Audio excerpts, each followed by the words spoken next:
Hello, hello. Welcome back, everyone. Hope you're all doing well. It is absolutely boiling here in England right now, so I'm hiding from the sun.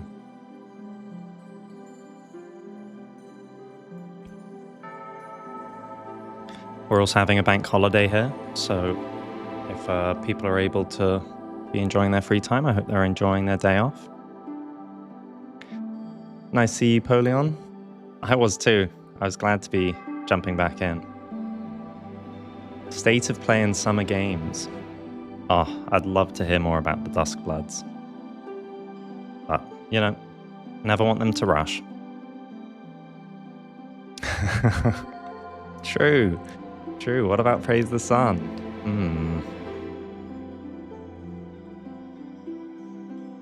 Am I role-playing? By playing at during a sunny day? Is that what this is? That way when I kindle the flame, it makes more lore sense? I don't know. Alright, let's just hop into it, honestly. So, I will start with a bit of a recap for those that didn't catch the first stream or were slightly unclear about the rules. Hopefully the rules are still all down in the description below. We are doing a playthrough as a lore-accurate Gwyn, as if he kindled the flame 1,000 years ago and then woke up in the Undead Asylum, and we're playing as if he would play. Now, there's some argument he would just kill everything in his path, and perhaps that's true, but it's not really in the spirit of things, so we're trying to act as if Gwyn was still has his full head on, and he would honor certain alliances and certain relationships in the world, even if they attacked him. We've done the Four Kings, we've beaten Anor Londo, we made it to... what else we did? We did Seath, obviously. Killed the Bell Gargoyles. We've had some very tough moments, but we've done pretty well, I think. And then we left the run. Music's about to finish. We left the run with me bowing out from doing the Quelaag skip. And obviously you'll notice that I am now the other side of Quelaag.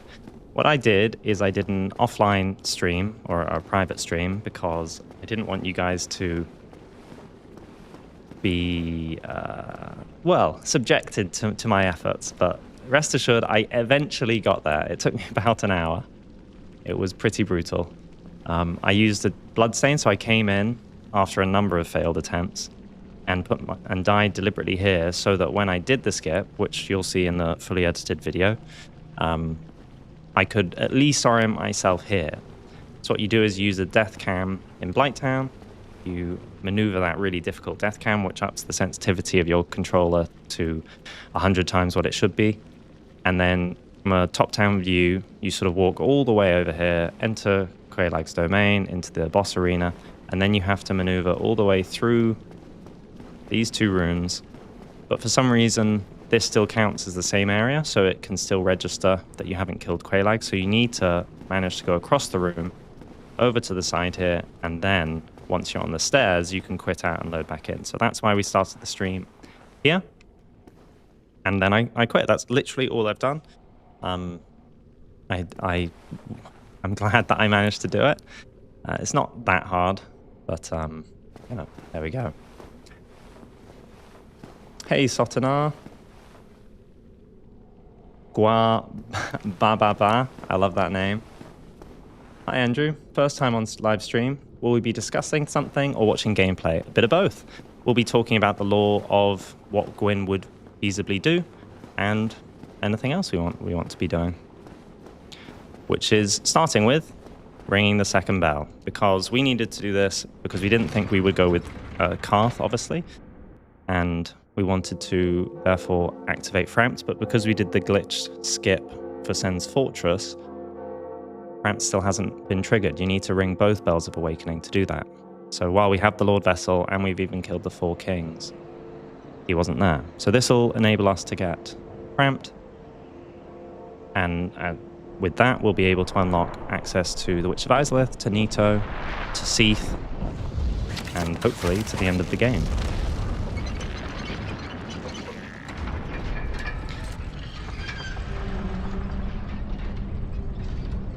I always love this cutscene. I'm not sure I knew where this was when I first played. I vaguely recognized it, but it wasn't that clear. Okay.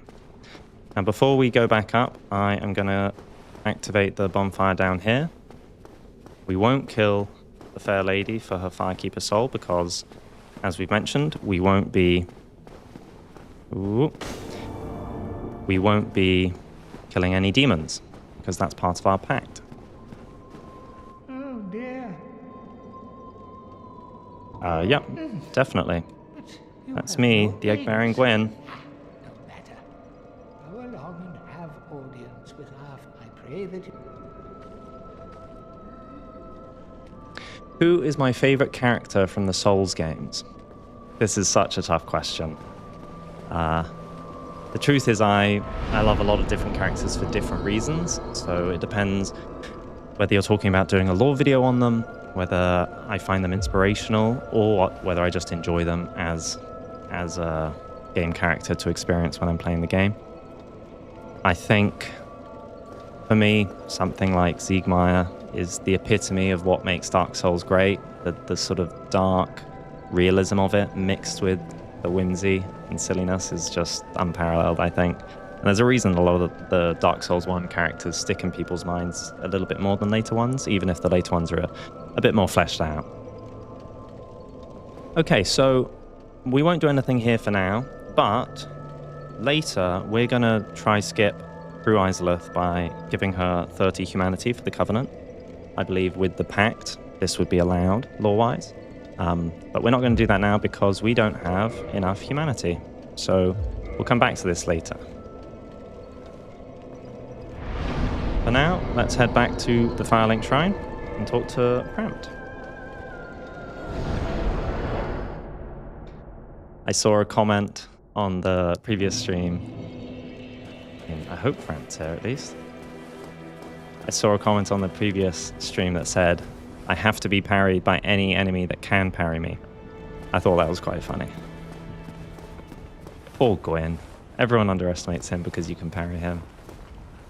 Ah, I am the primordial serpent, King Seeker Framt, close friend of the great Lord. Hi, Abdal. I wish to elucidate welcome. your fate and the very reason chosen undead.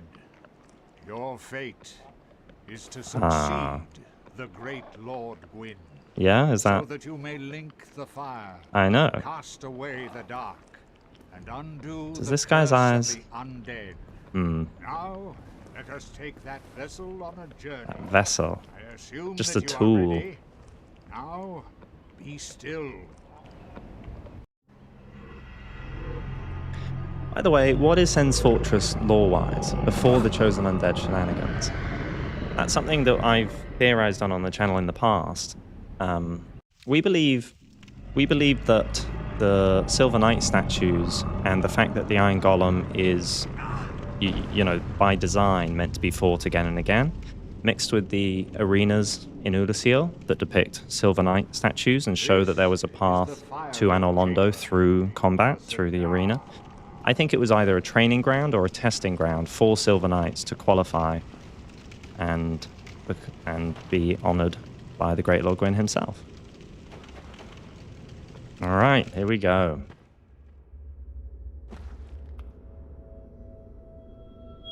Hi, Martina. Well, I don't really. This is a bit of a new venture. I used to stream a little bit on Twitch a number of years ago, but this is the first time, or second stream rather, that it's on the main channel. This is a bit of an experiment. We'll see if it's worth the time investment, but I thought it'd be really nice to interact with the community a little bit more directly. Comments were always a little bit stilted, and this way we can try some slightly more wacky ideas that we might not otherwise get to do. also think it's a really fun format, and I just wanted to try it. It's a different way of thinking about the lore, sort of applying what we do know into a hypothetical is quite an interesting lens to view the game with. All right, rest. Could offer souls. I've got one, but there's no need. I will repair our gear while we're here. Great. So, Covenant. Wait, you can choose your Covenant. Is this a remastered thing? I forgot about that. Character progression, exactly, Friedrich. Hiya, Joe. How are you doing today? Okay, so what would you guys like to do? We have Seath, we have Izalith, we have Nito. They each have their own difficulties. I would say Nito's the most lore simple. I don't think there's any issues with Gwyn storming that area. None of the enemies are difficult for us to kill lore-wise. And it's more just a bit of a run, get some I'm going to keep doing that. Get some souls, and some humanity. I'm pretty sure all these big bosses give a bit of humanity. Seath is more difficult. I can't kill the snake men. I can't kill the crystal men because Gwyn was much more actively allied with Seath, and he doesn't know just how much Seath has devolved quite yet. So there's a number of challenges there. And then Izalith is very difficult because we can't kill demons. Even though there was a war against the demons, there was a pact at the end of it. There was a stalemate and a peace treaty. And as such, Gwyn doesn't know that the Witch of Izalith has totally lost control. So we've got to try and not kill any demons. Yeah, undead. If only I could get a beard. It's not quite the full Gwyn look. In fact, we've not even gone human, so we just look like a very old Gwyn.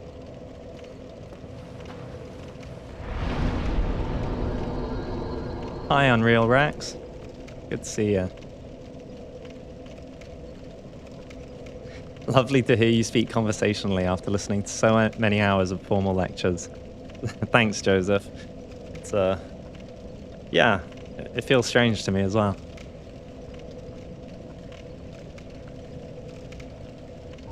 Yeah, Gwyn wasn't the easiest character for Lordran. There's no denying that, that's for sure. Just before we go, I just want to have a quick look at these patterns on the side.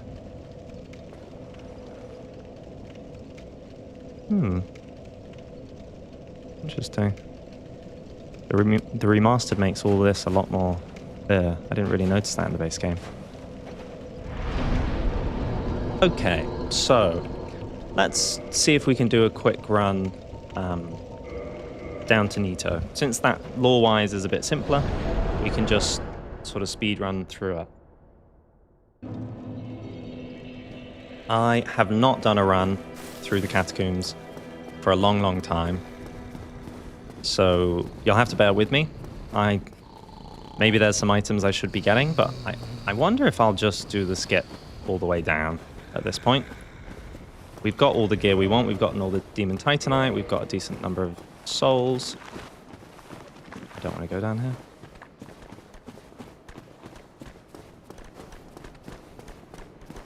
Sure, yeah, we'll use that reasoning as Galen. We'll go to Nito because we're holy, and Nito feels a bit more opposite to that. Cramped is one lazy dude.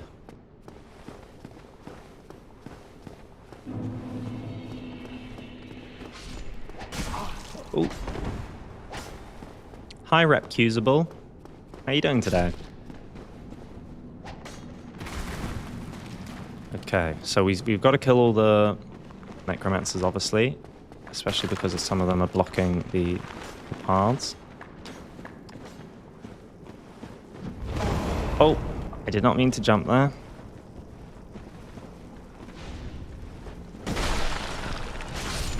Almost died at the first hurdle there. Alright. Yeah, more flower imagery. I will light this. No, I'll rest because I can always just walk back to Firelink.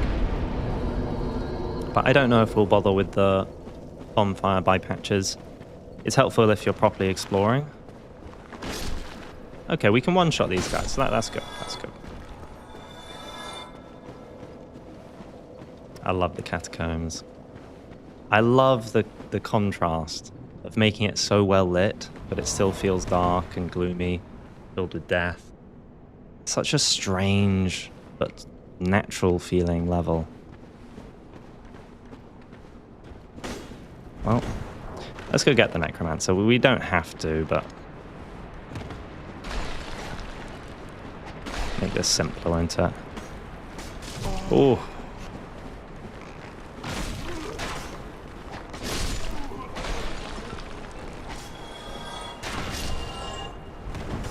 Ooh. Is this guy dead? No. Die.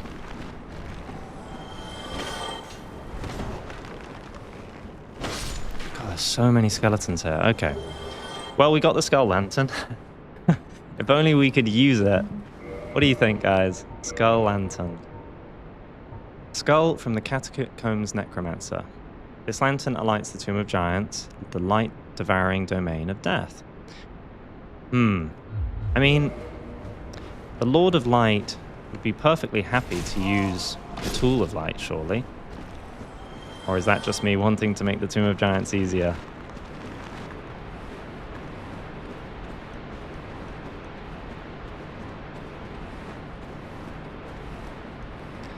Let's go enable this. I don't mean to roll. The jump, rather. Okay. Got this. I'll kill these guys in a second.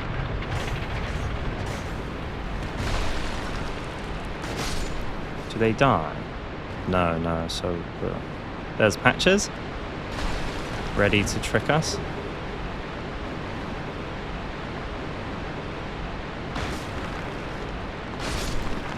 Are necromancers supposed to be similar to pyromancers? I think that's a really good question. Personally, I think yes. I believe, flame in many ways is life in this game. Life did not exist until... Now, I'm trying to remember where the shortcuts are. Was it the other side where we want to get over there? Let me just back off a little bit. These guys don't... Yeah, they don't. Lovely. That makes sense. Just come over here. I feel like... Yeah, it's just here, right? Alright, I'll drop there. I'll just catch up with chat. Would I consider making more Dark Souls 2 videos? Absolutely, Coryphy. I have one Dark Souls 2 video in the work already. I have the research for a third as well, because the episode 2 I got slightly sidetracked from what I promised in the first episode. And if those continue to do well, then I would be very glad to dive more into it. Do I think that Gwyn was resurrected as the Lord of Cinder like the former lords are in Dark Souls 3? Yes, I believe somebody...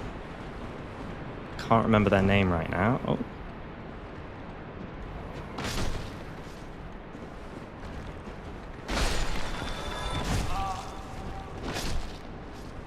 Now, I just realized with base health, can I make these drops?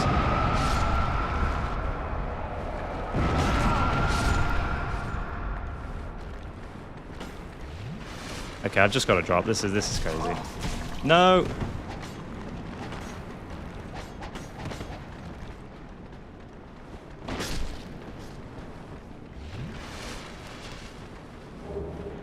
I won't, because I'm not human. But I wonder if I would be allowed to summon Leroy. He's still human, but... So yeah, I think it's a really interesting thought, though I'm not certain I believe they are called Lords of Cinder because they were resurrected. I believe they are Lords of Cinder because they burnt themselves. Ludleth, for example, he still wants to kindle the flame, so it's also not to do with choosing not to. Okay, I'm just going for it. believe Lord of Cinder is someone who has kindled the flame.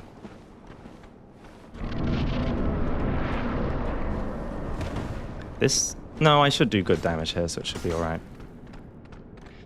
Yesterday I watched your pinwheel video, and I never realized the statues had the masks on them. Yeah, I really love that detail. It's something that would be so easy to miss. And there's lots of textures and stuff that are quite easy to miss. Lots are just decorative, you know. It's easy to see patterns where there aren't patterns, but it makes the mind, the imagination go wild. And there's lots of inspirations as well. I bet this, for example, is based on something if one were to research it. Question is that inspiration? Does it mean lore? Is Dark Souls 1 my favorite Souls game? I'd probably say yes. I owe so much to it. I think it's the first game I played. I owe a lot of my passion for FromSoft games to it. I think the only game that competed with it for that sense of immersion I got was, strangely, Demon's Souls. I played it a number of years later. I haven't played the remake, though. And I've loved all the games since. I've probably put more hours into the later games. But Dark Souls 1 just... it's the comfort one. Okay, let's go for this. Let's go for this. Again, this is one of those fights that if Pinwheel's health was just overtuned instead of undertuned, this is a really, really hard fight. The second phase is tough, but most people never see it.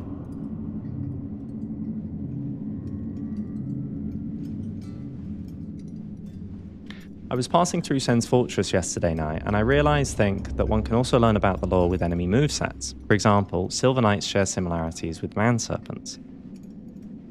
Honestly, I love that type of design, and it's exactly the type of design that FromSoft would do in their games. Did they just die?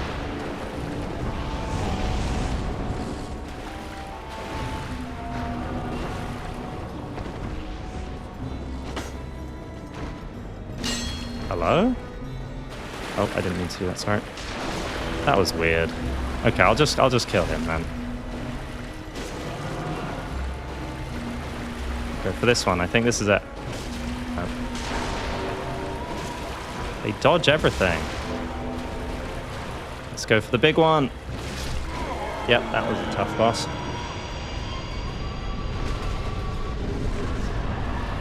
But I think, especially in Elden Ring, there are lots of enemies whose allegiance is revealed by their movesets.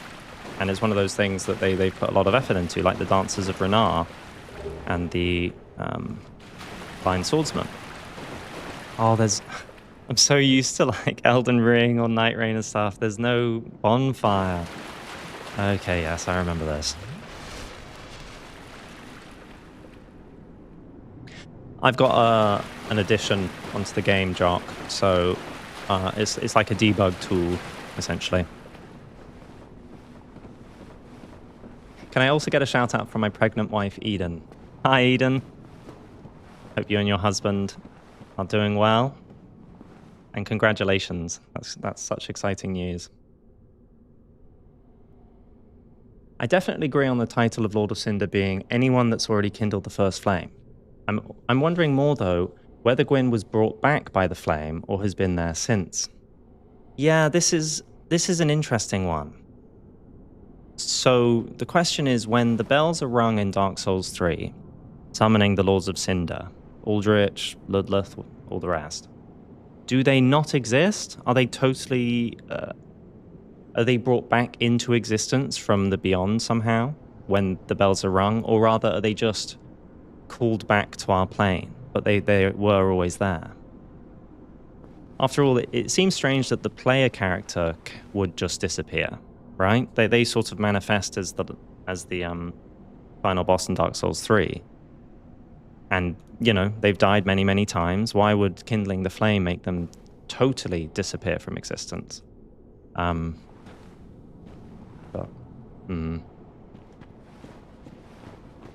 Okay.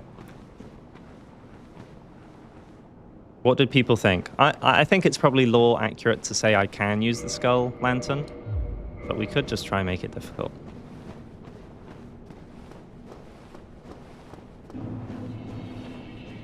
see if I can remember. The nice thing is that you can actually go through this all very slowly. To the right here are 2 giants, but you just want to ignore them. Nope. Oh, never mind, you can't ignore them.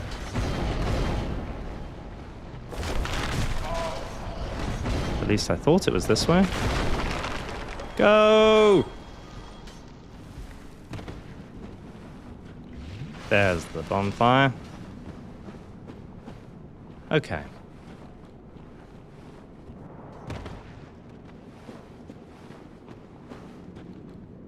I think FromSoft was originally planning on progressing like Demon Souls, do 1 boss for each zone rather than run 1 full zone at a time, which is why Pinwheel he was intended to be Falter and Kepra. I think that's the case as well. I think the reason they kept it, though, was partly lore-wise, something we theorize on in the Pinwheel episode, but also potentially so that players who go all the way down into the catacombs, you know, they're not too unfairly punished. It's a big reward that you can get, so. Hi, Orphan of Cosm. Hope you're doing all right. A loaded name. You say use the lantern? It's still a gamble every time. Yeah, the Tomb of Giants is a crazy one, and I don't know if... Oh, hello. I don't know if I've done it in recent memory, like the last many playthroughs I've ever done it dark. Yeah, if only these attacks properly lit it up. It doesn't really work like that. Okay. Well, we're right there. I know we've got... Oh no, let's level up. Let's level up.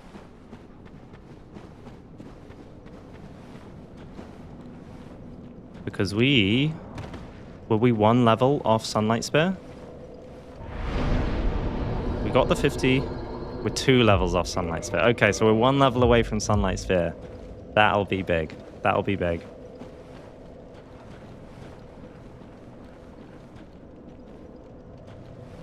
What, you want a sort of a Revenant class undead? I could see that. I love Revenant in Night Rain. Okay, so sorry. He's over here. Let's see. Oh, this is terrifying. Again, I question, why am I doing this willingly? Yep, that's death. That's death. I'm not panic rolling, you're panic rolling. Use the iframes. Go forward. I believe the drop is just here. And now I can't remember. Oh! That is a silver Black Knight. Let's just jump down here. No! Forgot he was there. Yep, that's off the edge. I thought I had a tiny bit more space. Okay. We can do it though, I think. Yeah, the Unreal Rex, that is a very, very upsetting position to be in. I almost just lost all my souls. All right, we'll try one more time, and then we'll use the Skull Lantern.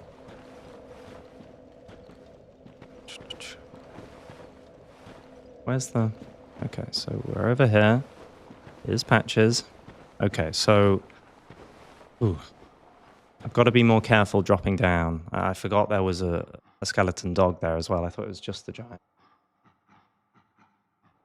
But yeah, when the game came out, the people who got stuck in Blighttown cursed. People who went down to the catacombs all the way down, right up to Nito's domain. This game is brutal. I feel like Demon Souls is both simultaneously the easiest and the hardest game. If you do the wrong things or use the wrong weapons, I think you can get very stuck in that game.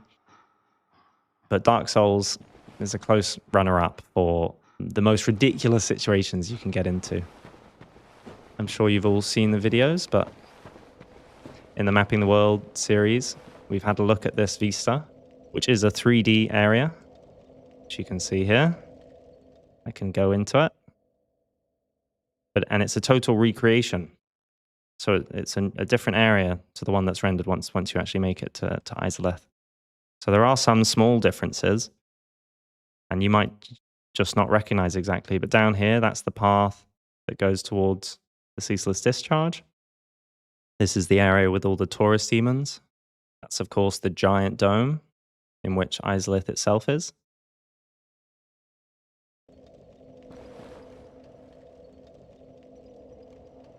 You're playing it for the first time now, Rohidarian. How's it all going? Are you a Souls veteran from other games?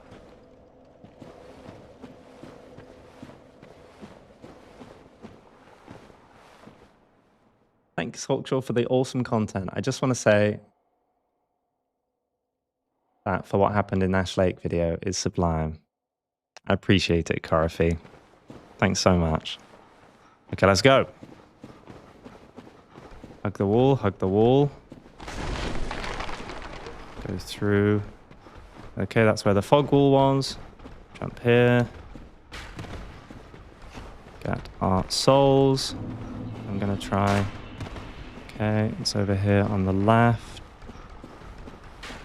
It's like... Wait a sec. Wait a sec. Nope, this is not the way I wanted to go. I don't think it is. Or is this where the bonfire is? This is where the bonfire is, but I've got to kill him. No! Oh. Please. Okay. I'll be totally honest with you guys. I kind of forgot this bonfire was here when I walked down this way. But let's just pretend that was deliberate. And then you can drop... Can't remember. Can't remember. It's just a pathway down here. I think there's a brave soul here. Nope. Useless for our playthrough, but useful for some others. We're obviously not going to be able to kill... And... okay, here we are. There's the ladder. Nice.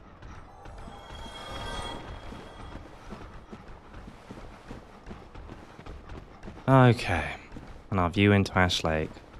Such a brief moment, but such a bold decision to put this into the game. I love it. It's really a shame that Nito has almost no lore, but simultaneously one of the most strong vibes in the series. I agree. It's strange just how cool he is in the intro, just how cool the fight is. There's various unique mechanics. There's a covenant. And then even in the subsequent games, you know, Izalith got a lot of new lore. Seath got various references and tidbits, but Nito's just sort of Nito. I think part of that's deliberate.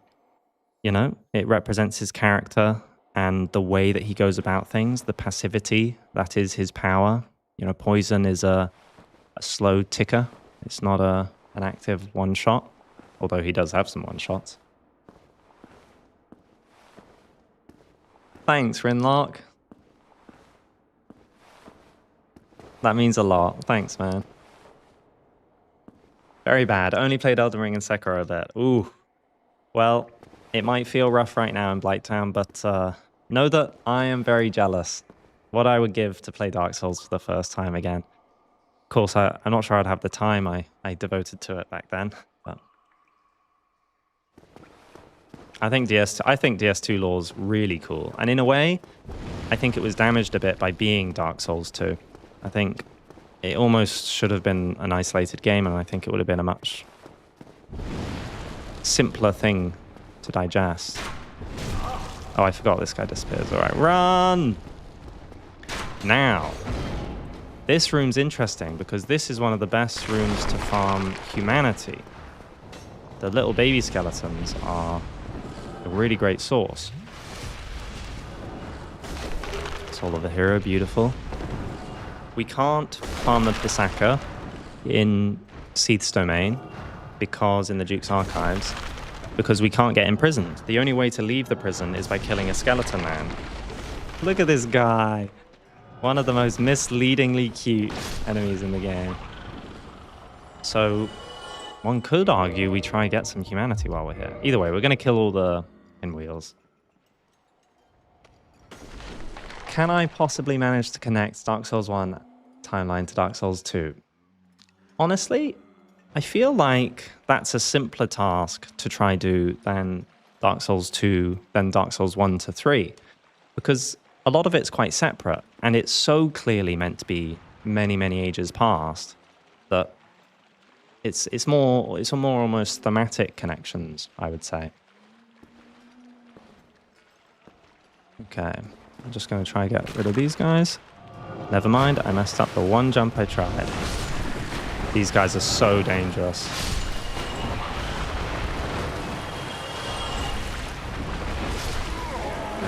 Okay, let's run back, let's run back. They do so much damage. Okay, let's try this not that hard jump again. Because I'm rusty. It's because I'm jumping, I'm not... I shouldn't be jumping. Oh gosh. Get away, get away. Oh. You give up a lot to be able to play Dark Souls 3 again.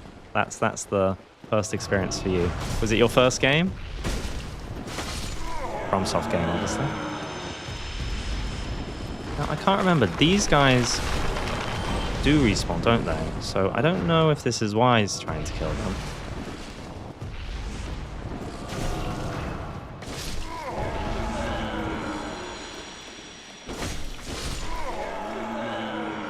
They can give the mask, of course.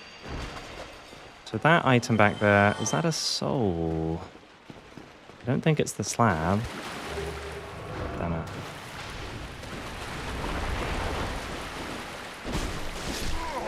Okay, nice. No masks for us, not that we'd be using them. Hello Hawkshaw, hope the run is going good. Thanks, Zach. I want to say love your video. The snow vid was my first vid that got you interested in Dark Souls 1. Really? And the Havel vid is what got me to play Dark Souls 1. I love to hear that. I love that. Anything that can help increase people's enjoyment of the games or get people into these games makes me so, so happy. People often ask me, do I recommend Dark Souls or the FromSoft games? And I think they're often surprised that without knowing my audience, I don't necessarily recommend it. I think they're very intense games, they're very opaque, and they're quite dark, obviously. So it's a strange one. I obviously think they're fantastic, but I wouldn't ever sort of force it upon someone as a recommendation. I'll just say, well, for me, it's amazing. But being able to make videos that gives people a taste of what they might be able to draw from the games or increasing their enjoyment of the game they've already played is just, I love it. I just joined. What point of the game is this currently at? So we're about to fight Nito. I'm definitely not going to die to the endlessly respawning skeletons with 3 Estus flasks. I still haven't unlocked the Sunlight Spear. We've done the Lord Vessel, though. I did the Quelaag skip. So we're trying to get all the Lord Souls.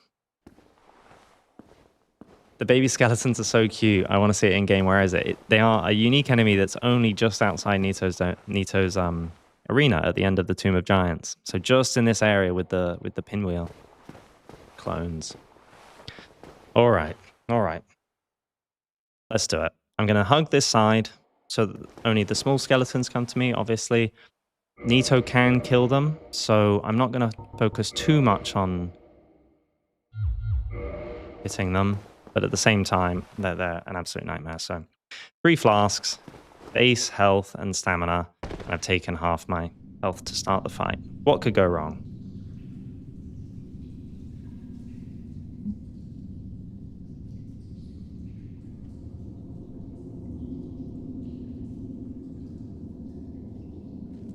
It is said that Vindrick built his kingdom after vanquishing the Old One's kingdoms, who are referred to as the original DS1 lords. Yeah, it has to be after, especially because a lot of in New Game Plus, is it +1 or +2? You can get the souls of what are clearly Nito, Seath, and so on. Well, I knew it was coming. 2 flasks. He's just brilliant. He's just brilliant.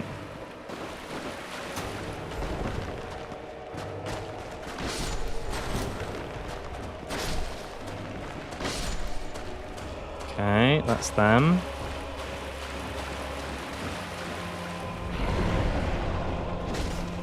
Okay, I do decent damage. That's ignoring the fact that these guys are coming.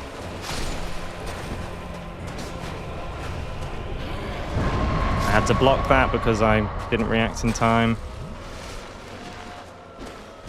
Oh, I forget. He's got the strange hitboxes. I'm just killing them instead. Alright.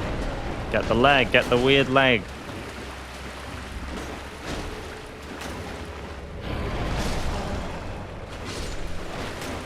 Okay. No! I got parried, guys. It's lore accurate. I got parried. Yep. That. Yep, and that's there. Oh, this is going to be tough. This is going to be tough. I don't do that much damage. I mean, I could kindle the fire. Ooh. That was brutal. Okay, so I think we just sort of hug down here. Yep.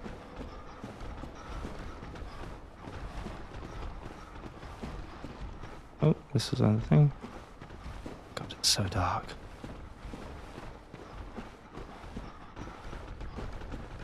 Yeah, and then we go over here, down here. All right.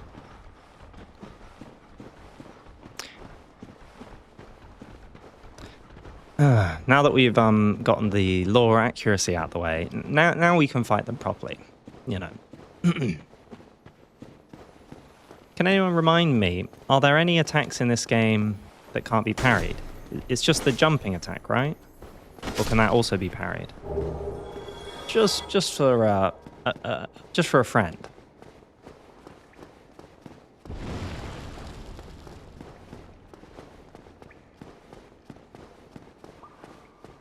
Ah, the famous Capra demon.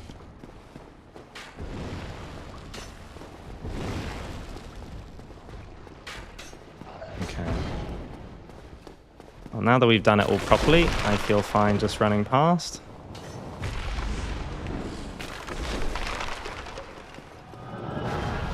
Actually, we probably had quite a lot of souls, right?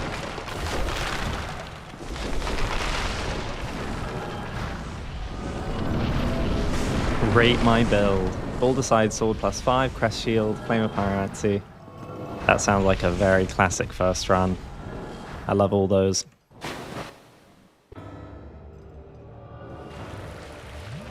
I want my souls.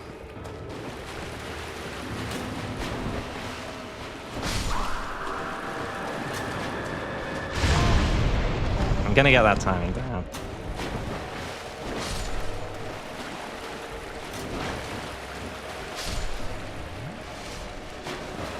Okay, let's get this one when he comes up.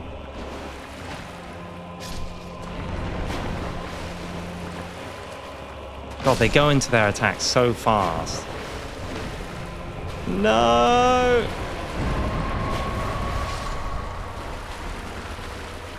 How many times have I killed them? I forgot how hard this is when you can't kill the skeletons. Is this going to be harder than Four Kings?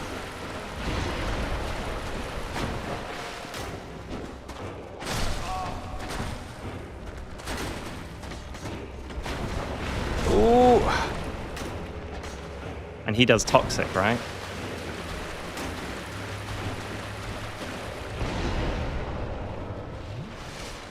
Guys, this is not cool. This is not cool.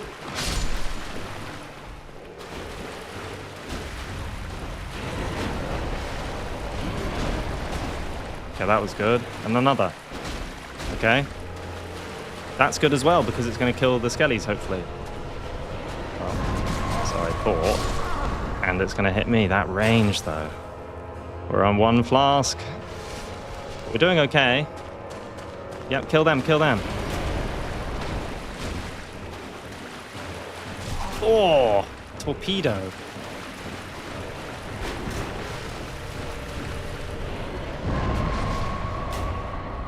Okay, that's all three dead. That's good.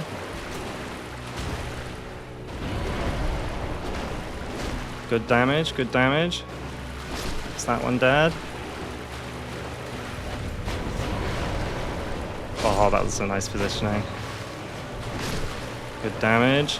Okay, that's good as well. Wait, we might do it. We might do it. Lock, just in case.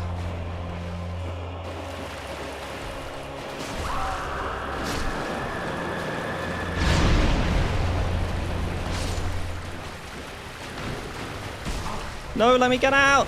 Please.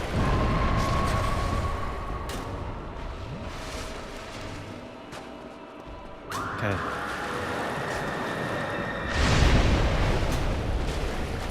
Yes. Neato. I love how big his corpse is. It's so easy to miss because you think he's just lots of small skeletons, but the base corpse in there is huge. Oh, one humanity. One measly humanity. I mean, it's something. It's something. Thanks, Buick. We made it. That was messy. I mean, people say the later games have a lot of ganking, but I don't know. I don't know. Crimson's asking, am I not allowed to level up? I am allowed to level up. However, and this isn't necessarily to do with the lore accuracy, but what I said is I'm only allowed to level up levels that allow me to use Gwyn's gear, which I have to use. So I leveled up my strength and dexterity first to be able to use his greatsword, then faith for the sunlight spear, and now, finally, I'm going to be able to use the sunlight spear because we will have 12 attunement. So because I've done that, I can now use all of Gwyn's gear, and finally, I can level up some other things. So I'm going to give myself 3 beautiful points of vitality. And then let's attune, finally, Sunlight Spear. 5 whole casts of Sunlight Spear.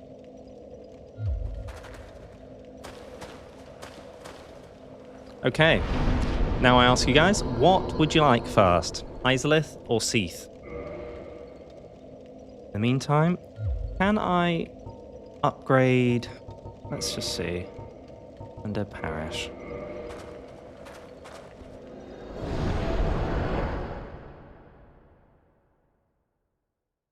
The gargoyles are, I think that's the first proper boss of the game that really separates. And it mostly boils down to whether you realize you can upgrade weapons. If you get a +5 weapon for the gargoyles, it's absolutely fine. Seath, Izalith, Seath. Ooh, feels like some strong sentiments against Seath. Yeah, you can't upgrade talismans in this, or yeah. Okay. All right. I'll be seeing. Sounds like it's Seath. Before we do though, let's just get a beautiful look at our Sunlight Spear. Let's go in front of Sen's Fortress. Undead wants Manus. Now that's an interesting one. We'll deal with the DLC once we've done all the Lord Souls. But I'm not sure lore-wise Gwyn would do the DLC. Everything in the DLC happened since he's been gone. Okay.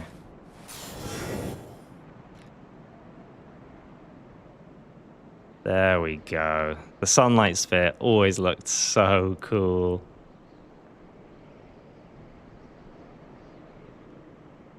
Seath uses smell to locate the character. Is that something Illusory Wall just went over in his latest video? I've seen a few people talking about smell, and it sounds like that type of coding content.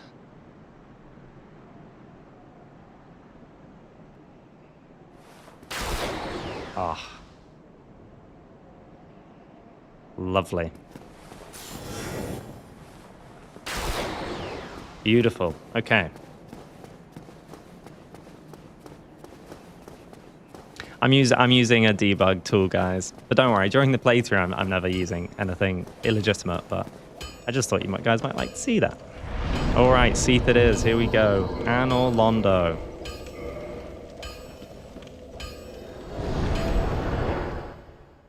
Let me just check. I just need to check. Where is this? Right. Okay. Let's head. Oh wait, let's rest because then we get 10.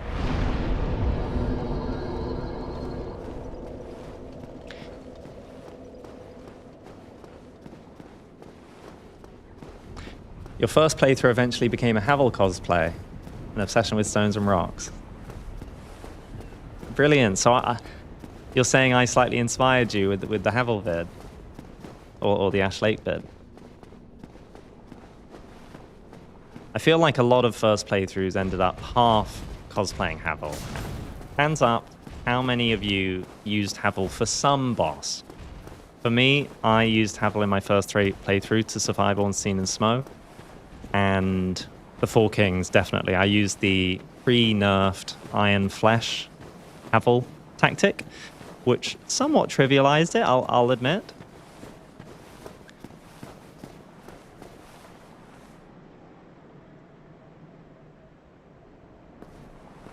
Okay. Seath. I think he's gone slightly mad in the time since Gwyn departed. Gwyn gave him a part of his soul on departure, so that means Gwyn was on very good terms with Seath. Seath's assets are also very clear in the channelers, in the crystal golems, in the Duke's archives. So I think this is going to be a bit like Anor Londo. I think I'm not allowed to kill anything at all, and we're just trying to get through it. But in addition to that, we can't kill the man serpents, which means we can't get pinned. We can't get imprisoned in the prison tower, because you've got to kill that man serpent just outside, right, to get the key. So we can't get imprisoned, which means we need to do another skip. But this one's less glitchy. I have a feeling I'm going to fail badly at it, though. Ready to get one shot? It hit me, but it didn't damage me. Four Kings for you. Don't think you ever wore the Havel gear. Impressive.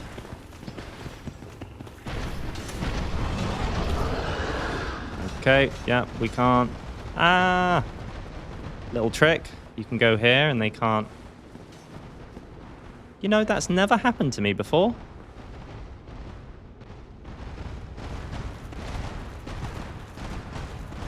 Look at that. This is gameplay, guys. This is deep lore right here. It's essentially hyper armor, yeah.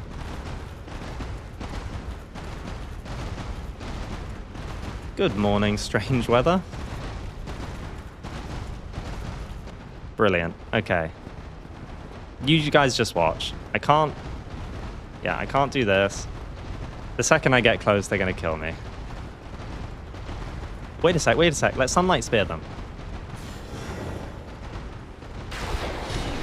Did I just one-shot?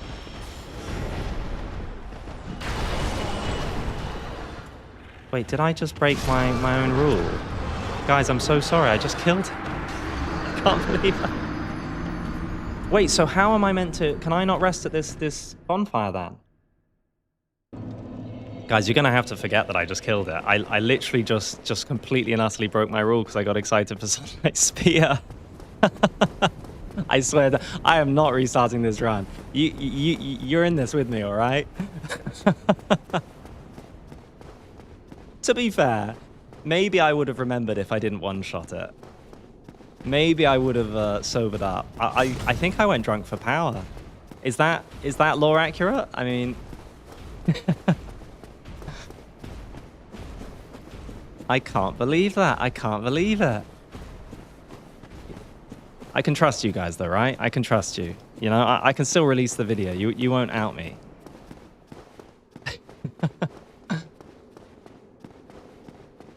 You did it with no armor and a Black Knight sword. Yeah, Black Knight sword though. That's iconic. Yeah, they're probably weak to lightning. And fun fact...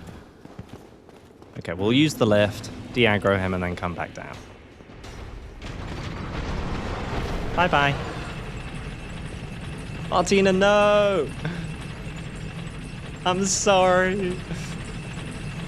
Fun fact is that the the snake men who have the flamberge and shoot lightning don't actually shoot lightning. It's actually magic damage, even though it looks and sounds like lightning.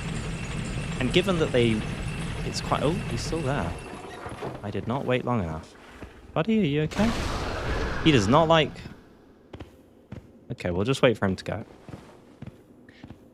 And to me, given that it would have been a very easy thing to patch, and they've re-released the game many times... Okay, this is being weird. Please... So can I just never use this bonfire?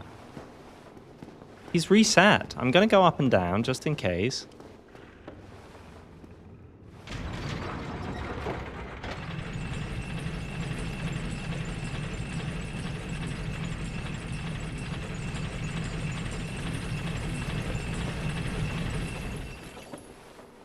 Just going to wait a moment. While we're here, can you guys remind me, the channelers in the Duke's archives, all of them respawn, right? So this one up here shooting at me, there's no point me...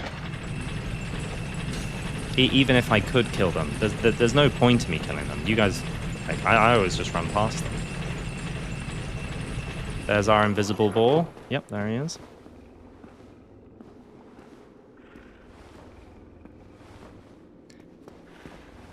I'm just going to test this for one final time. I'm going to quit and reload.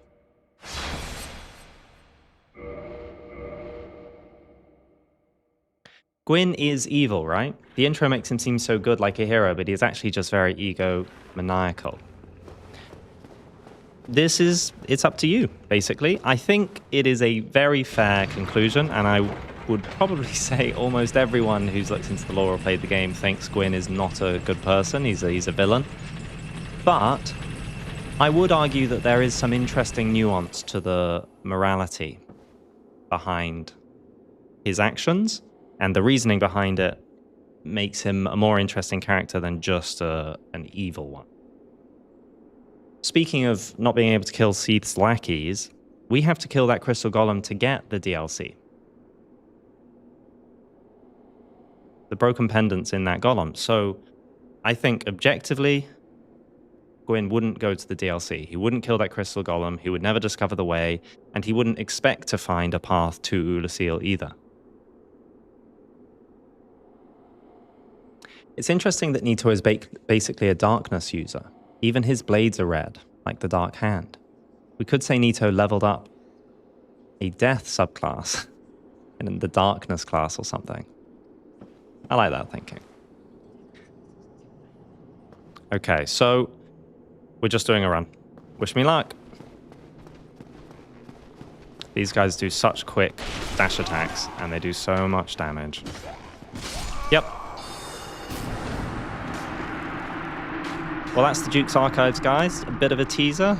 You'll hopefully see more of that later. It's a beautiful area, if I could just make it in. And I spawned so far away because I can't use the bonfire. You know, it's funny with these self-imposed rules. You think it's just certain things, you can't kill Silver Knights, but then there's these weird emergent difficulties, like not being able to use this bonfire. It makes the run so much longer.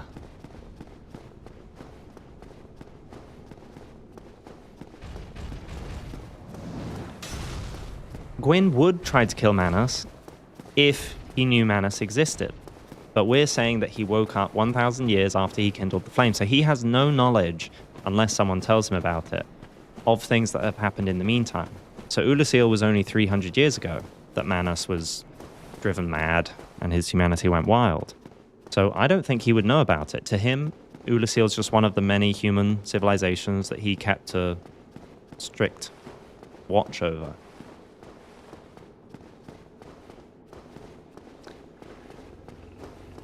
Don't worry, guys. This is going to get so much better. It's not karmic justice. How dare you, Martina?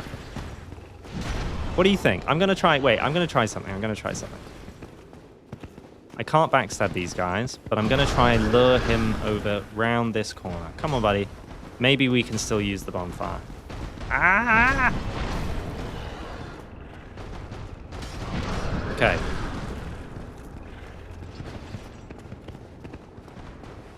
Stop it. Stop it. Stop it. Come on, come on, come on. Maybe we can get it. Maybe we can get it. Maybe it'll get stuck on the corner. Nope, it didn't work. It didn't work. Abort.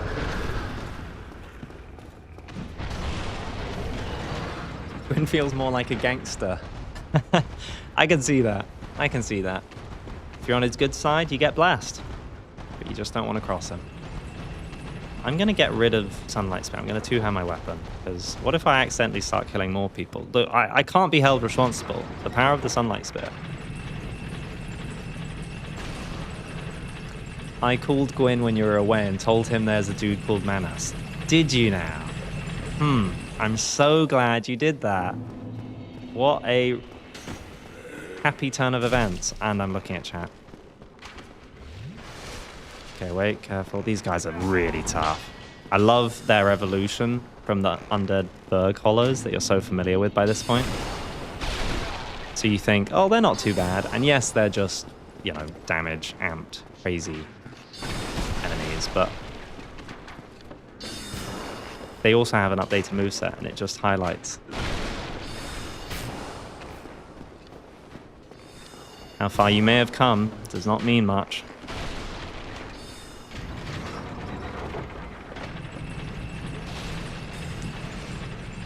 I have no good memory of the laws, so correct me if I'm wrong. TLDR, there was civilization with the Four Kings and the dragons alive at the same time, but suddenly they started a war. I feel like others in the chat might want to answer that one.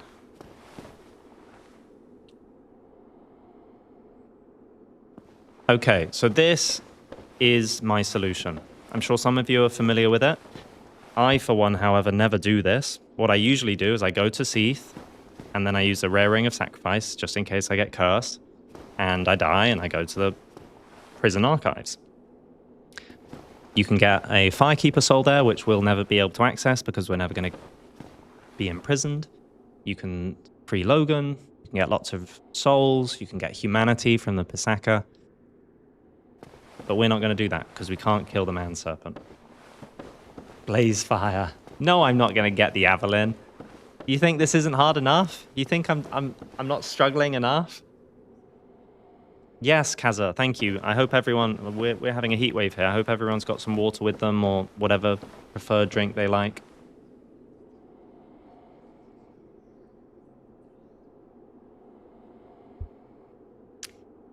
Zach, I could not agree more. The Giant Crusher is a weapon I've wanted to use a number of times, especially because it's very...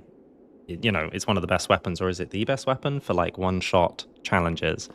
But yeah, it just doesn't fit the look for me. There are definitely more, but I will have a think on it.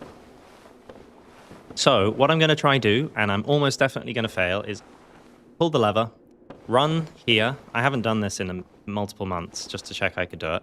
And then I'm going to try do a jump, which with the elevator, with the lift having gone down a bit, will hopefully land me on this corner. If I land on these edges, I will fall off and it won't work. But if I go too far into the corner, as you can see, this stupid lift doesn't reach the extremities of the room. So it's almost definitely going to go wrong. I'm either going to fall short, which means the lift's going to keep going down and I'm going to die, or I'm going to go too far. But yes, we're going to try the skip here, and this is so that we don't get imprisoned, and so that we don't have to kill a man serpent to escape the prison. We might be here for a while.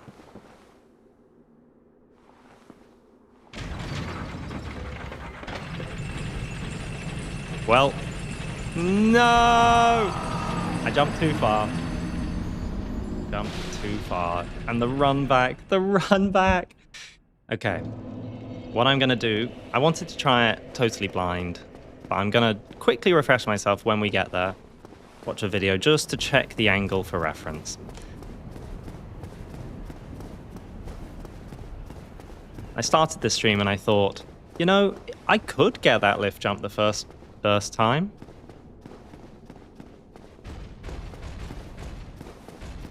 But no. Backstep there instead of jumping. Wait, does backstepping work? Mr. I'm just going to call you Mr.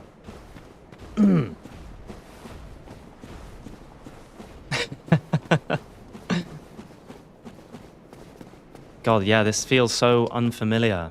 I haven't played any of the older games for a while. An actual run back. Time to think about what you did wrong or right. Now, I'm not saying run backs are the best design or that they should they're worse without them, but you forget the gameplay loop this provides.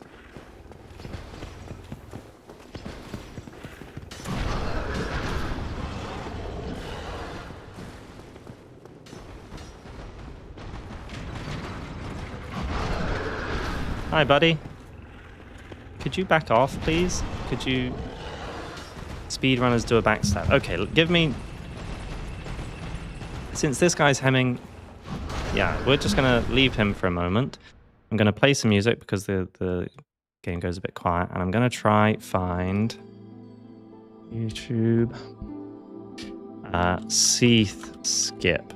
Dark Souls Remastered. Just to double check I'm not missing anything obvious. How are we doing? Is he still charging? I'm gonna have to quit, aren't I, to reset it? Okay.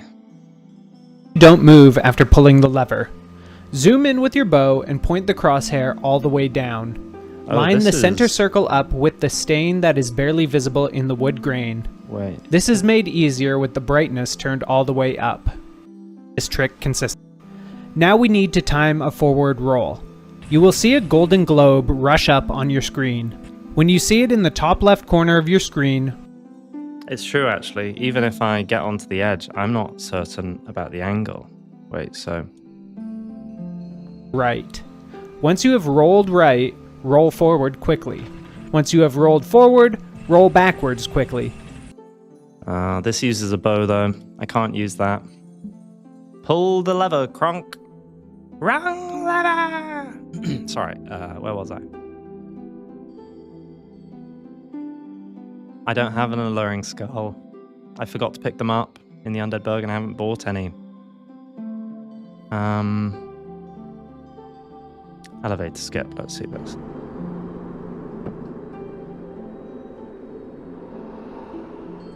So...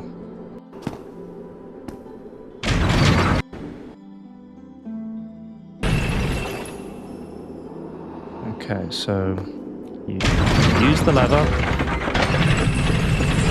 Ah, he just ran and walked. Okay, I can do that. So he didn't jump, he just sprinted. Let's try that. Buddy, you got to stop. Your cardio is out of this world. Okay, let's quit out.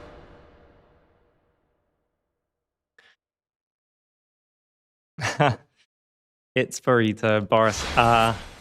Well, yes and no. I mean, every enemy in this game attacks you pretty much, so one could argue that Gwyn would attack every single enemy because of that. But we're just trying as best we can to, you know, a bit like all of us, right? None of us would say that we're happy killing, but from a survival situation, those morals might change. So we're just trying to, as best we can, align with what would make sense lore-wise.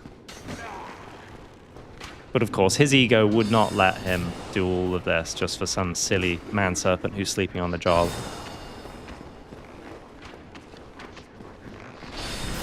Okay. Okay. Ow. Damn it, that hurts. So the person I just watched, they just continued sprinting and fell. Just that kind of carried them through.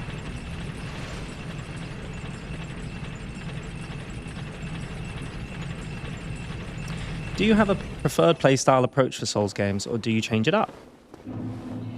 I would say I change it up quite a lot. I just like unique feeling weapons, so I always gravitate towards weapons that have some, not gimmick, that would make it seem like it's an Ash of War or something, but a weapon that to me has a different playstyle to what I'm used to is always more interesting. So I would probably say I don't go like full strength builds that often, just because they can sometimes feel similar to me, though they're really, really fun. I quite like a mix between strength and dex, you know, curved greatswords, stuff like that. I love trying sorceries and faith builds. I think I usually gravitate towards a kind of hybrid faith Dex or Faith Strength build on my first playthroughs of these games, just because it often has a few extra heals, so it lets me explore a bit more easily.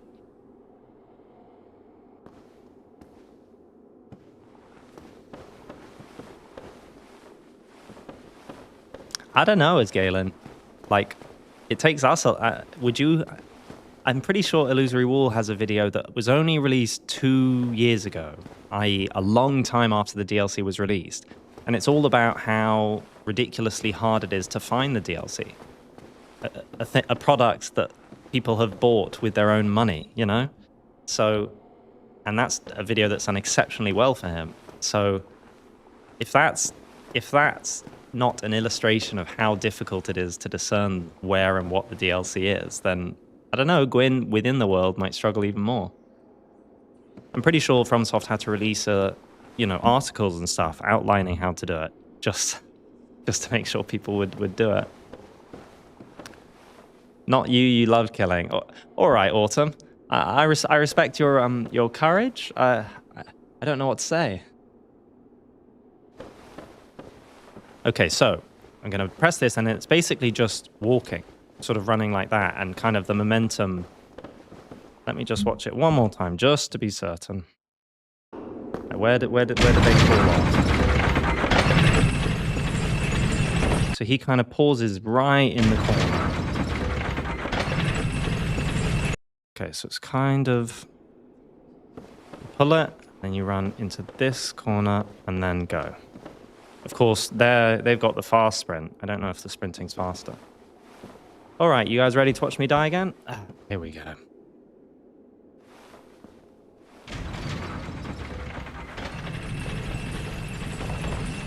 Well, I didn't die. That's what matters. I think what I did wrong there is I left too early. So I needed to wait just a moment before I dropped so that I was in the air slightly longer and would have traveled further.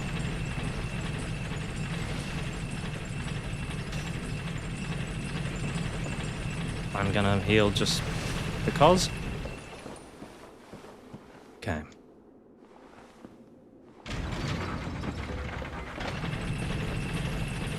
No!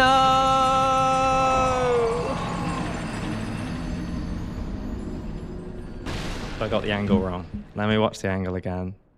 Guys, is brutal. It's so subtle. It's so subtle.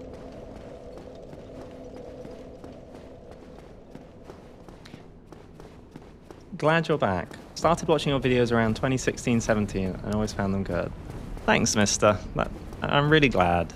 And me too. I've been really enjoying it, honestly. It's funny how passions for things like games, something that you'd think is somewhat static, sort of come and go in ebbs. I can't remember who said last stream, but it seems like a lot of people and content creators have been getting the itch to sort of go back and play the games. There's a popular randomizer that's going around right now, and a lot of people seem to just be enjoying it because, I mean, when they're such good games, you just need that itch, and then you're off.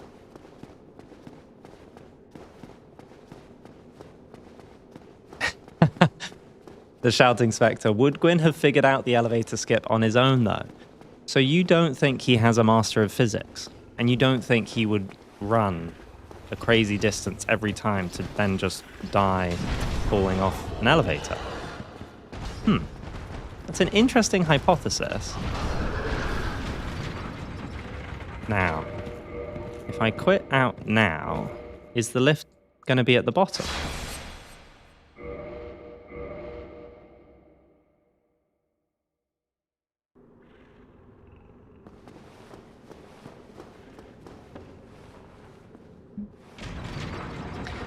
So that's a good point, yeah.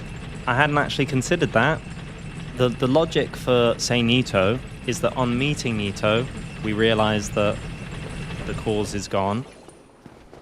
It will be the same for Izalith. You know, we're not allowed to kill any demons, but once we meet the Witch of Izalith, we'll realize, no, she can be put out her misery. It could apply for Seath. It could apply for Seath.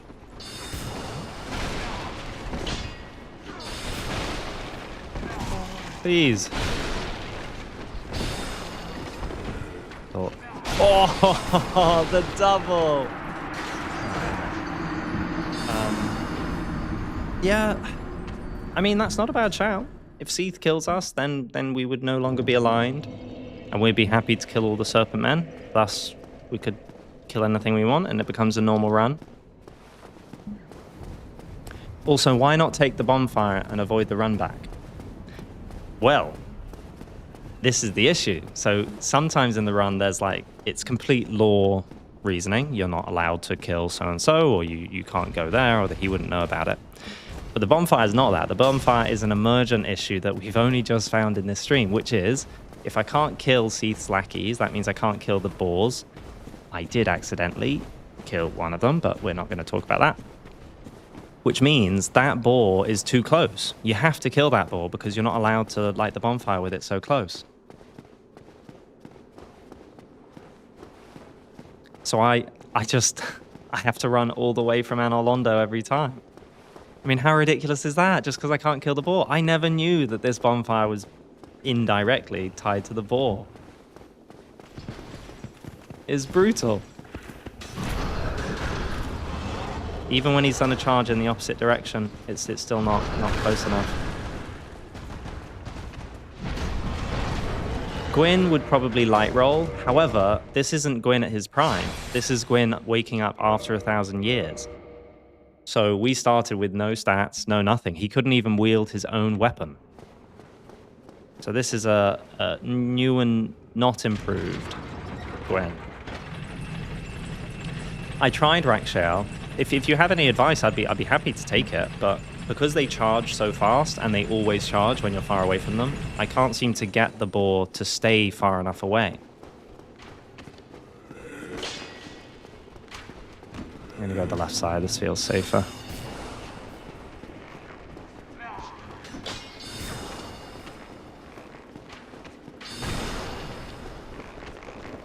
Okay, careful, careful.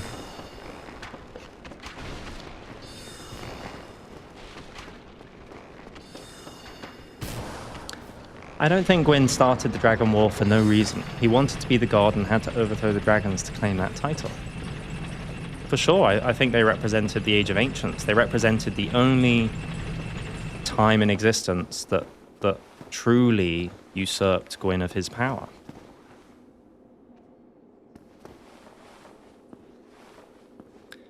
Okay, let me look again.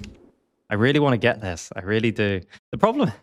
You know what I should do, actually? Let's just continue watching slightly past, because I need to learn the drop, even if I make it here, I've then got to roll. Okay, so he walks.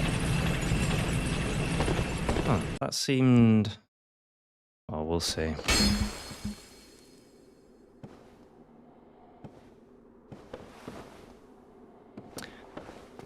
The barbecue that's a very fair point. I've tried quitting out so that he resets to his normal point, but his standard static point that he starts the level at is already too close. So I was just saying, I never knew that sort of indirectly that boar is tied to the bonfire. I would have thought lots of people would run past the bonfire. I don't know. It's weird.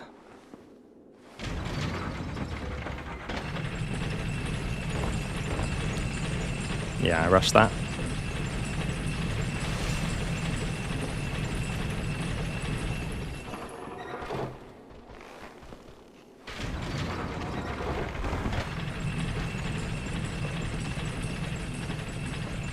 Gwyn evil because he started the war with dragons for no reason. They made the dark side and curse. I think Gwyn is undoubtedly, and you just can't debate it, amoral. I think he is cruel and causes a lot of suffering and is responsible for a lot of suffering. There is absolutely no question about that. But evil in fiction is quite an absolute term. It's irredeemable. To use a fun reference, would Zuko in Avatar: The Last Airbender be deemed evil for the first 2 seasons? I wonder if the difference between him and Azula, even in Book 2, i.e. before Zuko's redemption arc, there would still be a difference there. Azula you might consider, depending on how you sympathize with her and her upbringing. as evil, where Zuko you might rather just say he's an uncompromising or ruthless or stubborn person who's will step over others to get what he wants, which is still completely amoral, but evil's quite absolute to me.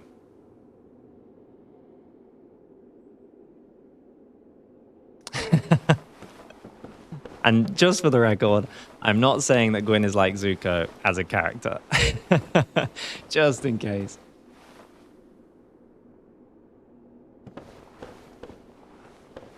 Well, Rohidarian, my question to you would be, what do you perceive an Age of Dark to be? Because we're led to believe that from the Age of Fire, there's basically two options. There's Gwyn's Age, i.e. an Age of Light, or there's an Age of Dark. But what is an Age of Dark? And do you think that would be good? Do you think that the light that Gwyn's bestowed and the Age of Fire that we're told about was bad for humans the entire time? Do you think they always struggled? Do you think the Ringed Knights in the War Against the Dragons were complete and utter slaves? Or do you think they had some quality of life, perhaps, and they were more just subservient? And if you might conclude that there was benefit and bounty and value to life within Gwyn's age at any point, then that's how you could argue there might have been some good at some point. A lot of these human societies that your character could be from, they are thriving human societies. Gwyn hasn't refused to allow humanity that space.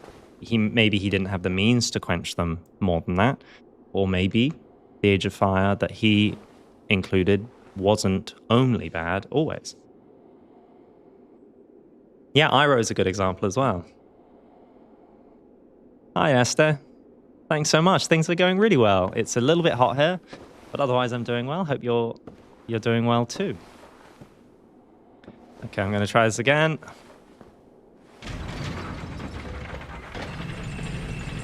I did it too much. I did it too much every time. Did you see? I almost got it though. Oh, I almost got it.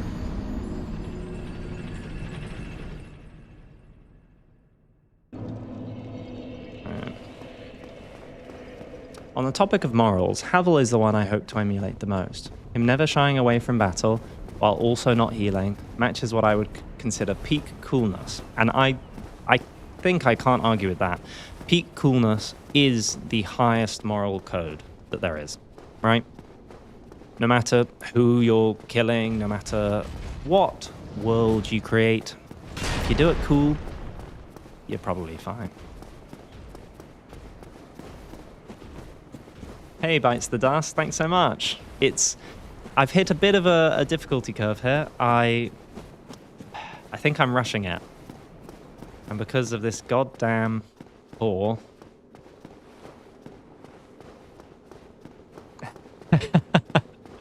Might ask why, strange weather. Not that I'm happy you're enjoying it, but somehow I wonder if it's at my expense.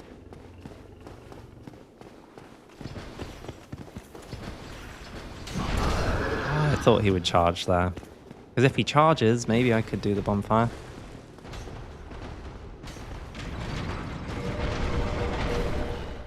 Me too, Eduardo. I got missold. I thought this would be the easiest run ever. I thought I'd have infinite sunlight spheres. I thought I would have... I mean, can anyone look up? How much health does the boss Gwyn have? 10,000 HP? And instead I've got 682. I've got 98 stamina. I've not even got 100.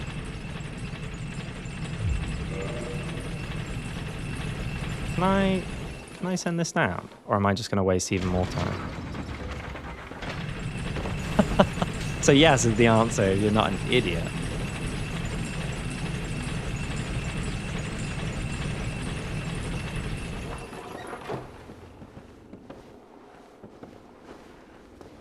Isn't it interesting how he doesn't appear? I mean, he looks like he's in a different position there. Why does that still... That's a crazy... Ugh.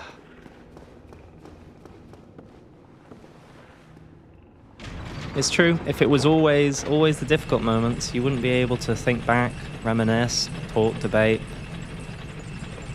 My schoolmates, when this game came out, used to hate the idea of playing Souls games. But they always, as we all do, right? Always quite liked watching it. And I think part of that is because you had the space to chat. You know, a lot of these very popular games, maybe not Call of Duty or something, but FIFA. Ooh, I will check that in 2 seconds. But thank you very much. That was very kind. I really appreciate the support. Okay. You can do it, Lord Gwyn. I know you're scared of the dark, and if you don't link the flame, it's not going to be good. Exactly. I'm just a terrified Gwyn who's worried that some chosen undead's going to get there before me. You know? I appreciate that. Thanks, Peter.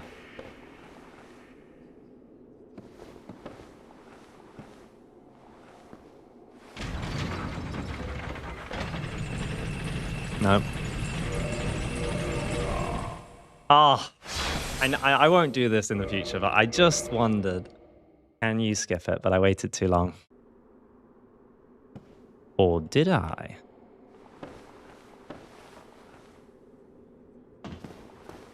Okay, that was the player in me wanting to click the undo button. He's giving you the silent treatment for his piggy friend. So this is punishment for accidentally killing his poor piggy friend. You know what? I think that's fair. You know, that was alive. I am trying, Eduardo, to set the lift off. I run here. Then I'm gonna try run off this side and land right on this banister here. The problem is I keep going too far. If I land on the banister, then as it goes down, I can roll back off it onto one of the ledges, onto one of the floors that I'm not meant to get to at this stage. And thus, I can skip getting imprisoned by Seath.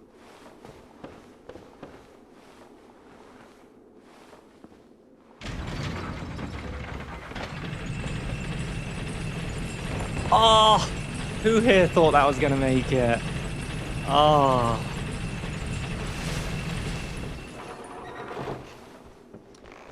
Damn.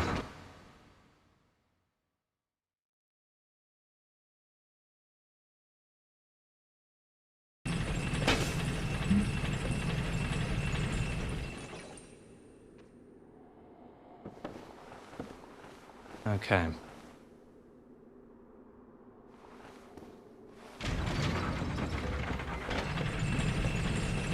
Too far. Oh, wait. No. I got excited, guys. I got excited. I think I can do it. I'm getting the angle right. The muscle memory. God damn it. This is going to be a lot harder because I don't have a fast scroll, isn't it? Yeah, it's going to be a lot harder. Oh, God. Guys, I had it, and then I freaked out. This game is so punishing when you freak out. You got to stay calm. I love if we're doing a lore-accurate run, I love the idea of Gwyn just dying, and these giant sentinels just watching me say, you know, good afternoon, good morning, and good night.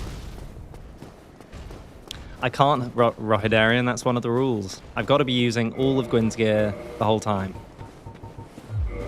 I mean, I could go kill Havel, maybe, but I don't know if that's lore-accurate. Would he know that that's an undead Havel or why he's locked up? I don't think so. And they were on good terms back then. So Havel's gear is off. And we are not close to doing a fast roll. You have to have a quarter of the equip load in this game, right? So I've got to almost double my equip load.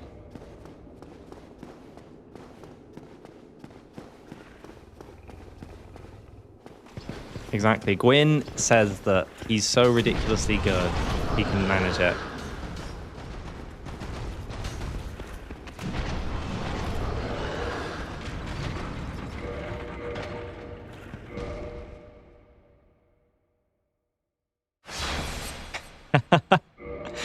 That used to be on the sofa, Santo. I would know it was a serious boss if you leant forward. The gamer lean. Infamous gamer lean. As Galen, I I think I've said this. He doesn't know that he's a traitor because that happened within the last 1,000 years. In fact, it probably happened within the last 200 years. Oh my gosh.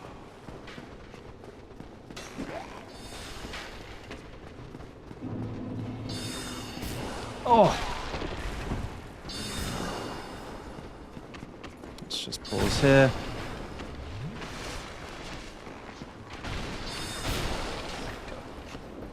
Wiggle, wiggle, wiggle.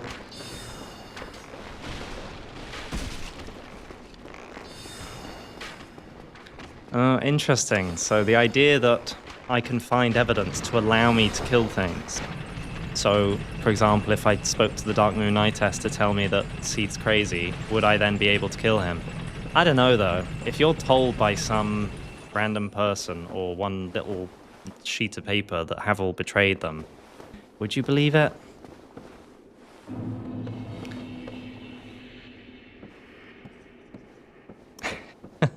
Berkey, give me a break. Okay.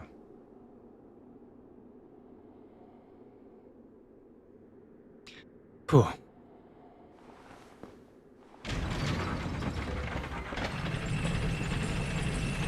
That's fine. I thought I was going at the wrong angle, so I actually held back a bit.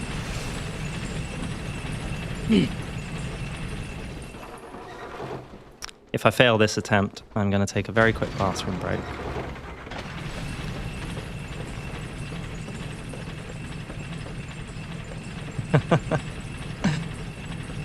Hi, man. Maybe I should have done this off stream as well. No. It's fine. Those are easier fails, though. Just got to not go too far. That's the key.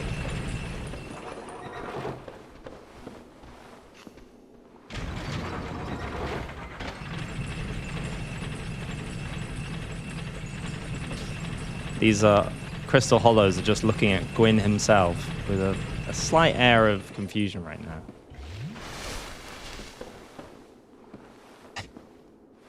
You think Gwyn's the studious type, huh?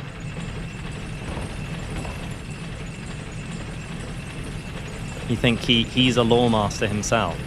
See, I don't see Gwyn as a lore master. I think he will have been, you know, somewhat well-read and informed, but he would know. He would know more about the nature of humanity if he did so. I think he was driven a lot more by emotions and stubbornness. I did not mean to do that so quick. Okay, wait.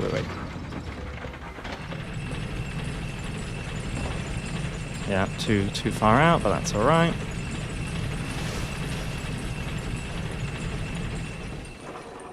Hey, Dark Souls fan. Always wanted to ask, are there more than one person who I run this channel with? Once upon a time, it was actually two of us when we started and for many, many years. But no, it's just me now. I work with a number of awesome people who help with art or editing and things like that. But in terms of the running of the channel, that's just me now. But it was once upon a time, it was two of us.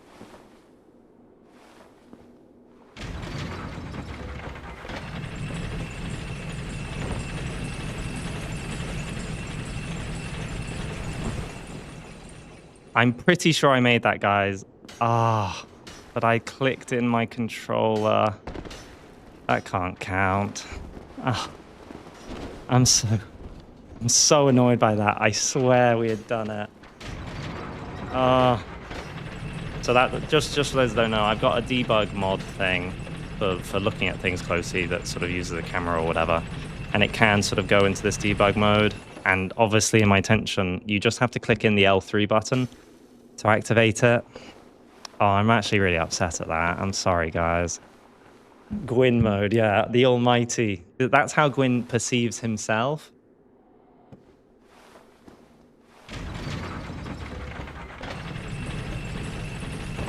Oh, I thought I got it a second time in a row.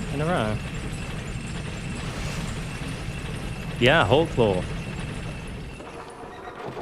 It was one of those things we debated sort of making an announcement saying, you know, one of us is stepping back, but we didn't want to take away from the prior work or the future work, or felt it might bring people down somewhat.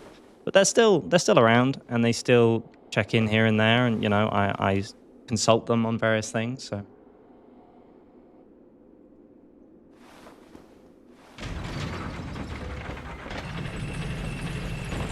I'm going too early. I've just got to pause just a moment longer.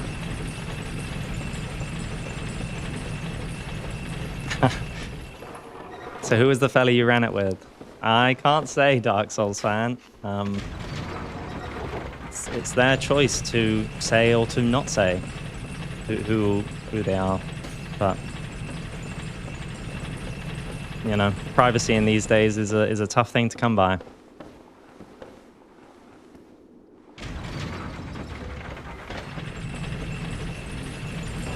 Wait, no! That was what happened. I landed on it and then I bounced off. No, they've stepped away from content creation entirely. I was always the one who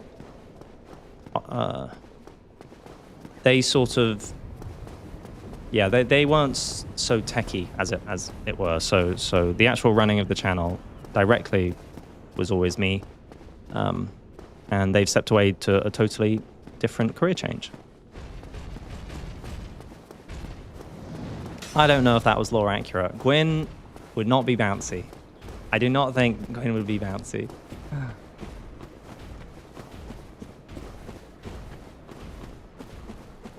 That's a good point, is Galen. That's a very good point, actually. He would be pretty knowledgeable because it was gifted to Seath. So surely it was built by or for him. Thanks, Berkey. Yeah, they're doing really well. It was quite a... Well, it felt strange. It wasn't as I expected, not having them. There are certain things I definitely expected to be difficult, but it's quite a different thing, I think, not having someone sort of bounce the ideas off when you're wondering what to do next. Could be a pretty good short, that. Koza?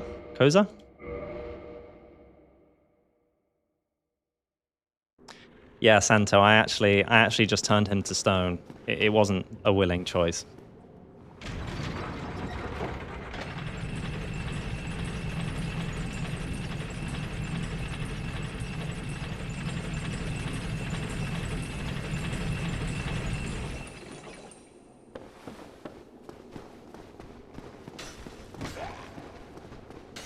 Okay. No! God, these attacks are all so tough. As the camera goes. Yeah, and honestly, that's... Oh my god, okay, just run. I'm gonna die, I can just tell. That's one of the reasons I think these streams... I've been really, really enjoying streaming with you guys. It's a lot of fun, but also it's a nice way to check in. See how people are feeling, see where sentiments are, what's exciting, what's not.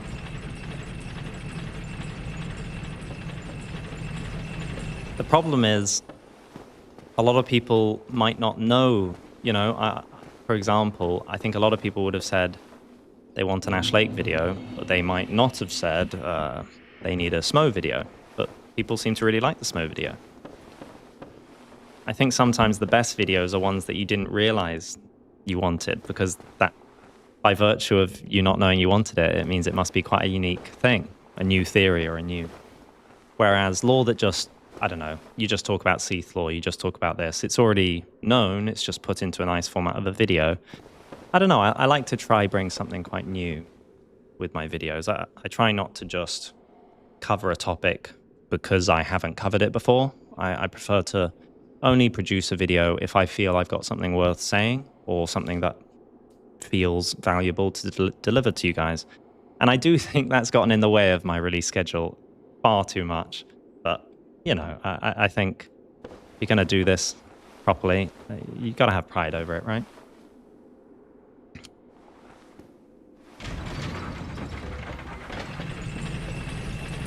I refuse! No. I messed that one up badly. Thanks, Javier. One of mine too. One of mine too.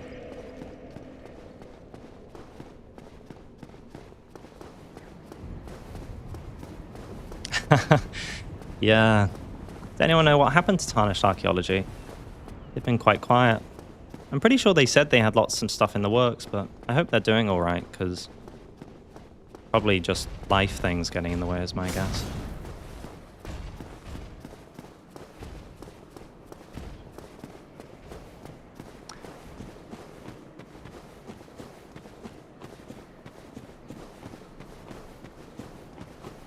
I feel like we can only speculate on that, Pensmith. I like to think that they are some undead bones. To me, the bonfire, and I'm going to talk about this in a future video, but to me, the reason the bonfire resonates so strongly with all of us isn't just the artistic design, which is fantastic, but it's the thematic design as well. I feel like it encompasses a lot of the core that makes Dark Souls lore interesting. It encompasses fire, dark, light, humanity. Much of the complex lore that you can learn is already represented by the bonfire, for me. So I like to think it is some form of humanity. Do you think the merchant in Phalanx Sewer is one of the sealers from New Londo? This is a really fun theory. Honestly, I would be down to believe it. I think it's Yulva. Is that the name, Yulva? It has to be Yulva because she's female, and the other two are male. But it seems strange to me. I can see all the connections, and she's got a lot of the stuff. I've also seen some people theorize that she was part of the plot against the gods because of a lot of the things she has. Ow, it's a headshot. Oh.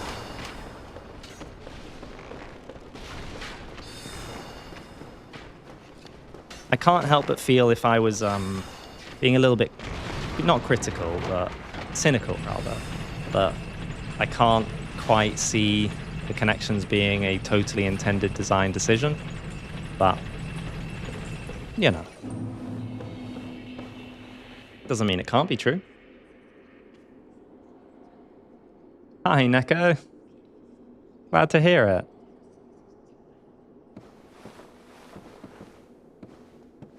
Can't believe I messed up the time I did it. Can't believe it.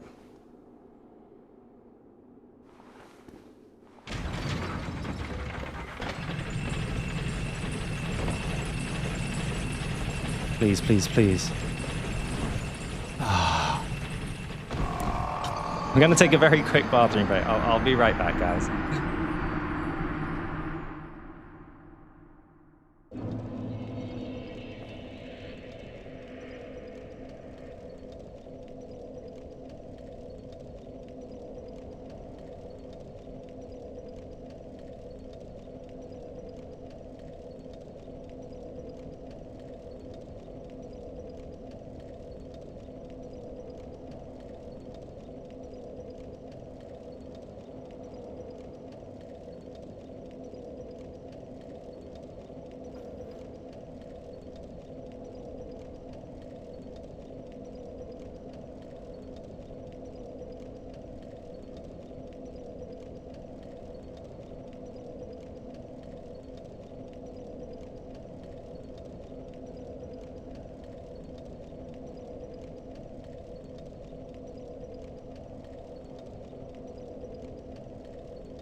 Okay.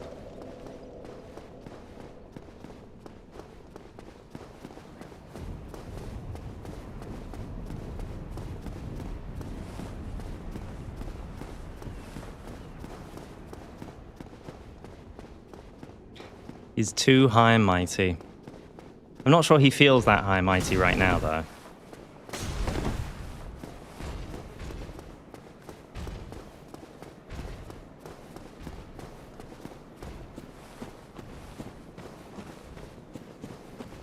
Is there a Soulsborne multiverse now, Neko asks.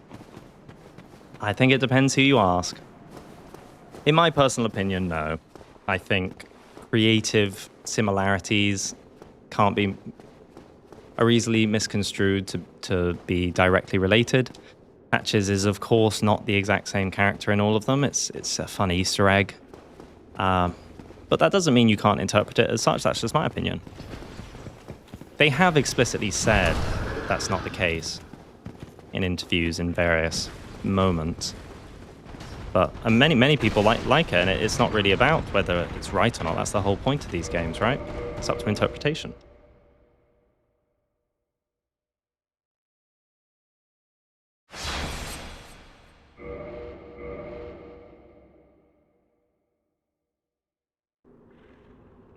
Some time ago, I mentioned that Gwyn didn't know something important about humanity.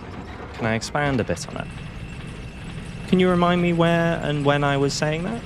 Just to get a bit of context.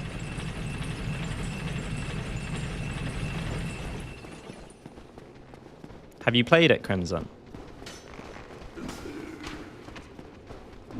Including the Ring City DLC.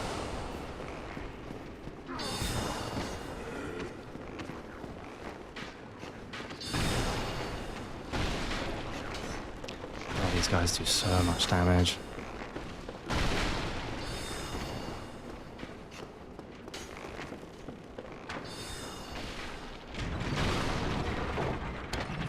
They said the same about Night Rain as Galen. They specifically said it's not representative of the lore of Elden Ring. Now, that doesn't mean they've not done their research, and it doesn't mean you can't draw things, but they did say that about Night Rain as well. So that's a very recent example.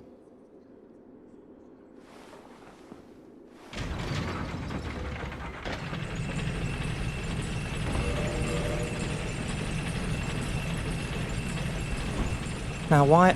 Okay, I don't understand why that didn't work. I thought I'd done it. Maybe not quite enough of an angle.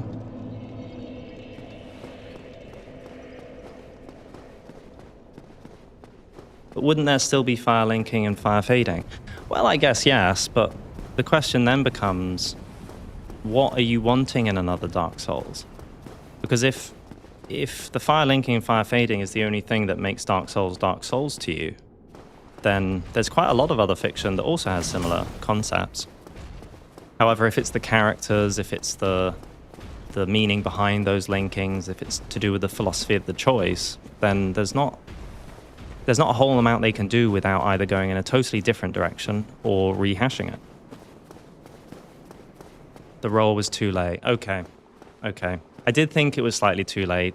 I was in my head. Okay. Thank you, Sean.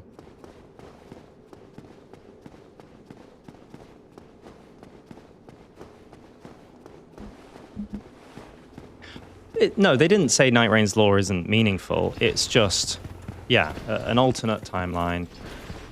So you can take it with a pinch of salt, basically. It's basically a developer way of saying we're not accountable for Elden Ring in this product. You know, in the same way that they have official manga or they have official comics and things like that are official and they have done their research. But it's a big point of contention. If they were liable for the lore of Elden Ring, then the game probably wouldn't have been green-lighted because it's too risky. So they're just drawing clear, almost legal separations.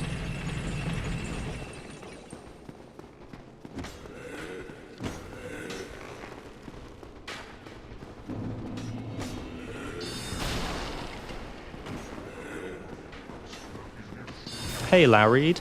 How you doing? And Puppy, good to see you.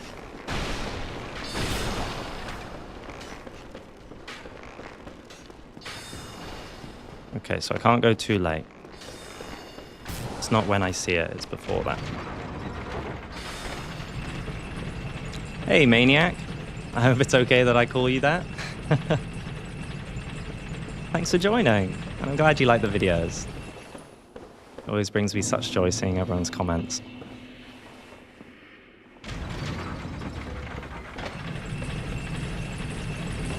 No! I thought that was fine, I did another bounce.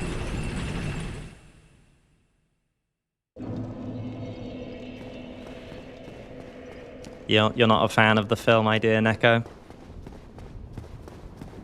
Do you not think there have been any good adaptations of games? Because I used to think the same, and maybe movies just aren't the right format for game adaptations. But I think some series, you know, The Last of Us I haven't seen, but I've heard very good things about. The Fallout series was fantastic, and I think fans and newcomers alike really liked it. Which is, as me, I used to sort of get frustrated at all these, what people might call cash grabs. But I get excited thinking about that. It's another way to explore the world that you might love.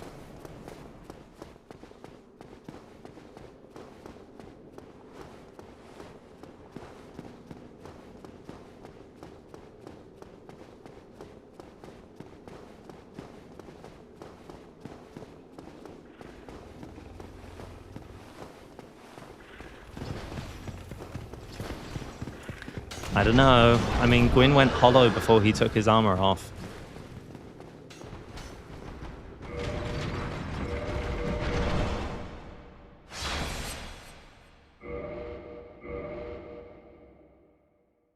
I mean, the truth is I could use the debug thing just to make the sprint back quicker.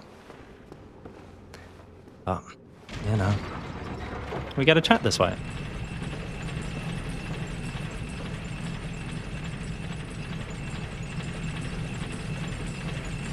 I appreciate it, Sean. It's definitely possible with a medium roll, right? It's not one of those things that I've made impossible without realizing. God, imagine that. Oh, the Uncharted movie. I haven't seen that one. I was a bit skeptical.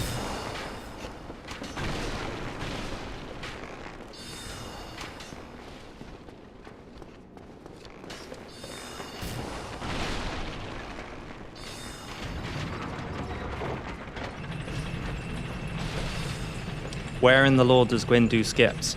Oh, he skips all the time, all the time. He's just dropped his skipping rope, that's all.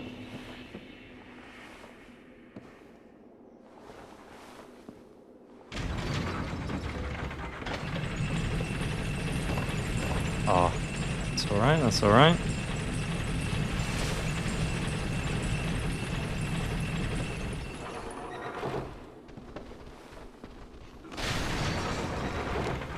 For the Bloodborne movie, am I remembering that correctly, that that's an animated movie?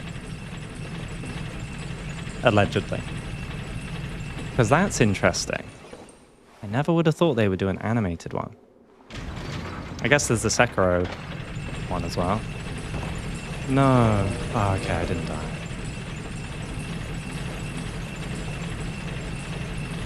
I've never done it with medium rolls, but have seen it done by sprinting to the corner and over the side.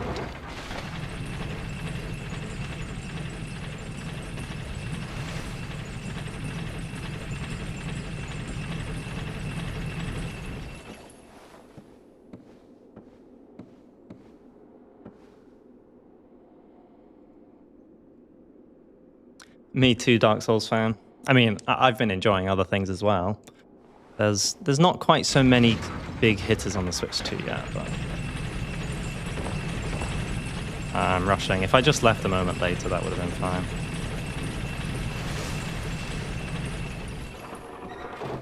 Yeah, it definitely. I think you're right, Eduardo. It's just a craft, and like many crafts, it has its difficulties. In some ways, you don't have to write as much or do as much artistic creativity, but at the same time, you've got a higher expectation. I think it's very hard to translate gameplay, especially the gameplay of, say, Elden Ring, into a cohesive story.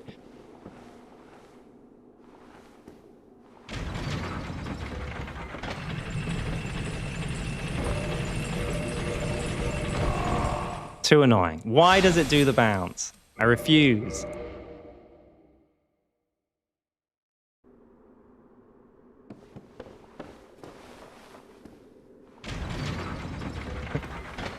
Yeah, I am so curious about Dustbloods. To me, it seems absolutely insane to make it a Switch-exclusive multiplayer game. I know it's PvPvE, so maybe you don't have to be online, but you have to pay for online services. You have to get an exclusive console that's contentious currently. And it's multiplayer. Like Night Rain was a huge success. But for people starting the game now, I'm pretty sure it's quite slow to queue for normal runs. If you're not playing Depth of Night, which is what most people have flocked to, you know, and that's on all the other platforms like Switch. So curious. No! What? Why?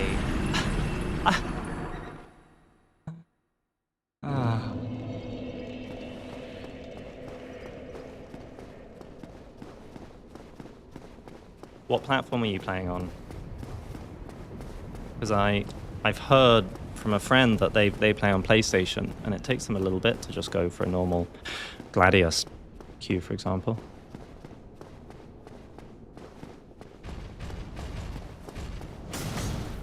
It's not awful. Oh, okay. Okay. Perhaps it was just one day that I heard that. I mean, I for one play Night Rain all the time. It's great.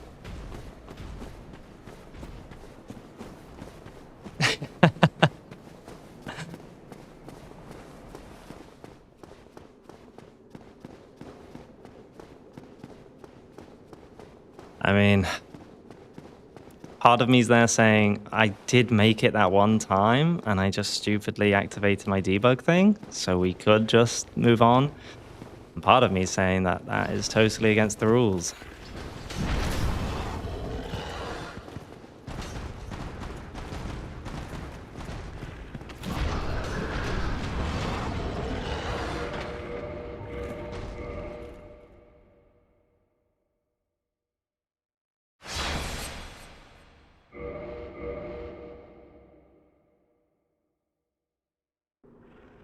Okay.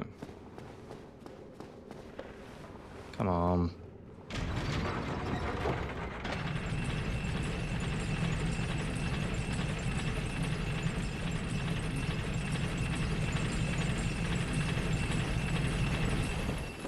Was in relation to the topic of how knowledgeable Gwyn is.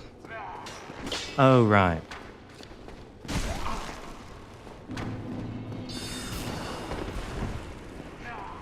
Right. Well, I think a video would do a better job on that. Well, that was a pointless heal.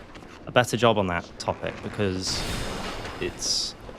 I think it comes down to a slightly more philosophical standpoint at how one sees all those things. But to me, the utter demonization of either the Age of Dark or the Age of Fire is wrong. I think, as per and FromSoft, there's nuance and beauty to both. And Gwyn's absolute abhorrence towards the Age of Dark tells me personally that he didn't see any value in humanity other than fueling his own age and delaying the Age of Dark. Have I played Lies of P? Crimson asks. No, I haven't. Souls-like games are quite intense, so I do love them. But at the same time, I don't get that much time to play anyway. So I find myself not actually playing that many Souls-likes outside of the FromSoft games.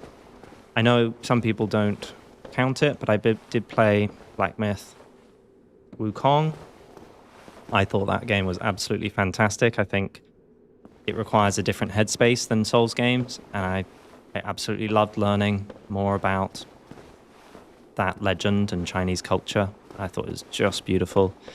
And I've played a little bit of some of the others. I played a couple hours of Wu Yang, Fallen Feathers. But no, I haven't played Lies of P.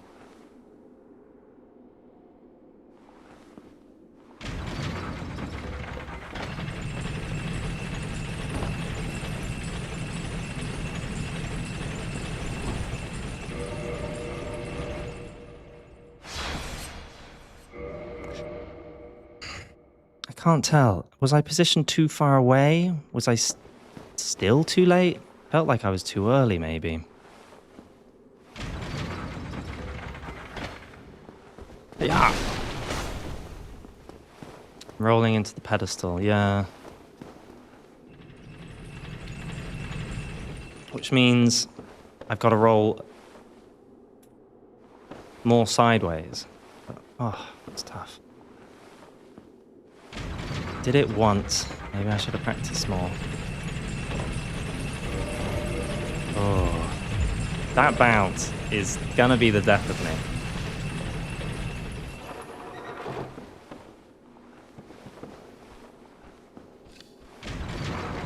So I need to stand a bit further away here. Okay. And then try and go across more, right? You love Lies of P, gets the swamp, and then lose all hope. I played a good amount of Lords of the Fallen, actually. That was one I played. I know that one was contentious, but again, I felt like it had a unique feel, too.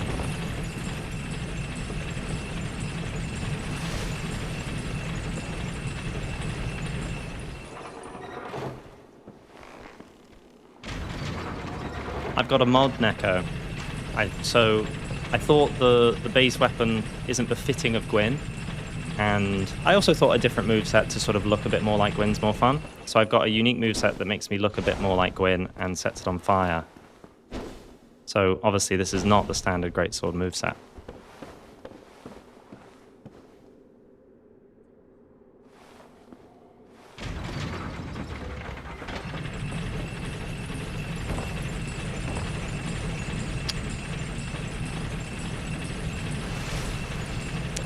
Would I rank the theories on the internet and sort of debunking it, confirming it in video? I think it's a mix. In some ways, I'd love to do that. On the other hand, I don't believe YouTube would reward it. And the frustrating thing about YouTube is you can't really have one video do badly and that's it. It affects the entire channel. So if I release a video and it's, you know, just not so many views, that's fine. The entire rest of the channel will see a similar decline in views, you know, the second it's released or a few hours after it's released. So I've debated and I've said maybe I might do that for members. You know, people who have memberships can give their theories and I sort of say what I think about them. But yeah, I've heard Crimson.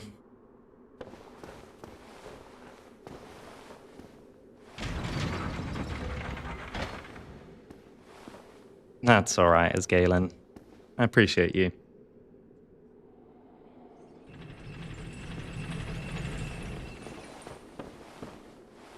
Exactly, Blitz 2 controller video. Sadly, you know, I wanted that to do better. I'm using the Blitz 2 controller right now. I think it's fantastic. And if any of you do want a controller, I would genuinely consider it. It has drawbacks, like no analog triggers. It's, you know, subjective whether you find it comfortable, but I find it absolutely great and I've used it ever since. But, you know, that damaged the channel a surprising amount. And obviously they were unhappy with it as well.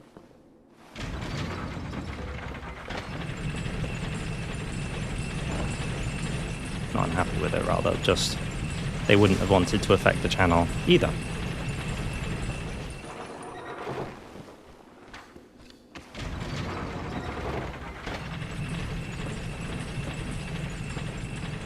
Could you imagine Lord Trek trying knocking on Firelink and a giant dragon girl just appears and throws him off the edge? Not quite sure what you mean there, Alcatraz.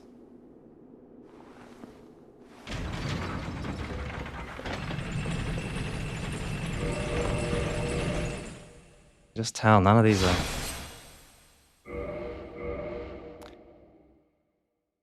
Your videos are my favorite. have the best analyses. Low-key soothing, so I watch your videos to sleep. Oh, thanks so much, Toby. I'm really, really glad you enjoy them. I remember when I first started the channel, and people would say I fell asleep to this sent me to sleep. And I think people weren't necessarily trying to be complimentary, but I definitely didn't take it as such. I was there thinking, well, I put all this effort into editing this video, and people find it sends them to sleep. But I've come to actually quite like it. It's funny how, you know, you see things differently when it's someone else. I was so upset. I thought, I can't believe these people are telling me that they find me boring. You know, it's like saying you've gone to a lecture and you've fallen asleep. That can't be a good thing, right? But actually, this is free time, right?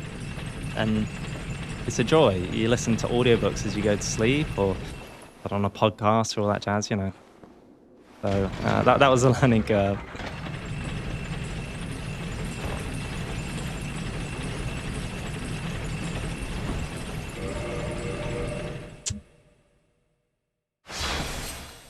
Don't know. I can't tell.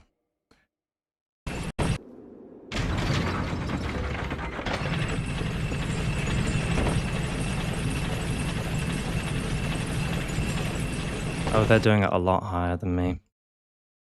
Okay.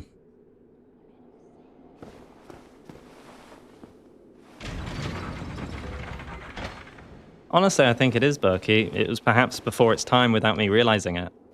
Like Lord Sleep Through, and not that I would want to or consider what I do ASMR, but you know, ASMR and stuff, that's all massive now. It's everywhere.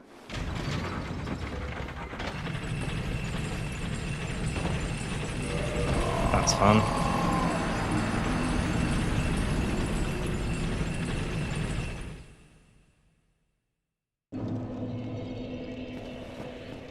I am so tempted. Let's try again, and if this doesn't work, if I can't get it, shall we take a break? Go try Izalith?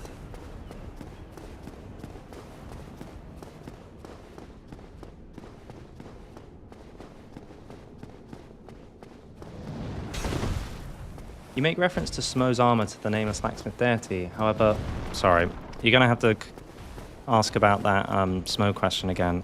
It's just gone off screen for me.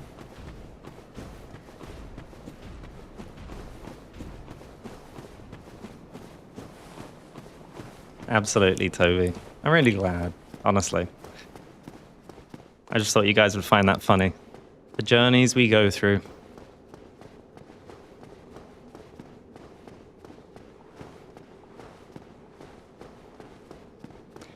Boxdog asks, is this game good? I don't know, man. Maybe, in like a niche sense, but probably not. I mean, I'm just dying on an elevator, like, what could be good about that?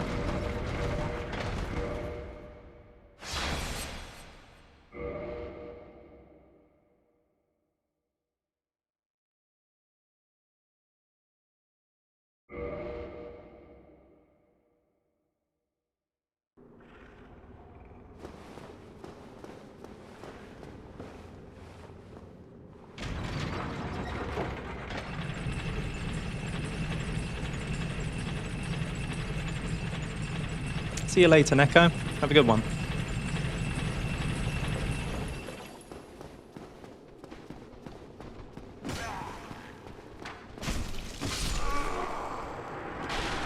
Wow, that's lovely.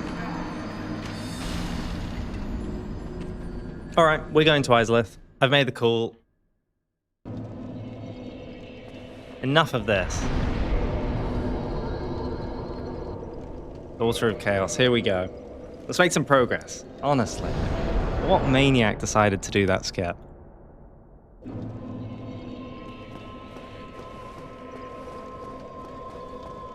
Okay, question.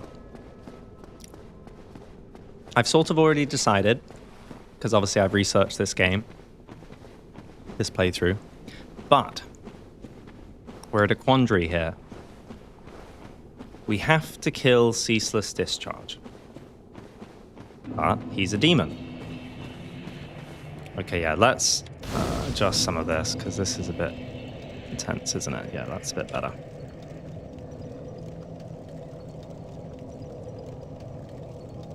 Press there.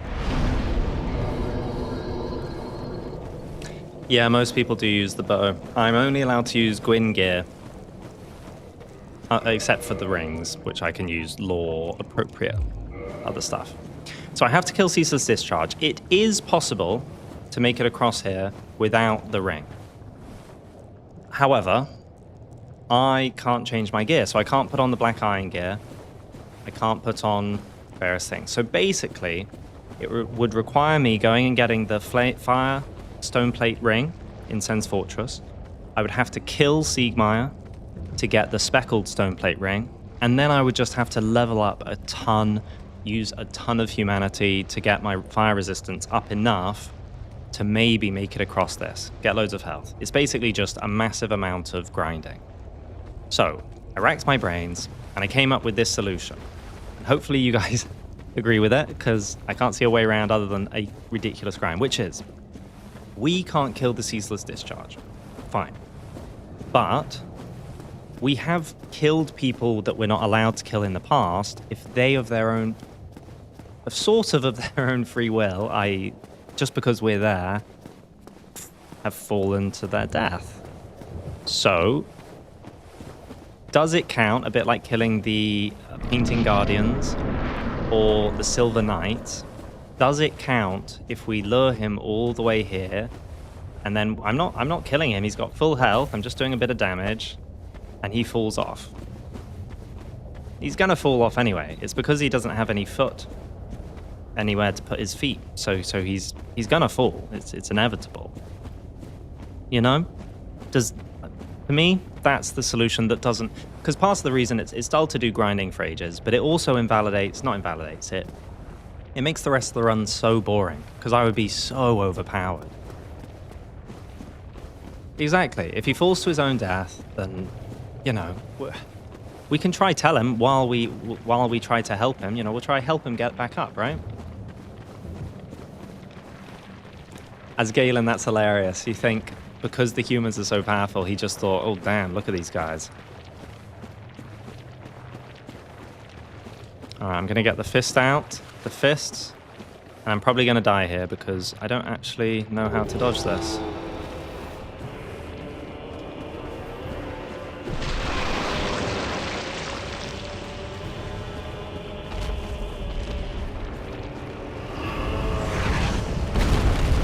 Okay, we're looking good. Gwyn, he's a tricksy one. He's a planner. I think he would be difficult to defeat him more. He would be that one who thinks of the clever way to get behind the enemy, you know? A general.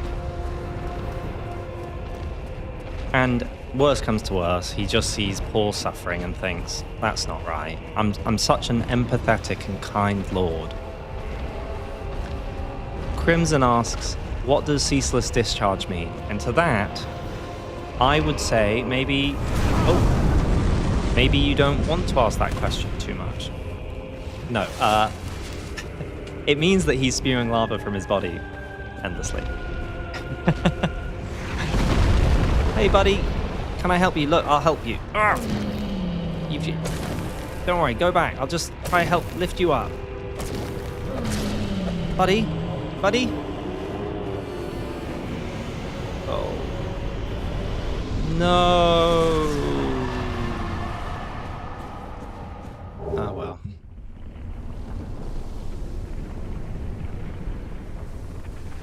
I thought I was helping him, you know? I thought I was helping him because he obviously needed a hand. Like, if I gaslight the victim, oh my god, that's dark. Okay, so we can't kill any demons. How much humanity do we have? We're 5 humanity away. 5 humanity away.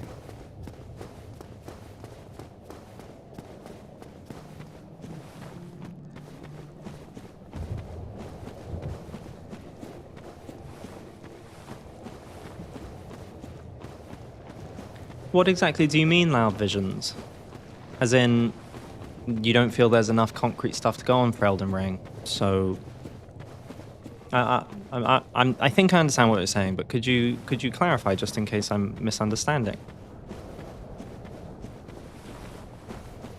What a strange area.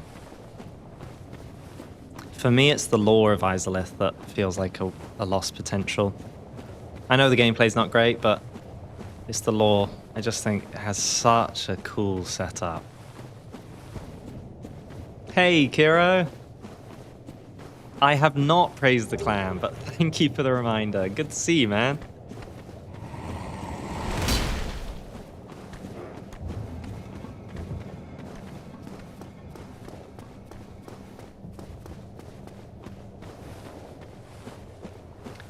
Eduardo, yeah, you killed him regularly. Honestly, I think Ceaseless Discharge is a pretty tough fight if you fight him normally. There's two sort of tricks. You can get him to continually do the attack where he gets his arms sort of in the valley, and that's how I usually do it. Or there's, yeah, what I just did. Okay, so we're just going to drop down because we don't want to fight anyone. Sadly, now this is one I did remember, we can't use this bonfire either because we can't kill the demon. So that's another bonfire we can't use. Luckily, this one hopefully won't matter so much. I'm sure everyone knows, but here's the centipede demon. Just because.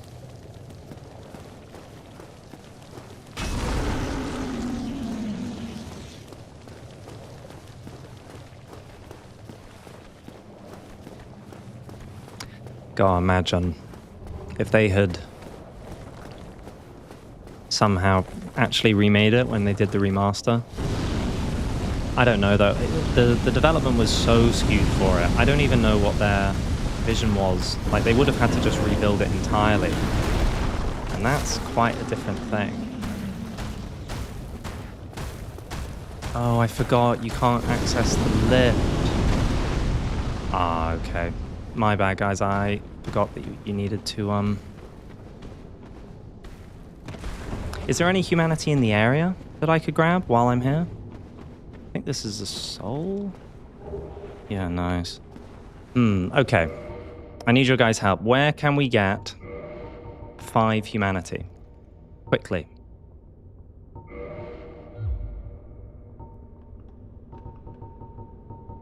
Get a homeward bone. Yeah, I'm trying to think.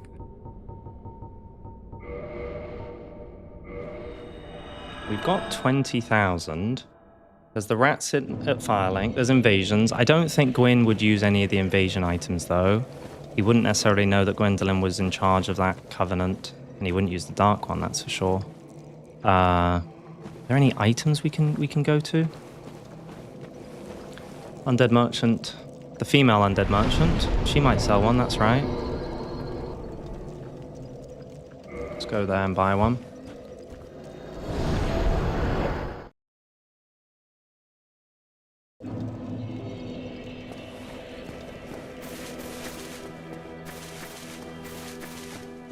How would Gwyn react to Solaire? Probably just kill him, let's be honest. This isn't a humanity, is it? These 2 items here, they're not humanity, are they?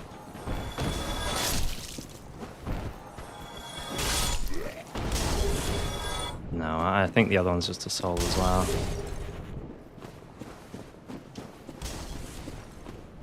Let's go buy one here.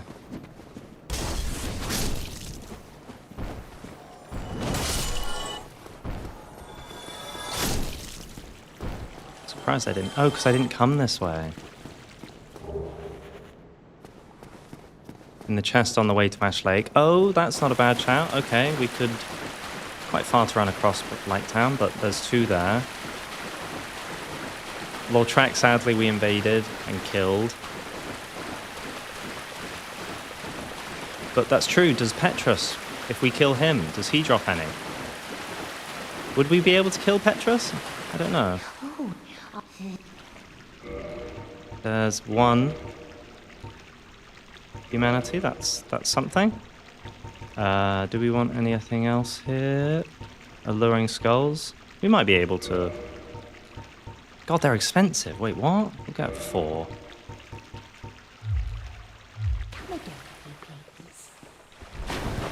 I mean, we haven't done the Undead Berg, so if there's any humanity there... Oh, there's one right above us, right here, yeah. I remember that one.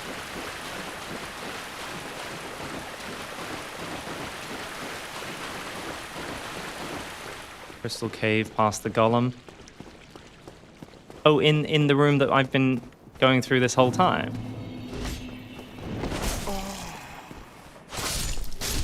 I think this is a humanity, right? I wonder if Petrus is a bit... Yeah, that's a humanity, okay. So we need 3 more. I feel like there's going to be more humanity in this area somehow. Does the guy sell one?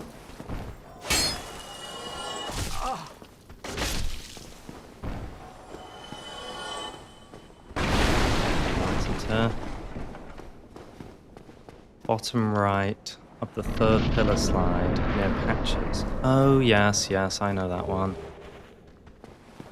I can't remember what bonfires we can teleport to there. We already activated the Drake, so that's all good. Another headshot. Yeah, what I might do is we could just try quickly get the rats here. But does this guy drop humanity? I could see him dropping humanity. Well, you see, I try. Right finger. Ah, no humanity.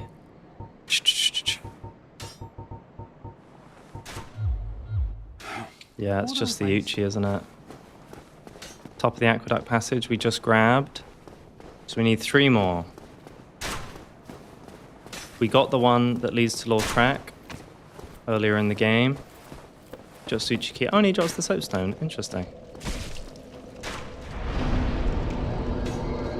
It's not a level. Lower Undead Berg. We got that one. Nice, Sean.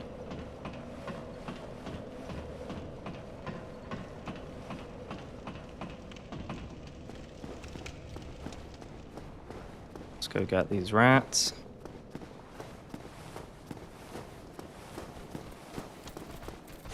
We can't and haven't gone to the Dats. Why am I hearing people walking? Die, rat.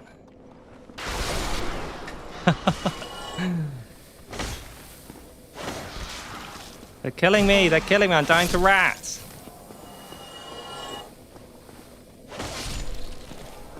Hey, that was good.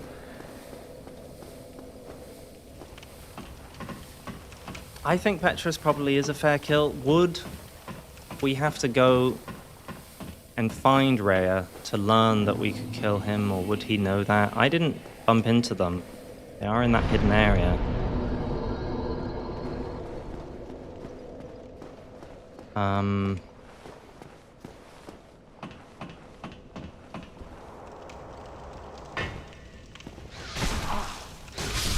Never learn, just attack. I don't know what these guys' drop rates are.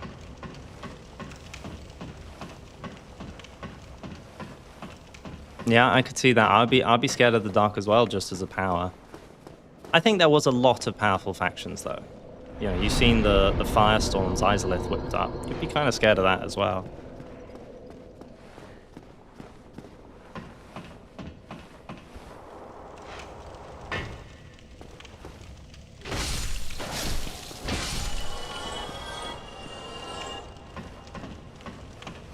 I'm using Reshade, King of Kings, so I've got a few touch-ups, yeah.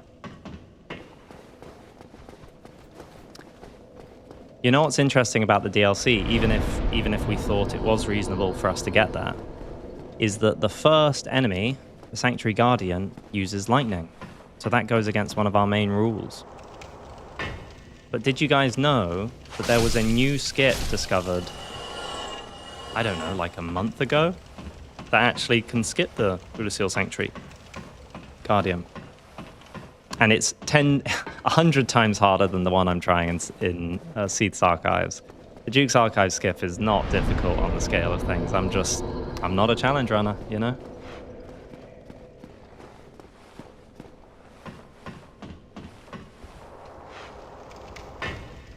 Oh, will he be at Firelink? That's not a bad idea. All right, let me go back to Firelink and see if Patches is there. Because if the trigger's just Nito, we could get all 3 from Patches. And I can come straight back here if need be.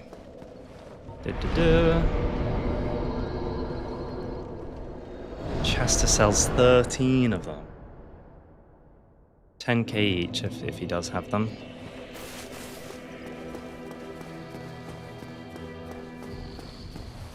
He's such a lazy serpent. You over here? Yeah, this is where he would be. Baby skeletons would be really good. Maybe I should have farmed them.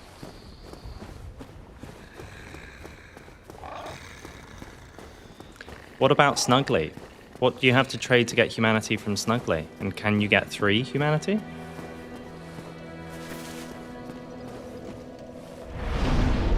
Walk to the sunlight altar.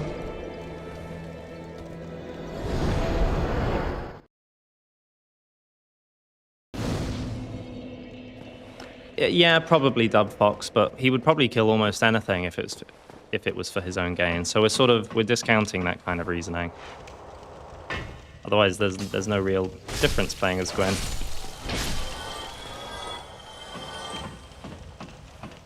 Oh, you can only give it Snuggly. Okay. Yeah, you get the Rings of Sacrifice, right?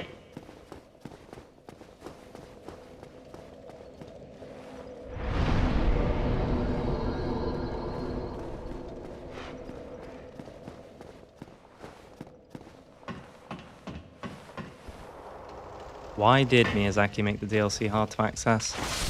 Is the question we all asked. Come on, give me the humanity. Okay. We need 1 more. Is that right? 23 plus 6. 1 more. It's the classic, isn't it, Kira? Imagine fighting them at their prime. Of course, Prime Consort Radahn wasn't universally loved. And honestly, it would be something like that. Like, Prime Gwyn would have been an absolute menace.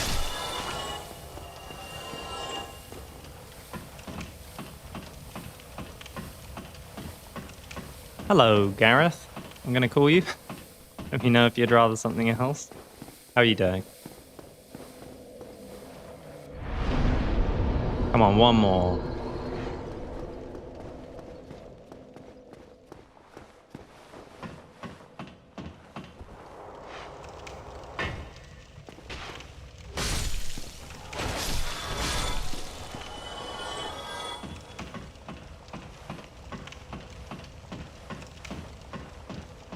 Poor girl. Honestly. I mean, Artorias in Night Rain's just like a snippet of what he could have been. Such an epic fight with how they dealt with that.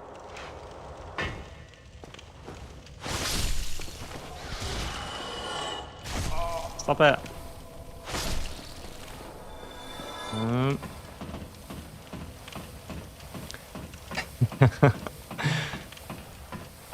I didn't find Prime Consort Radahn too bad. I think it took a good 10, 15 tries for sure. But it was quite a fun... I think once you sort of learnt the dance, as many people would say, for Sekiro.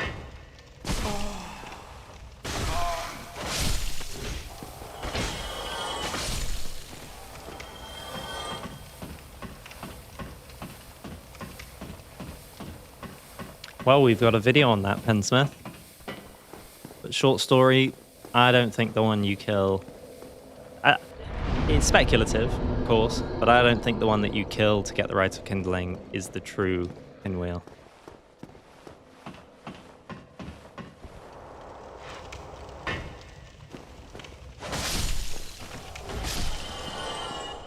Come on.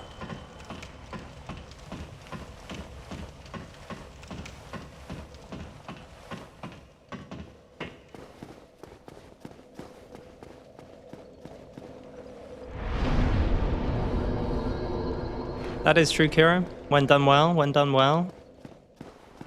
I worry the game's become a bit too all about learning the patterns. Because for me, say Dark Souls, it wasn't about learning the patterns. Sure, I would notice the cue before Quelaag does the explosion attack, because that always one-shot me.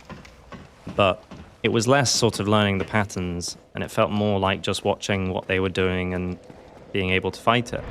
I felt like it was possible for a new player to beat some difficult bosses first time. Unlikely, but possible. Whereas I think there is just a knowledge check for, say, Pan Consort Radahn or a lot of these things. You just can't know when the attack finishes, or if they have 7 more combos after it. But I'm not one of the haters on how it's developed. It just... I get this sense when I start a new boss with these new games that it's like, okay, you know, the first 2 attempts, unless I get lucky or I'm overpowered, I'm just sort of seeing what they do. And that's fine, but it's not how I would naturally play or explore.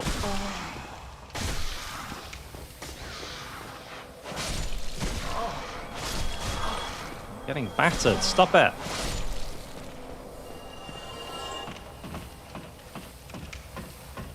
Elden Ring or DS1, you can only have one. I'd be curious what you all think on that.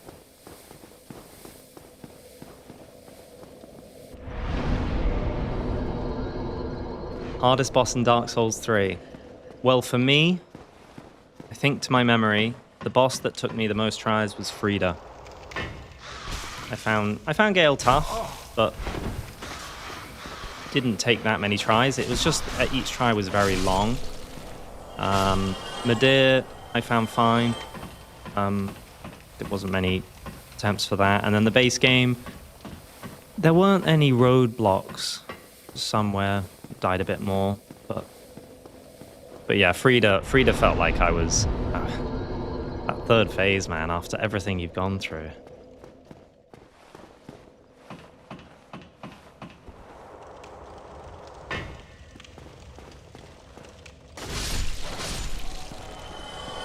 Come on, rats.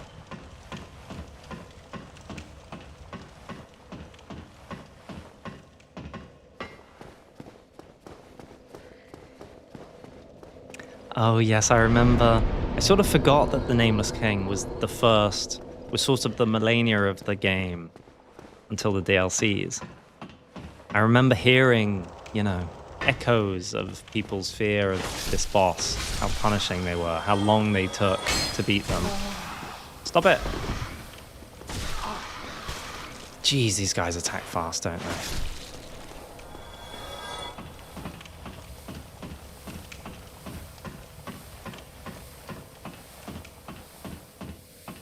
Like I was struggling against Seath earlier in the playthrough. She was absolutely destroying me. And it made me realize sort of each move, I know each move, but it's a normal fight. There's back and forth, there's positioning, there's reactions. But each attack was just an attack, that was it. There was no crazy wind up usually, except for the really big attacks. Okay, this is getting crazy. We got lucky early on, but... Champion's Grave Tender. Interesting. Did you... I'm trying to think what makes that fight extra hard. Maybe slightly lower damage, so that you couldn't get rid of one.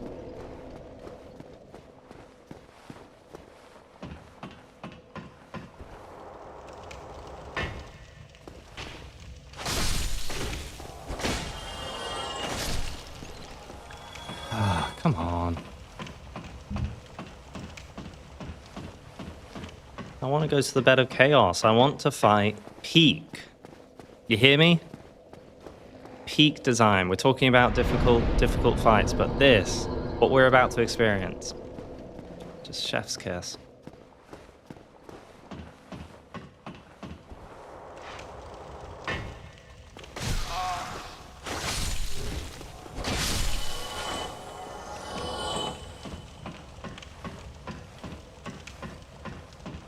Really? Well, that's a good point, actually. I could use all my humanity to try and get more humanity.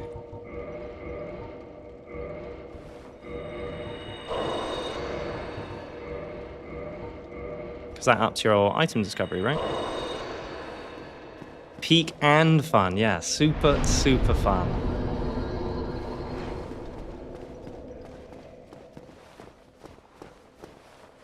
Absolutely is, Galen. There's pros and cons for all of them.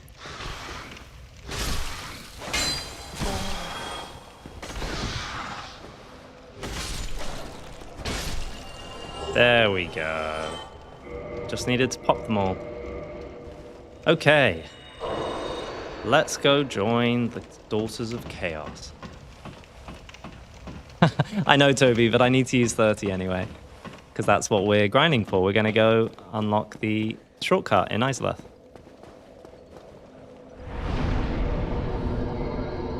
Besides, it helps our defense. It was so the rats couldn't kill us.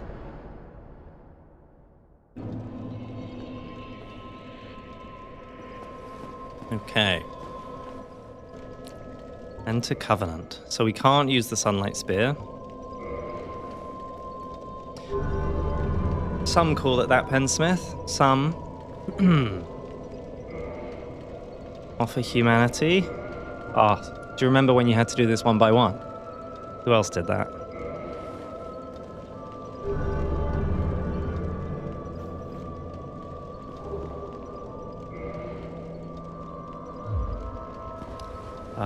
Okay, I'm just gonna rest here.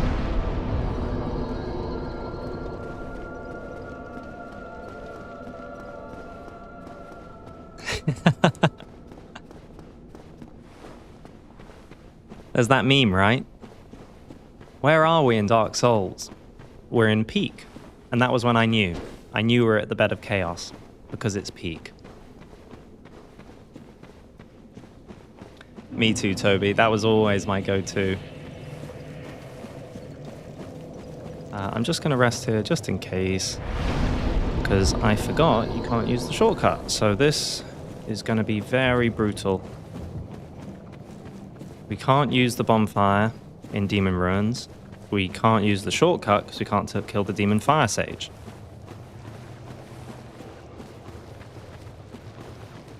It's also so fun. It would be my classic even in a first playthrough. I would never summon first time beating a boss because I wanted to get the full experience. Not that summoning isn't the full experience, but it could go quite fast, so I might not absorb it all. And then I would put my summon sign so that I get to do the fight a number of times. It's always a shame when you really enjoy a fight and then you can't play it for God knows how many game hours. Orange. Wait, have I? Yeah, I've still lowered things, so.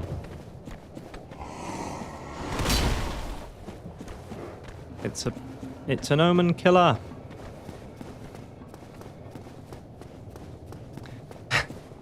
One by one was brutal. So many things in the game are. We love our old-fashioned games, we love our nostalgia, but yeah, it wasn't all great, was it? And that's ignoring the second half of the game comment. Is this my comfort game? It's an interesting question, Purple Mind. In some ways, I find it very cozy and sort of reassuring to be back in Dark Souls. It's definitely nostalgic for me. But at the same time, I wouldn't pick this game up wanting to have a cozy time. You know, I don't come back to it periodically for that reason. It's not my cozy game, it's just cozy.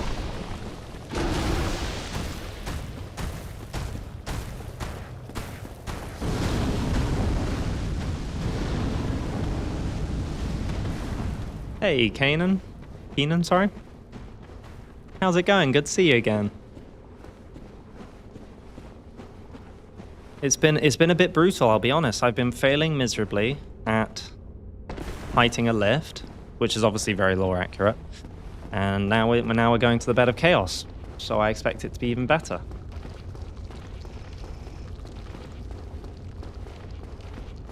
True, Toby, true, yeah. Almost too good sometimes. Get overpowered.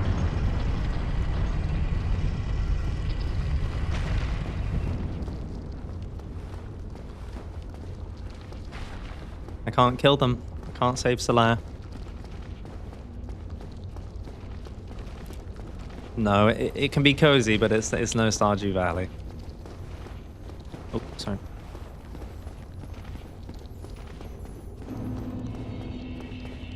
Now this is sort of scary. This guy, a bit like the drakes, the blue drakes, can just push you off by turning. So, I was hoping he just...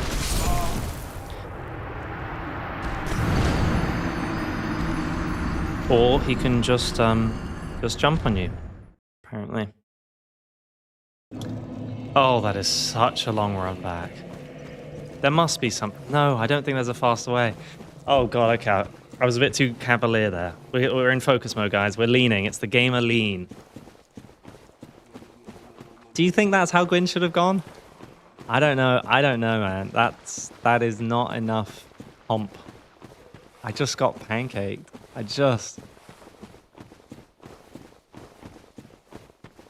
Wait, who said Outlast was their comfort game?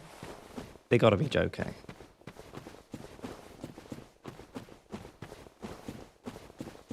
Legend Toby. Supporting the good, fighting the good fight.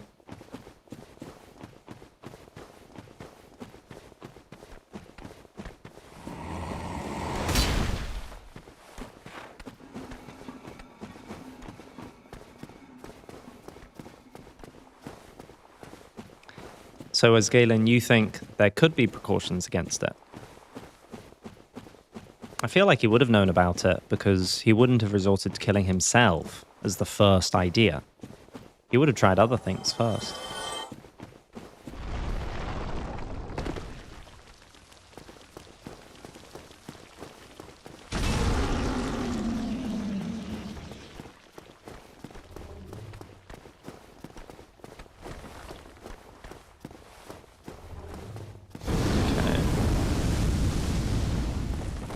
God damn.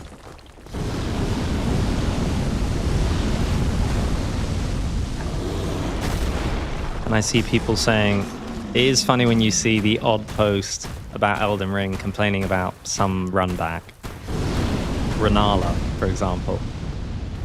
You just think, oh, it's not it's not invalid, but you have no idea.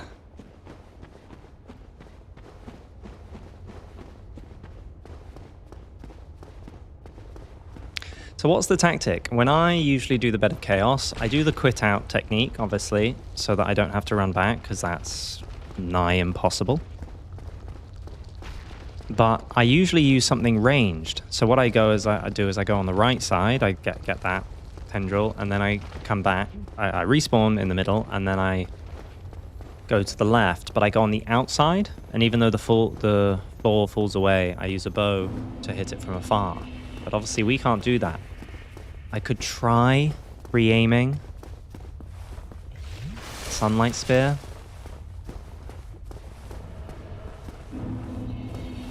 Or maybe this is the boss right here. Okay, let's just...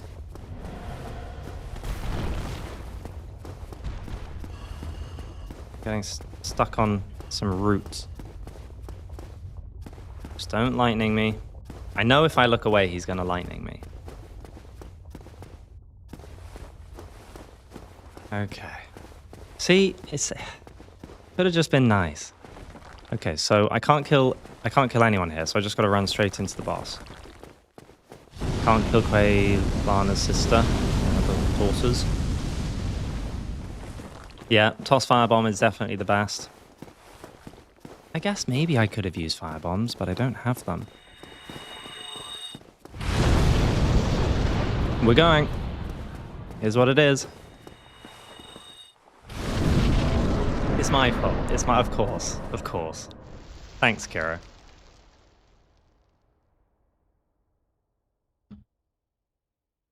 Now, guys, as always with these sorts of bosses, just try take it all in, you know?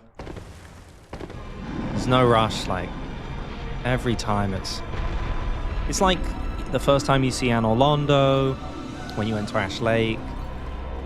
It's like, wow, they made this, you know? It's an honor. It really is an honor. I will get one shot as well. I know that. I'm so scared I'm going to wait for them to do another attack. No? Okay.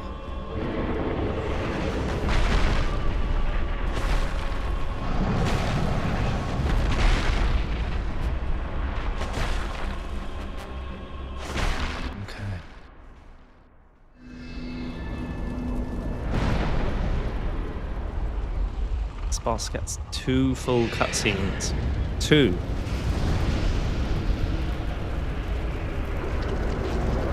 All of them. The Slayer one, Donald, all of them. I appreciate you, Rainmaker. I'm really glad you enjoy them. It's awesome seeing people sort of discover things at different times. There's something I've made so long ago. Okay, we're quitting that.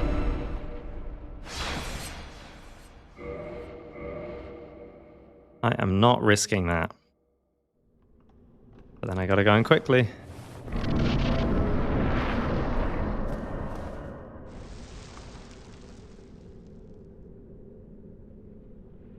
This totally unique mechanic. They were going to use it elsewhere in the game, but instead it's reserved just for Peak. Okay, I can't remember the tactic here. Sort of got to go on the inside. Oh, I already almost died there. I think I'm dead. I don't know how to do this.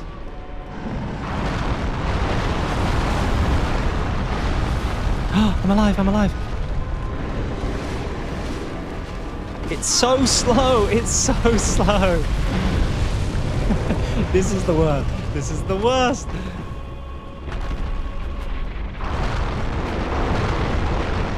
I know you can't go here. Oh! Just don't look and it can't hurt you. Just don't look. Oh. Why? Sorry, did I think I said some things out loud without meaning to. God, this fight's good.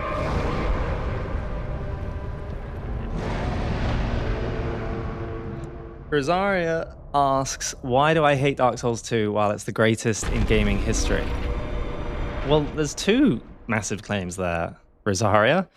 I don't know why you think I hate Dark Souls 2, and it's a pretty big claim to say it's the greatest in the trilogy. You gotta substantiate those. Okay, God, this is what we're talking about. You know, fights lately, you can learn them, you can dodge them, but sometimes bosses you just shouldn't be able to dodge them, right? Like, that's what Peak really is. If I wasn't doing this fight, I don't mind. Oh, gosh. I'm actually sort of used to this type of dodging. Night Rain. Okay, so I've got to...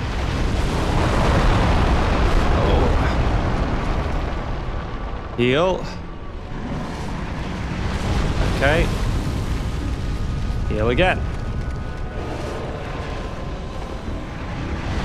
Oh, guys.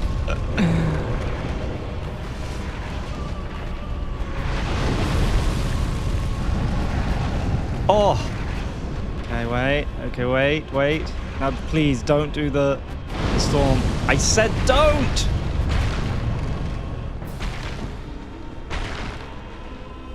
Please don't do it again. I don't have enough stamina for this.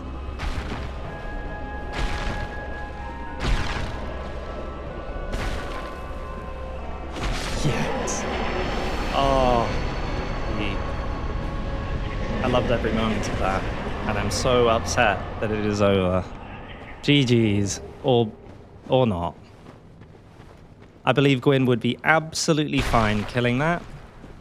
Once he entered that room, there was no chance for the Witch of Izalith. She was not out of bounds. My God.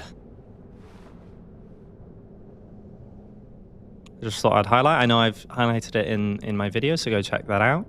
the one about the trees and out of bounds, but I never really noticed just how big this throne is.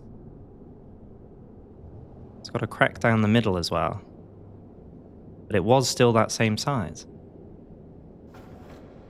So this was just a giant throne room, originally.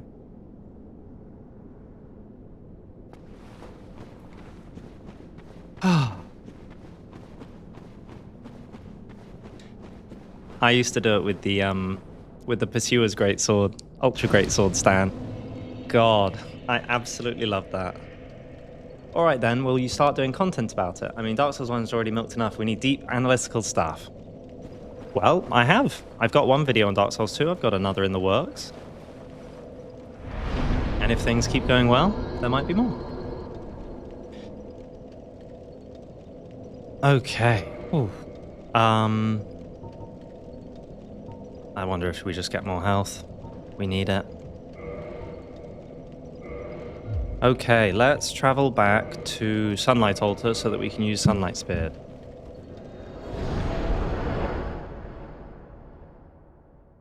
Have I done Dark Souls 2 content, Kiro? Yeah, not the most recent video, but yeah, I think the one before that was the Dark Souls 2 mapping the world vid.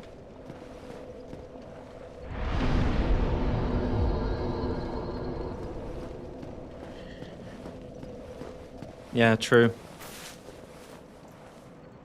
I think the truth is the natural cycles of this world are inevitable, even if they're driven to the ends of the Ring City. Just as night follows day.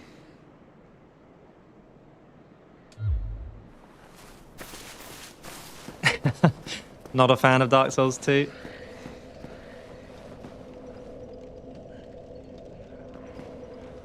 Hey, Premdari? Thanks for joining. And I'm really glad you enjoy the videos. That means a lot. How much does it cost to level up? Because I might just use some souls. If I'm about to die pointlessly, I might as well.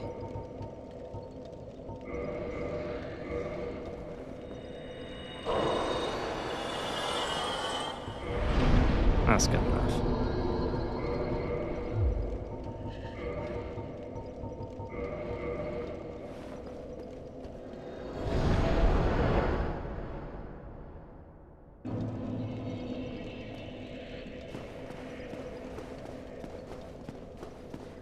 Now, some of you might say that it's stupid of me to have done Seath last, because I can't kill anything. Maybe I should have done Nito last, and then I could have actually used the Sunlight Spear. But to those people I say, I think the Sunlight Spear is emotional support on the left. I think at this rate, the only person we're actually reasonably going to be able to use the Sunlight Spear on is Seath. That feels pretty lore-fitting. And Gwyn, which is something. Would I ever do a video on the Pursuer? You feel like there aren't any good videos on him, but he's one of the most interesting mechanics in DS2. Well, yes and no. I mentioned earlier in the stream that I tend to only do videos when I feel I have something of value to deliver. So I don't cover interesting characters just because they're interesting, but rather because I feel I have something interesting to say about them. So with the Pursuer, I think he's such a cool mechanic, especially in the Scholar of the First Sin edition, appearing all over the place. And even, is there a point where there's two of them in Drangleic Castle? I can't remember. But it doesn't necessarily translate to a good video, because if everyone already knows everything about the Pursuer, and I don't think there's anything to be plumbed, then I don't want to just make a video that goes over the same stuff.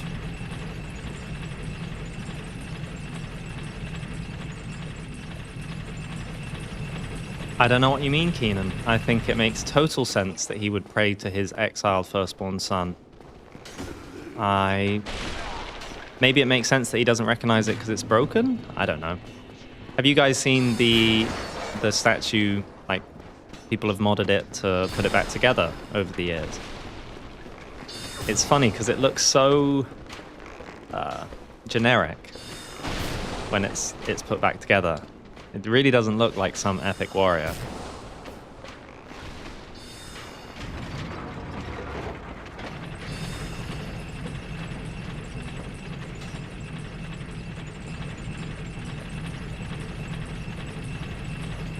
I wish FromSoft did so many things between their games. I wish they had the boss rush, Sekiro. I wish they had the New Game Plus mechanics and so many small things from DS2. I wish... anyway, the world from Dark Souls 1. But a lot of these things, you know, they're not done in isolation. No, not quite as majestic.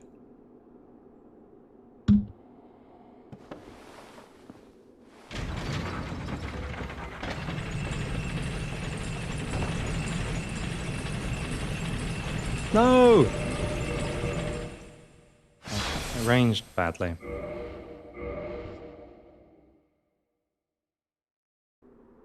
True. Aesthetics are a better solution for the lore as well. Yeah, I saw that as Galen. A lot of it's inevitable.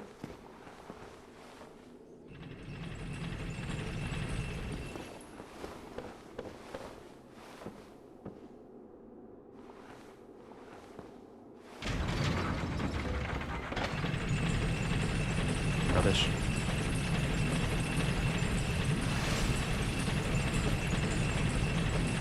We're so close. Have I done the DLC yet, or do I plan to? I think for the stream, I don't plan to. I think lore-wise, Gwyn wouldn't know about Ulasil, nor would he be killing the Crystal Golem to access it. However, for the edited video, I think what I'll do is I will feature how it would have been done, if that makes sense. So I'll still sort of do it briefly off stream, because there's a few interesting points, I think, for that section. But most of it, because most of it's just humanity, would just be a normal playthrough anyway. So I figured it's not such an interesting section of the game anyway. It's just obviously the awesome DLC.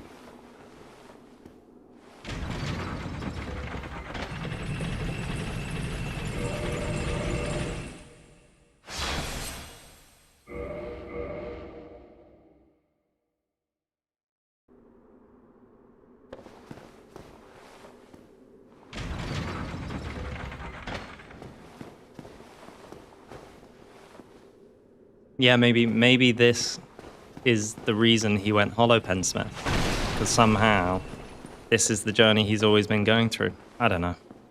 It would send me mad, that's for sure.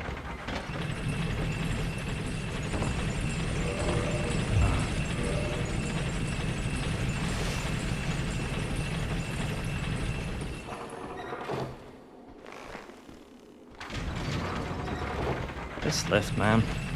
Just gonna check it again. Yeah. Let's see. So there. Run. Second. Go off to the side. No. It's quite high that they run off.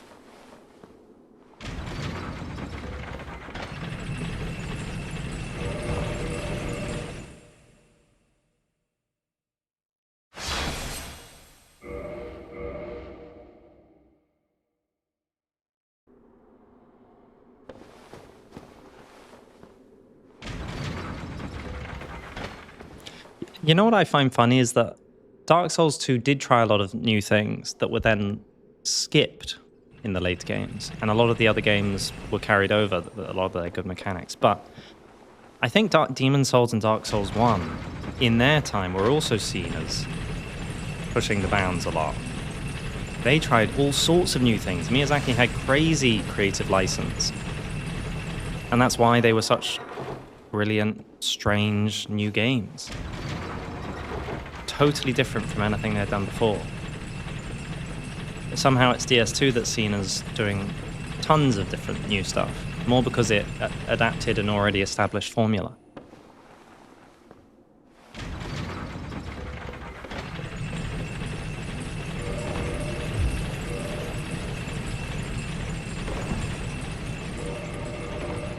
Oh. That was sort of the close. I don't quite know what happened there. I was too close to the pillar, and then I went the left side of it instead of the right.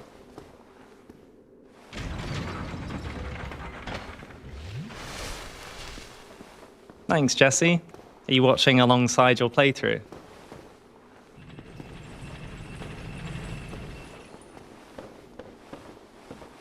Is it Raymaker?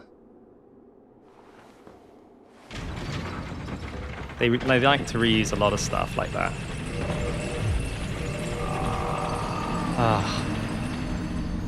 They always redo the lift sound effects. They always redo certain voice lines. What else do they always redo?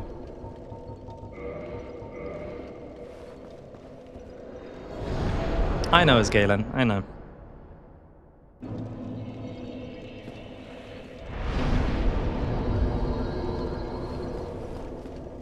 There's a limit to how much they can try fill out the whatever it is, 2,000 year Age of Fire, because the game isn't that huge.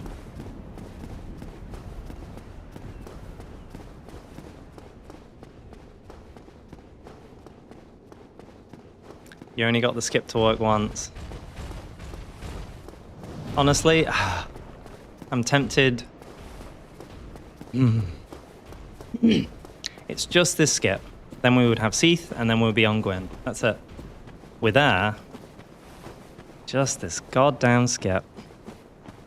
And we can't... I wish we could rest here. You know what I might try is... I bought an alluring skull. Let's try an alluring skull. Because this might make this a lot faster. I forgot I got this.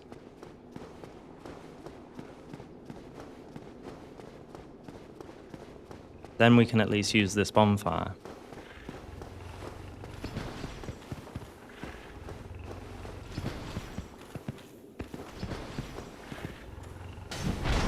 Ow!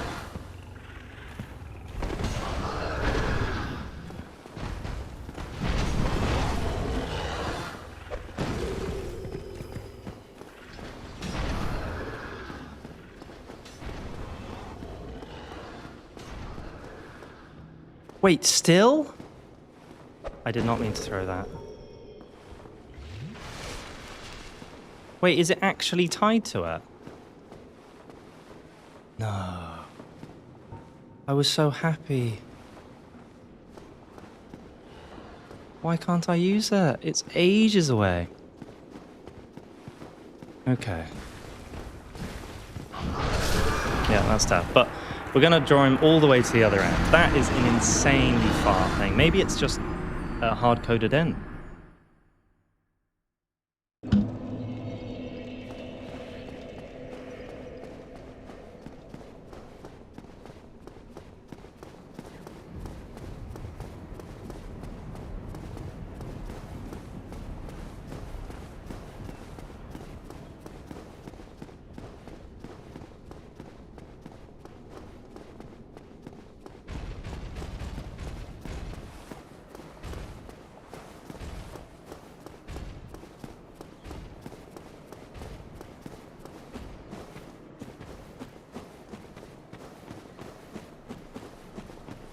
I don't know if DS2 needs a remaster. I feel like it holds up for the design, for the artistic vision it had quite well.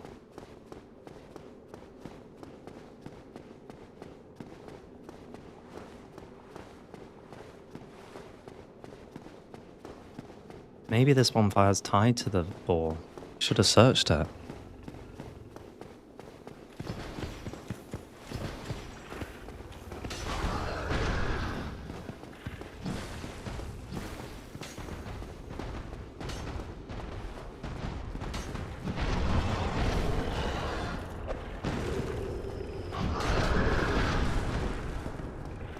That's in a video as Galen. We cover that in the demons. Wait. Why is he back?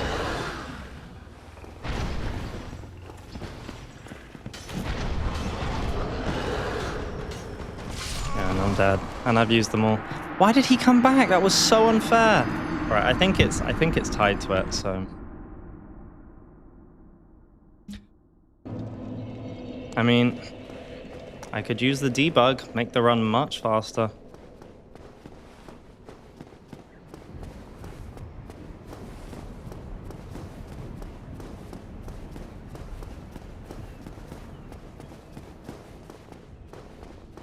True. DS2 PvP was so good. I love that.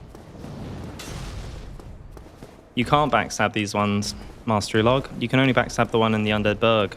These ones have armor, even on the rear.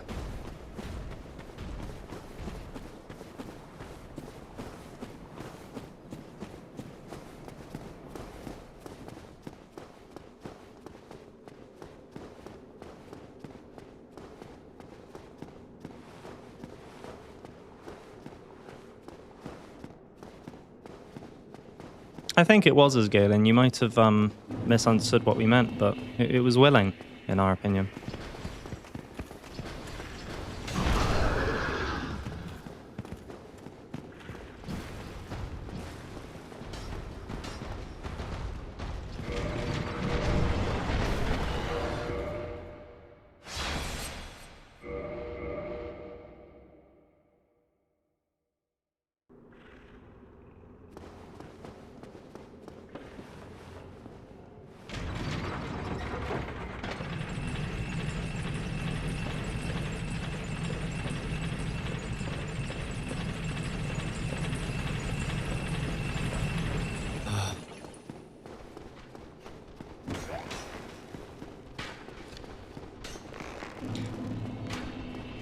I mean, what we could do is I could do this off stream again,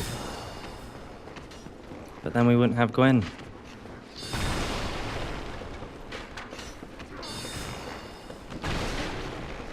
I so want to do it. I so want to do it.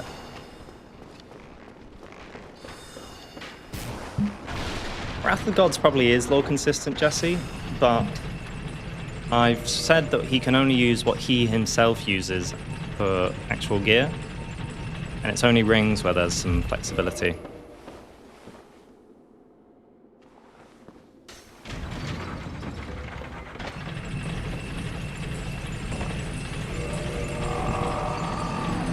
I quit. Damn it. I mean, without slaying pigs, your next best bet would be the skip actually working or wrong warp, right? What's the wrong warp?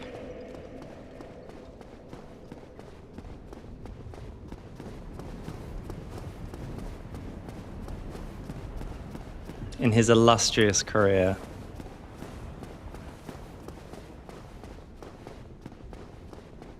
Maybe we take the coward's way out and kill another pig.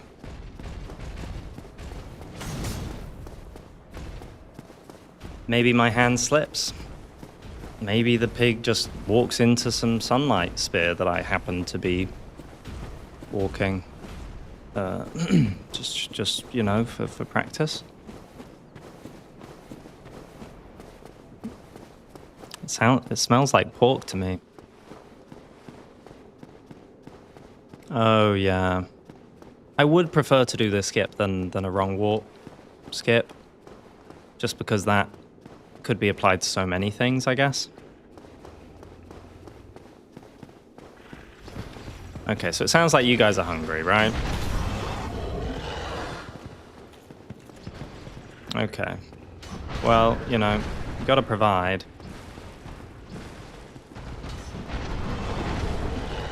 You've done your service well, piggy.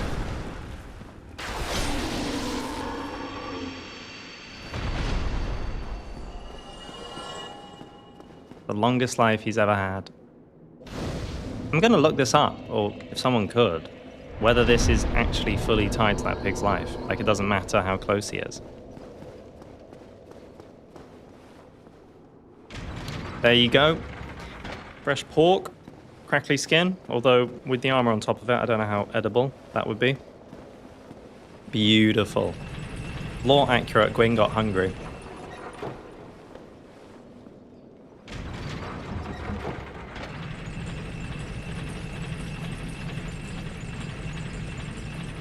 Pulled pork sandwich.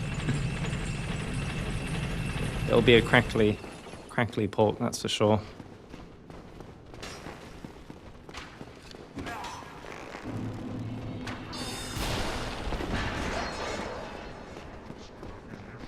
With the bow technique, if one was using a bow for this skip, that works off doing like a roll to the side and then a roll backwards, right? So it's not just for aiming, it's for being able to roll omnidirectionally, or rather with the opposite, whatever you call the quad direction. Gwyn slow rolls. I wouldn't call it fat rolling. He's just, you know, diet starts tomorrow, you know? Yeah. Gonna watch it again because it's been a while. So you drop a little bit off. And it's basically at the top of the apex of the arch.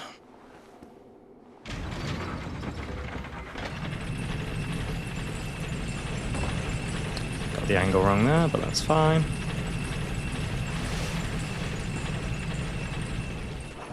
God, imagine if this was a speed run. I would be so nervous with moments like this.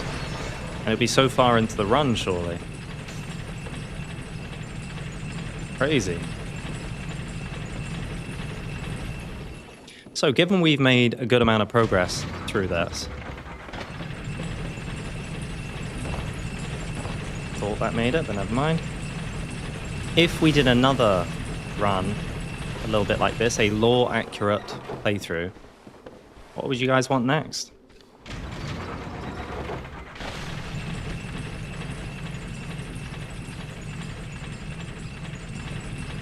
Yeah, there's like a mark just there, the texture.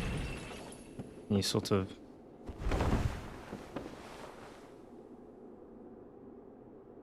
Right.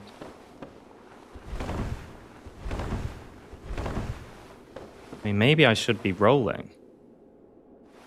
You know what, I'm gonna try rolling. No, rolling was not the right idea. Rolling goes way too far. I think backwards rolling doesn't go as far.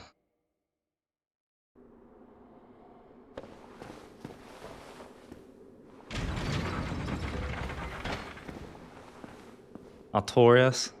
Artorias could be pretty cool. Would I have to kill every human I find? Something like that? Or every... I'd have to kill Anor Londo first. Sigurd. I'd just wait.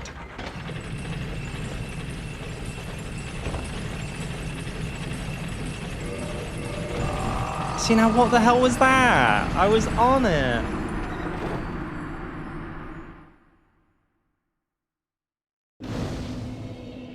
I've got to kick as many people off the ledges as possible as patches. Who would that be? Lautrec? NTP Demon?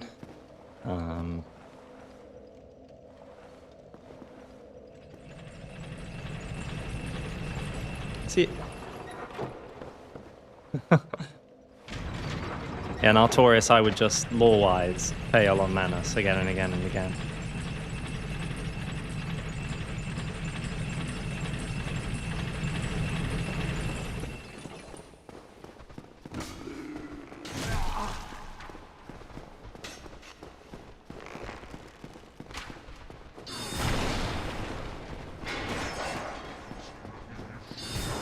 Be Seath. Or be Little Seath. That could be pretty good. Again, though. No, that would be pretty good. I don't know what, like, lore difficulties there could be in that, but playthrough-wise, that'd be hilarious.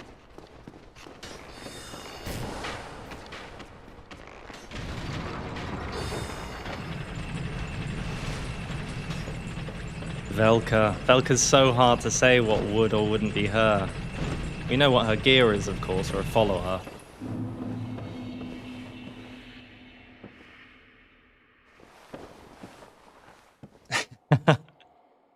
Crystal Hollow playthrough, just gotta kill absolutely everything brutally.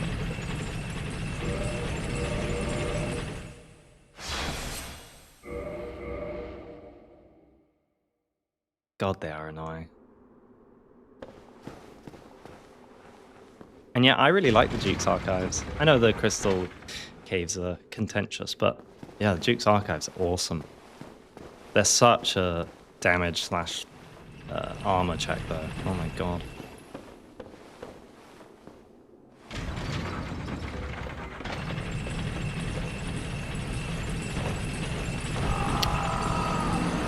This game, man. This game. God, look at how janky this is.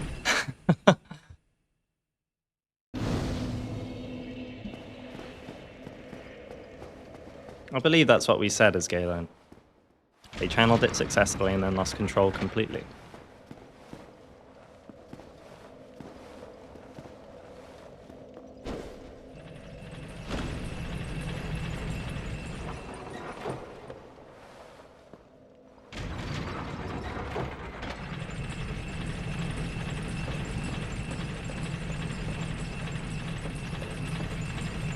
I'm considering just using the debug tool to go past this bit. Save you guys the agony.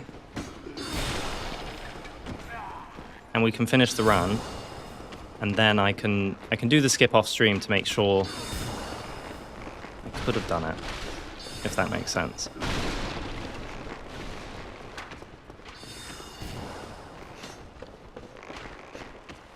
So love to do it now though.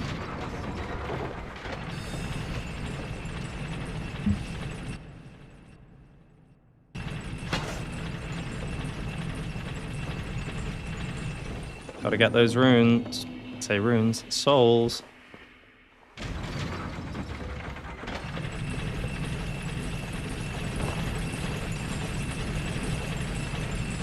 I was too late. I was too late. I knew I was too late. I hadn't adjusted. We're gonna get it. We're going to get it.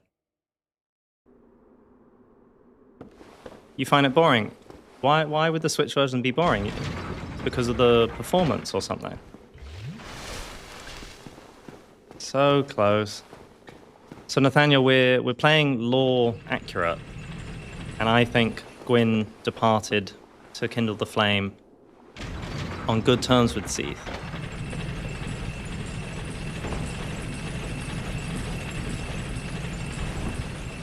No! Oh, I believed it for a second. I believed it. So, if we were to go up and fight Seath, then we would get imprisoned. But if we get imprisoned, we have to kill one of his lackeys. We have to kill one of the snake men. And I don't think Seath would do that. We're trying to make it lore accurate. So we're trying to do this skip so that we don't get imprisoned, so that we can just go straight to Seath.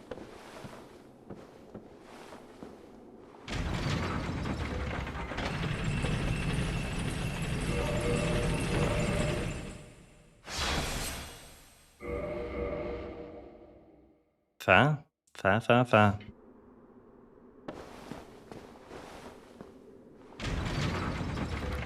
So what are some games people are enjoying lately?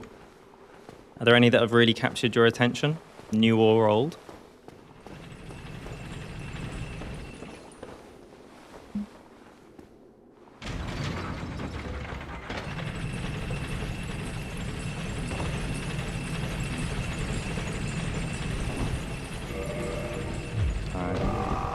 If your setup for the run is that Gwyn spawned in unaware of the events of the last 1,000 years, could you not walk into Seath's arena expecting an ally, but due to his madness, he lashes out? It's a difficult one, that. So I think it's almost like I see it as a retrospective playthrough.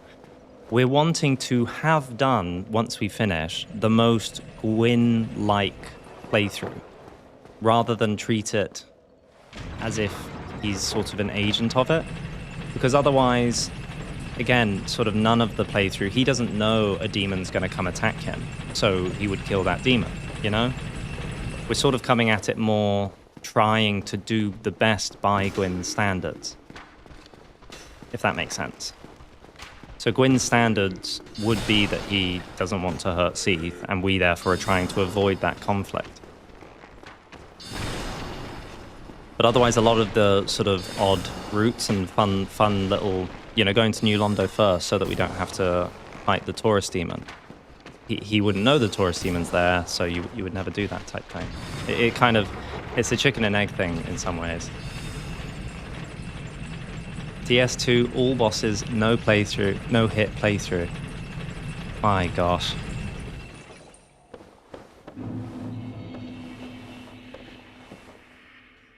That sounds great, Wandering Beings. Are they asking a lot of questions then?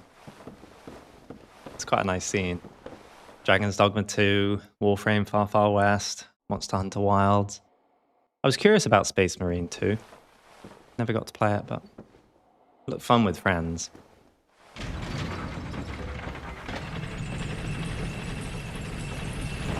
No! The bounce. Gwyn is so bouncy.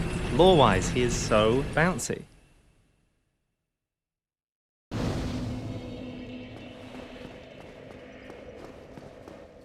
Yeah, Velka could be cool. You gotta kill all the gods in certain orders. You gotta spare people who have done no wrong, things like that. The antithesis, in many ways, to Gwyn. According to some, at least.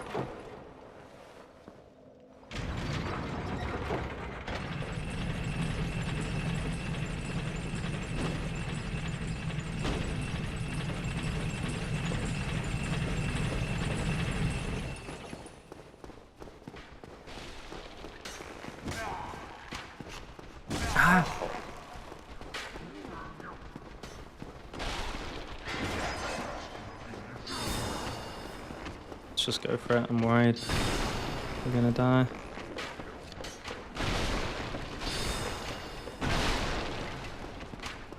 I don't know what you mean, Dr. Okina. It's the most lore accurate thing. Gwyn just dying on a lift over and over. How else do you think he made his kingdom? His subjects would shoot arrows and then he would come back down a moment later. How do you mean, Canny?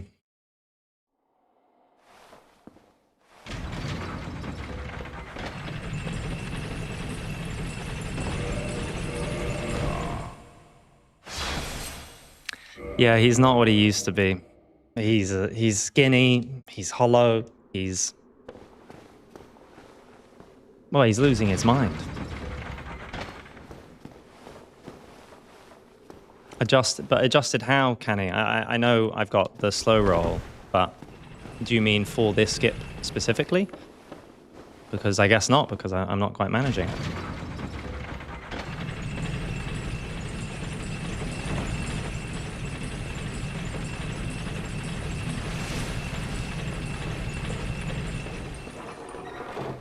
Definitely a vision. I think the rest of the run over to Seath will pale in comparison.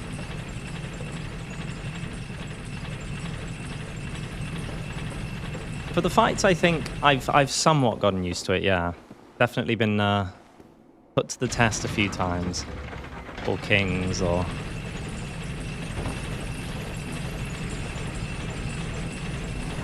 I did it too late. I was just trying to adjust. I don't want to fall off, but... I don't know the difference, Kira.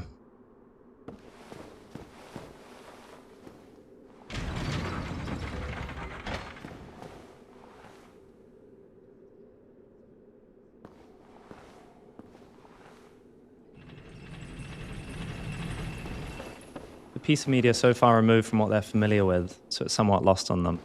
I'm glad they're enjoying it, at least. It is quite hard to pass as a newcomer.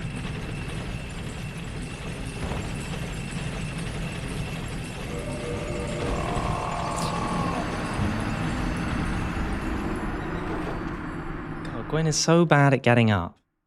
Instead of just standing up, he jumps. He's a maniac. He's an absolute maniac.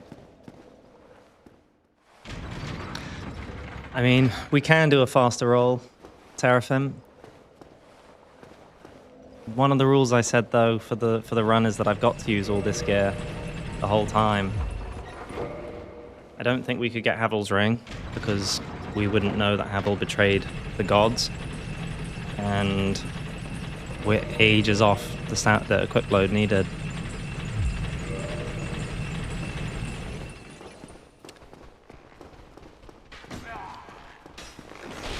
How often do I stream, and is it around this time normally? Well, in truth, no, I don't usually stream. This and the other stream are the sort of first tests to see if it would work as a format, and test my setup and all that jazz as well.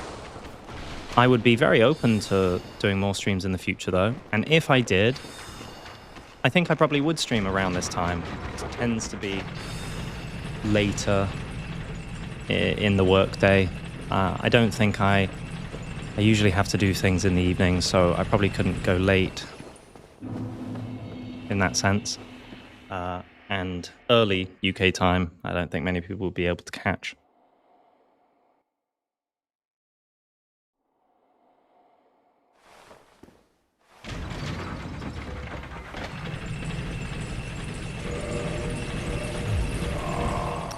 My buttons sometimes aren't registering for that menu. Thanks, Ethan. Oh no, it counted! Oh.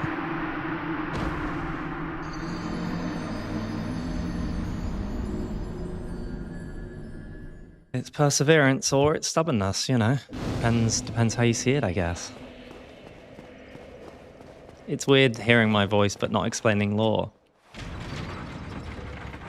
Yeah, it's funny, I actually go through most of my life not explaining lore. It's usually a lot less important. Lore, of course, is the most important use.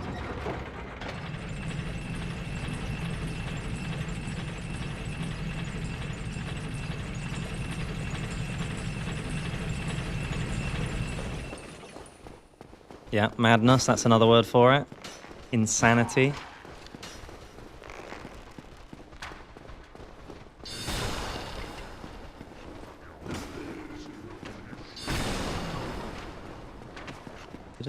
Oh. You know, I go to the groceries, and I speak in lore words. Just to ask what the price of something is.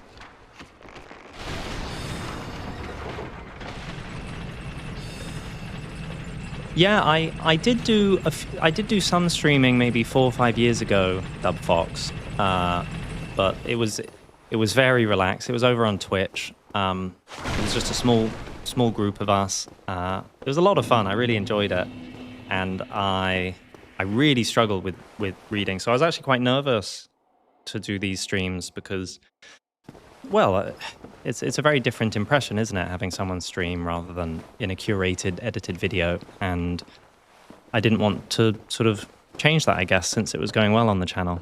But thank you. That means a lot. I'm glad. I'm glad it's coming across well.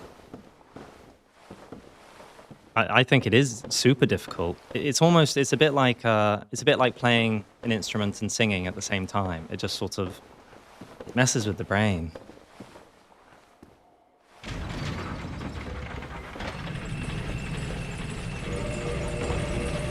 Could tell that wasn't gonna work. All right, should we try one naked? You guys are gonna see a naked Gwyn. Are you ready? I'm warning you already. If you're not ready to see a naked Gwyn, then avert your eyes. Oh my god.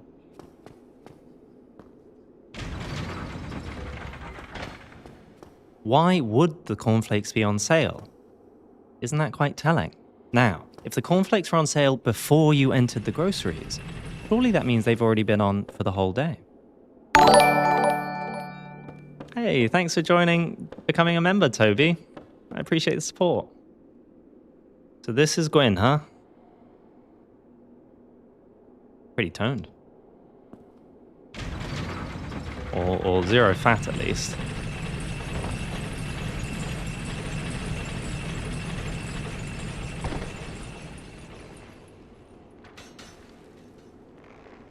I just needed to be naked? Does it count? We did it!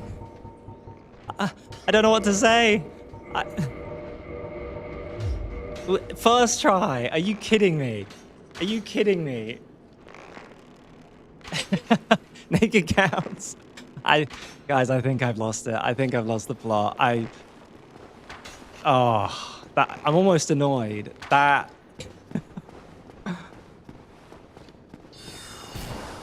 You have got to be kidding me.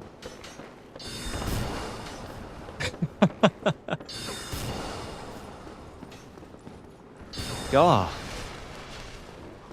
You know, I even found the jump onto the elevator easier because you sort of moved. It's a bit more floaty, you know? Oh, is this what it feels like? It's like I suddenly feel free. I can't. It's all a bit surreal. Someone pinch me. Am I actually here? Have I made it? We did it. Well, onwards. And thank you for the support. I never, ever would have managed to get through that without you guys, that's for sure. Without the fun conversations, my God. Onwards.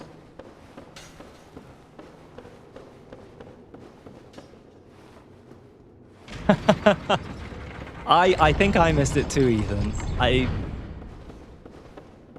It was over in a flash. You know, like when you just sort of black out and suddenly you're there.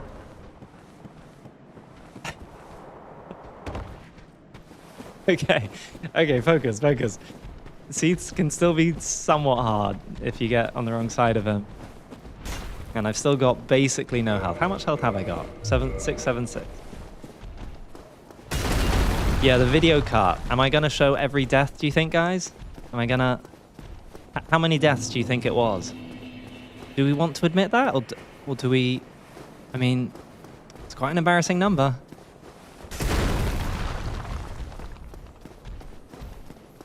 Ooh. Now over here, is this a soul?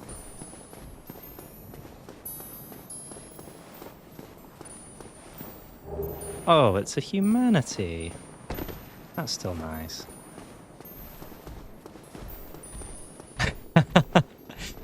Yeah, after all that, why couldn't Gwyn have just floated like this?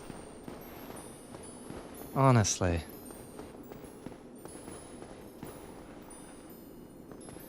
I just want to say that I like the streams. I think they can work as a format for you. You're fun to listen to and interact with, chat. So if you do more, they'll pick up as more fans realize you stream. I really... Thanks, Toby. That's very, very kind of you. And honestly, how everyone's been and how these streams have gone, I've just really, really enjoyed it. It's been great to be able to interact with you guys more. Even replying to comments on videos, it feels so separate, I guess. And I'm so bad with social media in general that I always read all comments that everyone puts, but to reply to them all and to sort of, it's all quite a lot. So I'm really glad. I'm really glad. I think this might be a really nice thing to have, and it's an option to do fun, sort of very different runs. Oh! Can I kill clams? I can't. I think I would be able to kill clams. I think clams are fun. Ooh.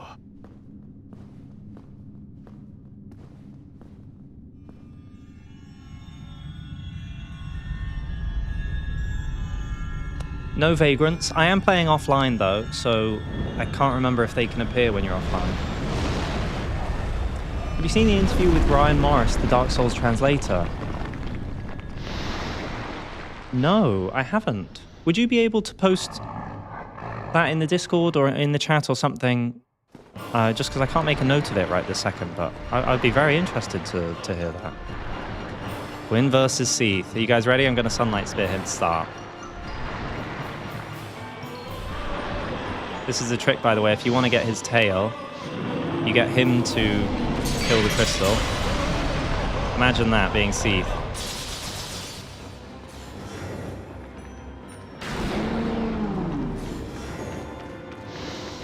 No!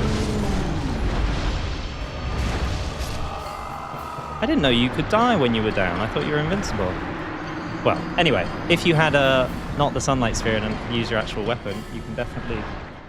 That's the best way to sort of try get the tail. All right. I'll focus this time. A whole buffet. I do find the shellfish so interesting. I know I've talked about the importance of water in the new Londo series, and I will continue to do so. But don't you guys think it's weird how, like, important water is for the world? Like, within the lore? And yet how little water we tend to see. Dark Souls 2 has oceans, but otherwise, we hear about the Age of the Deep, we hear about all sorts of things. And there's very, very few water or aquatic creatures. There's the Hydra, there's the clams, and there's some in Dark Souls 2, and it was sort of the same in Elden Ring.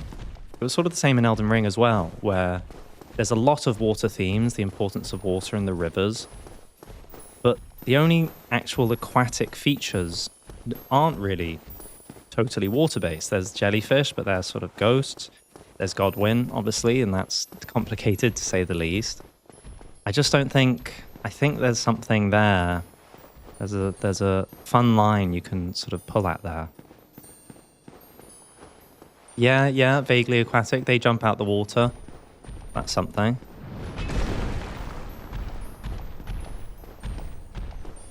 Another... Oh, sorry, let me just drop. Another interesting way you could stream is have, like, lore debates. Just researching a topic and using community to develop ideas. Honestly, I think that's a really great idea. There's always a slight worry on the internet space for plagiarism. Both people taking an idea I might have had, but also me taking an idea someone else has had. I try to, when I do research for videos, especially when the game's new, I try not to watch other people's videos, and I still tend not to, just because you can't always remember where you got an idea from. So you've either got to be really attentive and write things down, and then it can be hard to separate your own ideas from other people's, or you run the risk of somehow taking something that was a really good idea from someone else. So I do have some worries there. But at the same time, I would love to do that as well. I think we could sort of plumb looking at broad topics and see more where there's question marks and curiosities, and then I could go off and see if I could find something. Your videos are really cool and I enjoy them. They helped revive my interest in DS1. It got me interested in playing in Elden Ring. You're very, very welcome, Jacob, and I'm so glad to hear that. Okay, well that went well.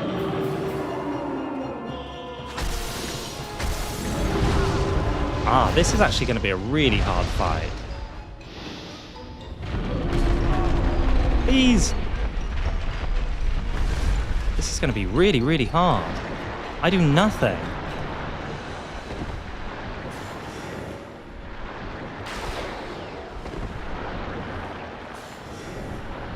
Okay, I've got these. I keep trying to sprint backwards, but I get you can't do that.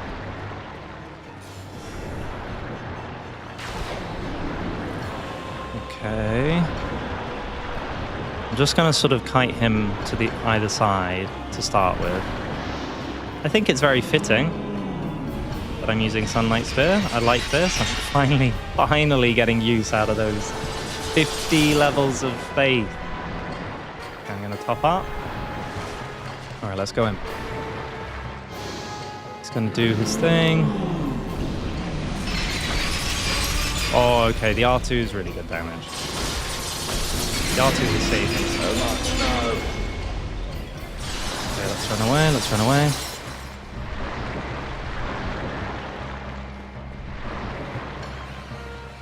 Yeah, it's tough, isn't it, Toby? And it's always only a very small minority that ruin it for everyone else, as is always the case with humanity, isn't it?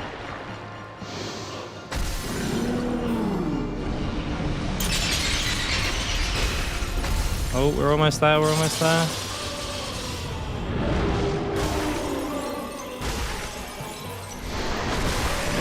Yes! Yes! So, 1 death to Seath, 84 deaths to a lift. We did it though, we did it.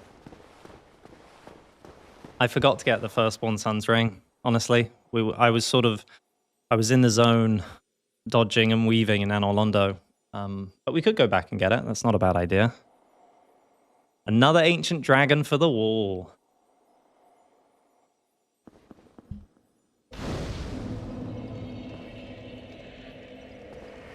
Okay, level up. I might get a bit of endurance with this one. Just a tiny bit. Now, we're not doing the DLC for reasons that we've mentioned. I will cover it a bit in the video, so that leaves a little bit of totally new content for the edited video, don't worry. I'm curious how much to put into the main video. I don't want it to be too long, but also I think there's something hilarious about dying to a lift 7,000 times, so we'll see. But I'll do it all bespoke, voiceover, explaining everything, so it won't feel like a stream. Is that it then? We wouldn't know about the Painted World or exactly seek it out. We wouldn't know about Ash Lake.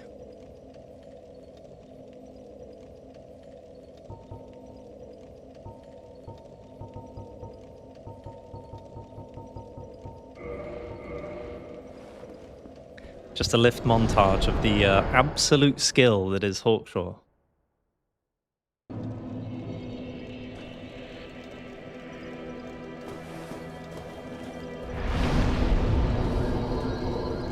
Yeah, it's really interesting, Joe. I think so too. Yeah, wait, now you're gonna suddenly tell me I never died to the left. That was all in my head.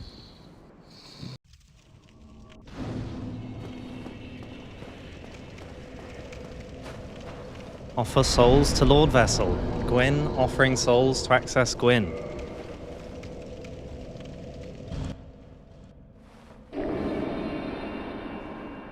Yeah, Naked Gwyn has to make it. I mean, I've got to show me succeeding, and I'm not at all going to be angry that the one time I tried without the armor, I made it. I almost want... The reason I was doing it was almost just to say, okay, so at least we've tried it, and it still didn't work.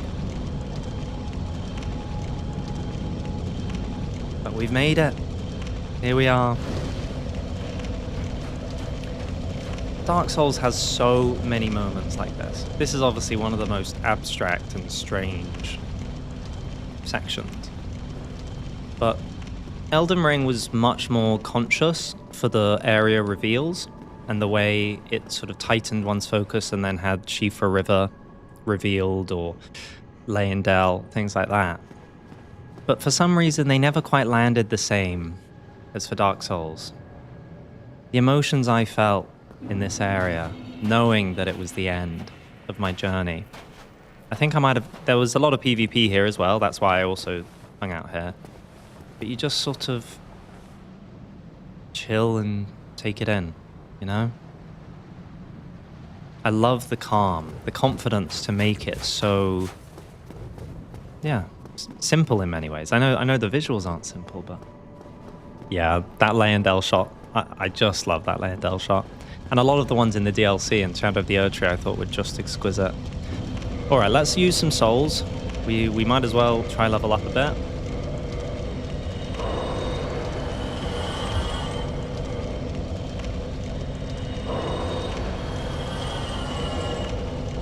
Now, what are the rules? I know I've used parries through the run, but one could argue that parries make it a relatively quick fight. On the other hand, I think if I don't use parries, this is going to be a tough fight.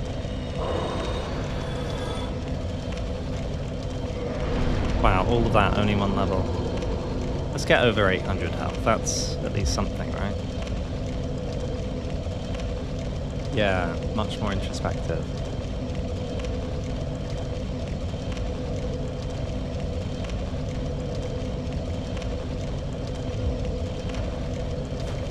I'm going to try land at least one Sunlight Spear. I'm going to try do some normal fighting. And perhaps, to end it all, the Fire Sword. Luckily, it's still only partly fire. But Yeah, this isn't... I mean, we do not do much damage. This is not good for endgame.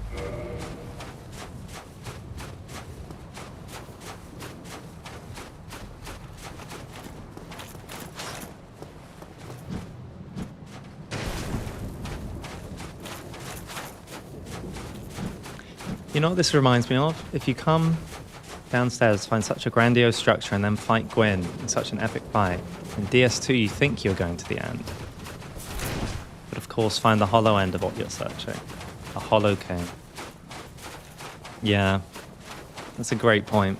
The sort of, the contrast of expectations there. Dark Souls 1 was quite classic in that sense. It felt... maybe that the end of the game was the end of Anor Londo, perhaps, but one always felt like there was going to be something more, because you knew you were just finding out about your fate.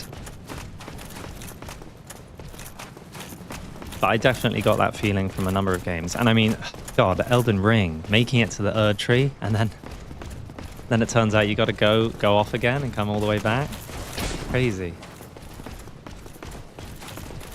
Guys, it's me. Guys, wait. It's me, it's Gwyn. Please. Please. Here we go. Okay. Ah, pling, pling, pong.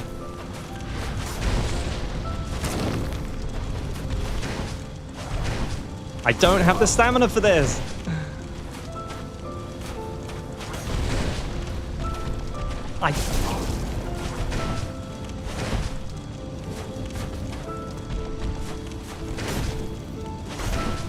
Heal! This is gonna be so hard if I don't parry. Oh, people are crazy. People are crazy saying this fight's easy without the parry.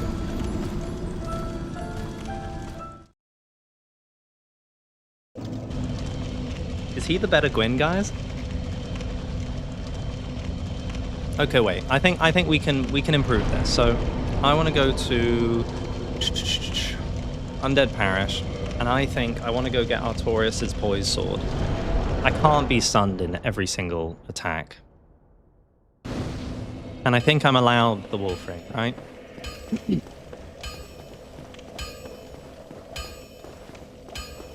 Did I level up at all? I might as well not have, basically. I might as well not have. Red Tearstone Rings, not bad. Although I do survive a hit. Maybe the Deep is a grand world abyss. Certainly an interesting thought. And one that I've definitely... well, I might be considering in a future video. Not that idea specifically, but that topic. Yeah, Generalist Joe, how do you think he parried dragons? Like Scholar in Night Rain? Any other Scholar mains out there? God, his parry's so satisfying.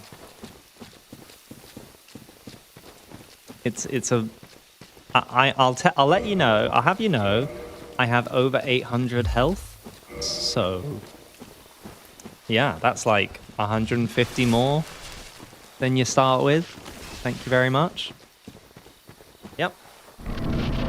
Pretty impressive. Would Gwyn kill a tree? Yes.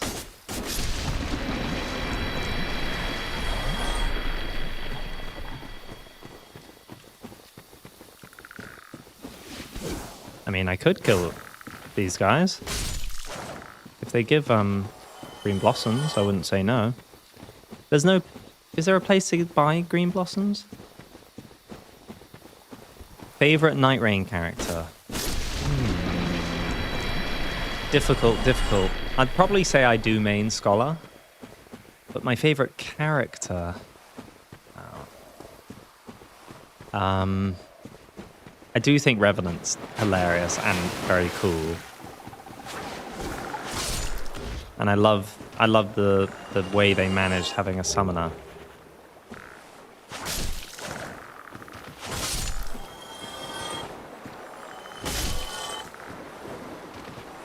One green blossom. That's all we need, guys. 50 faith. 50 faith because obviously the best builds have 50 faith and 800 health.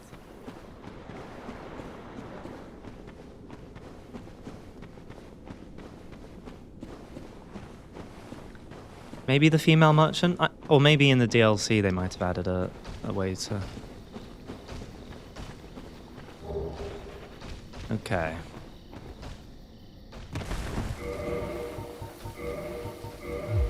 Two of the 4 knights wolf rings.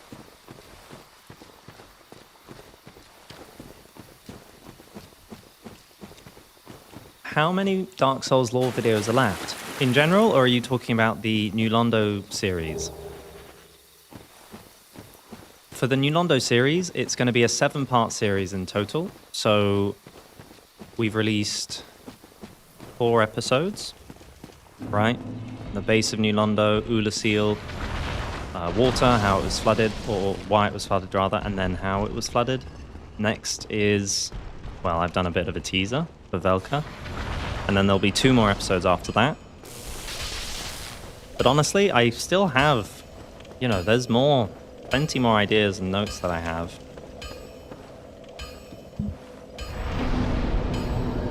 As long as people enjoy it, I still have the passion for it. I think it's just a very fun, pure exploration of humanity and art, but in a domain that ultimately doesn't matter. And I think that's there's a beauty in that, you know? Some hints as to what's to come. I don't know, that's pretty cheeky. I can hint that we will be talking about the gods. I can hint that we will be... Hey, he's not sleeping. Is it? Very well.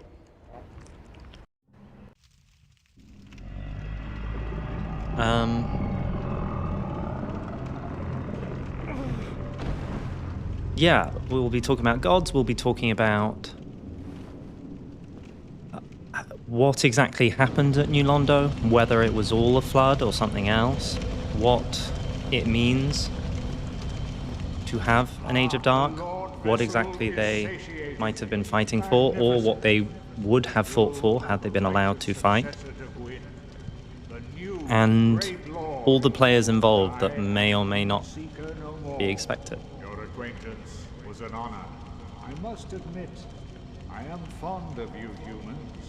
May you enjoy serendipity, and may the Age of Fire perpetuate. He's suspicious, this one, isn't he? I am. Is it some... Farewell. Thanks, Wote Fins. I appreciate it.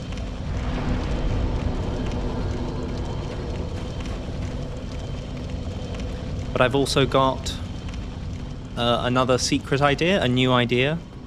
It's got a slightly different format to previous videos in the works, but I'm still sort of working that one out. I've got a vision for it, but I've got to make sure I want to give it a good shot. I am hoping to continue looking at Dark Souls 2 somewhat and doing map dives where I find interesting things.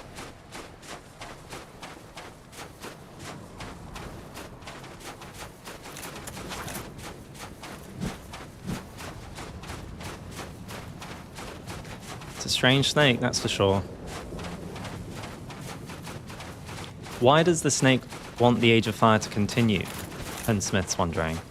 And that, I'm not going to answer, partly because I think ultimately it's a speculative topic, but also because I actually want to cover that and my thoughts on that in a video. I think it's getting to the crux of what an Age of Fire and Dark and all that jazz is really about, in my opinion. But I think it's really interesting. Like, why does he? Exactly. Shadow of the Colossus. You know, I never actually finished Shadow of the Colossus because I didn't have access to my PlayStation.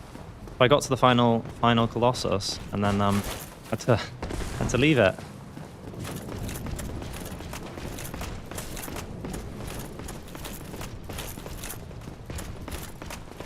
Okay. I'm gonna go for one quick sunlight sphere. I think that went really well. Let's see, can we?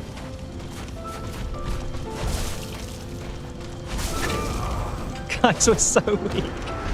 We're so weak. I parried that first one, but it used all my stamina because I mistimed it. So I didn't have any stamina for the next. Oh. And I don't know about that lore for my aim. I mean, Gwyn hit dragons flying through the air, and I can't hit an old undead man jumping. He jumped, and I missed. Like, Gwyn, come on, man. It's ridiculous.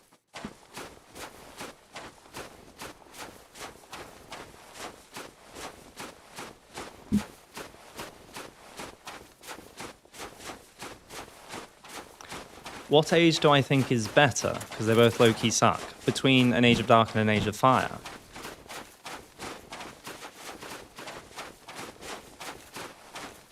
Well, again, I think that's something I'll be covering in the video. I feel like they're very related, essentially. I think there's less of a distinction than maybe the game leads us to believe, leads us to think. And as such, I feel like they're somewhat inseparable. I do think that an Age of Fire, or rather an Age of Light, perhaps is more accurate, is perhaps more... it generates more for the world, if that makes sense. Hey, Olivia. Good to see you.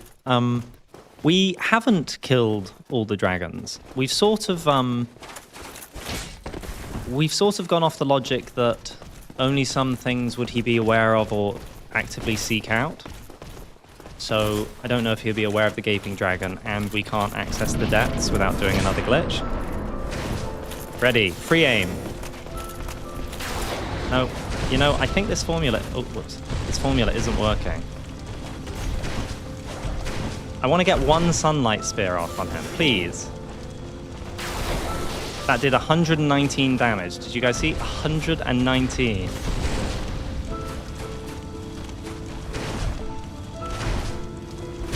How did that hit me?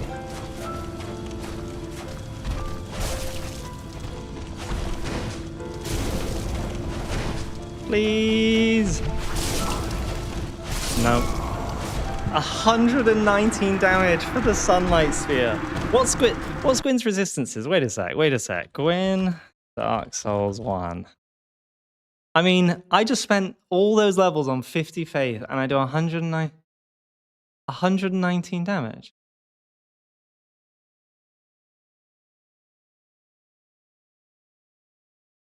That can't be that. What? Oh my god, there's so much. Where are his resistances? What are his resistances?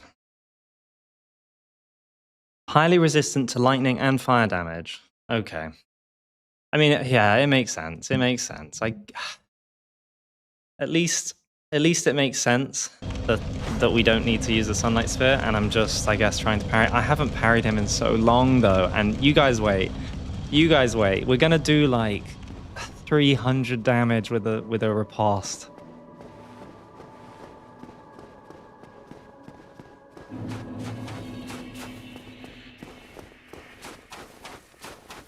Wozzy, could you double check? Canny. I just searched and it was an AI response, so it might not have been totally accurate. I was scrolling on the wiki, but I've only got my second monitor available, so I don't have much screen space to sort of scroll through it, and I couldn't find it. I didn't think Gwyn would be a massive... Guys, no. Okay, wait, what are our... We've got the Hornet Ring, so riposting actually makes sense. When you have a good build, Gwyn just dies. Gwyn just... He just keels over. And to be fair, I am very much rusty on these parry timings. I haven't fought Gwyn in a long time. And even back in the day, you would rarely fight Gwyn because obviously it went straight into New Game Plus, so... Oh no. Wrath of Gods would be appropriate lore-wise, but I've limited myself. One of the rules in the description below is just we can only use his gear, which is why I've not used other lightning spears. What if we can have a part 3 just for Gwyn? We can't have a part 3 just for Gwyn. He is weak to fire. Okay, so our weapon... Okay.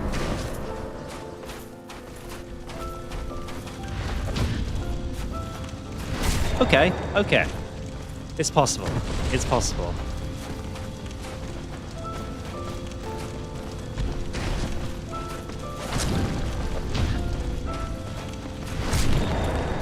Some damage.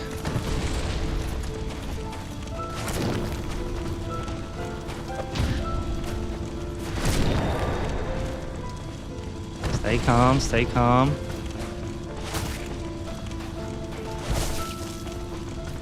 Oh, that fast one, no! No, I didn't. I thought I pressed roll.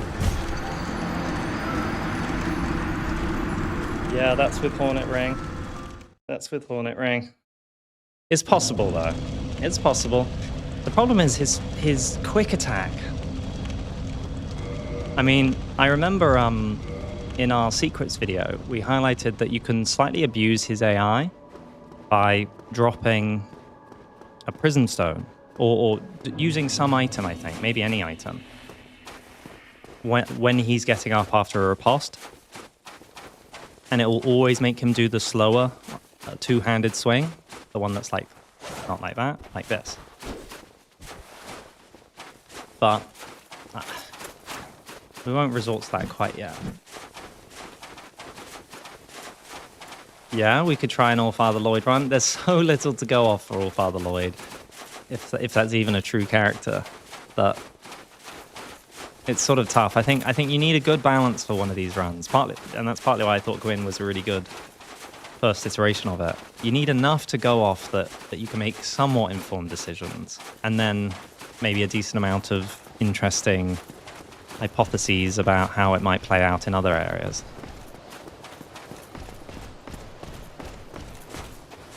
Using Estus does it as well. Alright, I'll try that. What am I trying to do, Samuel? As in the run as a whole? It's basically a lore playthrough. So I have to do everything as we think Gwyn would do it lore-wise.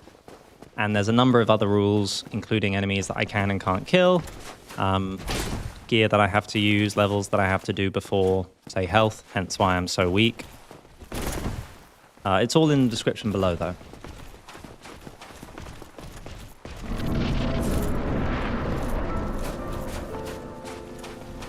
Lock on.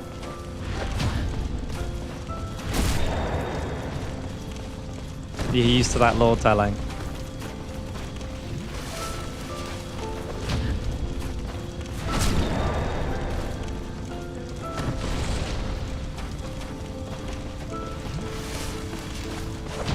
Well, it does seem to work. It does seem to work.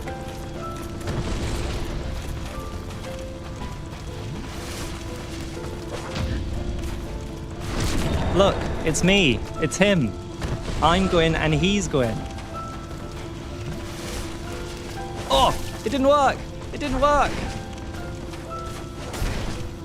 Shouldn't have done that.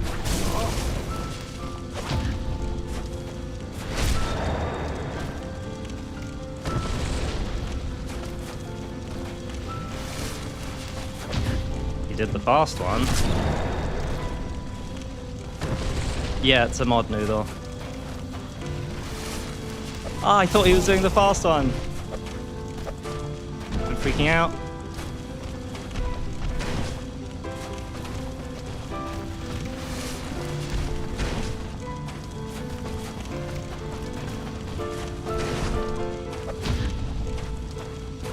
Okay, I think that's one more. I think that's one more.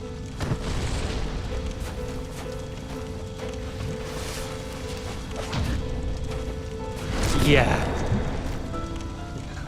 I feel bad on that one, but it might have been a long time. It might have been a long time, guys. Gwyn fells Gwyn. That's the law. That's the law right there. If you ever wondered why he went hollow, or what he's doing here for 1,000 years, that's it. GG's. Whenever you come here, realize that he's been tormented by himself all along. And you didn't see that. I did that first try. Yeah. Gwyn versus Gwyn. Now let's see here.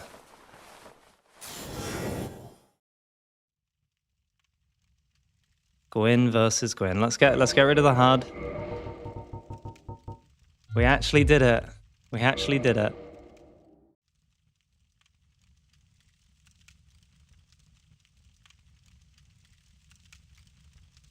And we used the Sunlight Spear a total of like 5 times that actually mattered.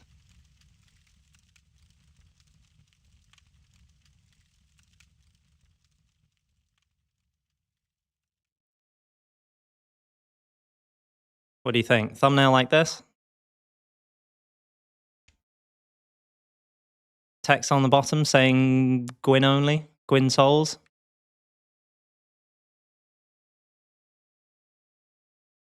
Yeah, it has to be over on this side. Beautiful. What a legend. God. All right, shall we leave? There we have it. Right.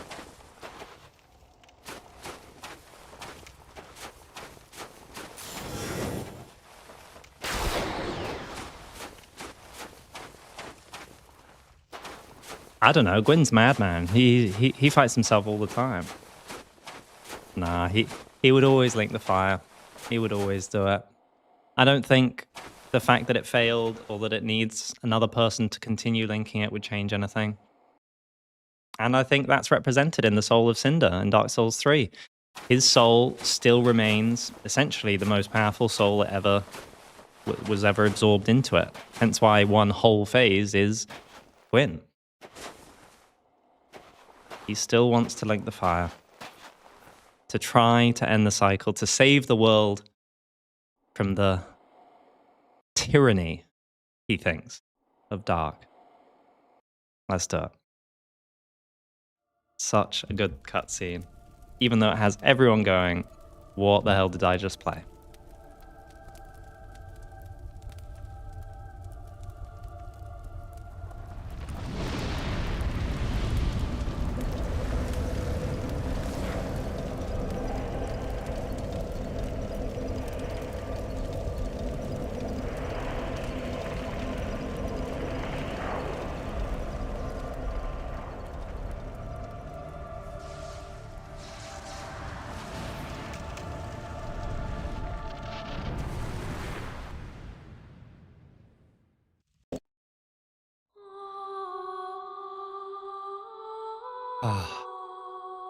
I love the music here.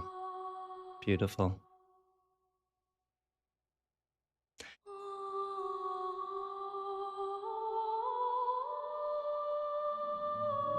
So, what game did we just play? Like, what the hell was that ending? That was it? What? Well, Squamshmelia. I'm not sure how to pronounce that. Squamshmelia is great. I think that's up to you, honestly. Personally, though, and I'm going to be arguing this probably in an upcoming video, I think he wasn't just saving his world. I think he thought his world was the best thing for the world. I do think he was trying to help others as well. He just was misguided.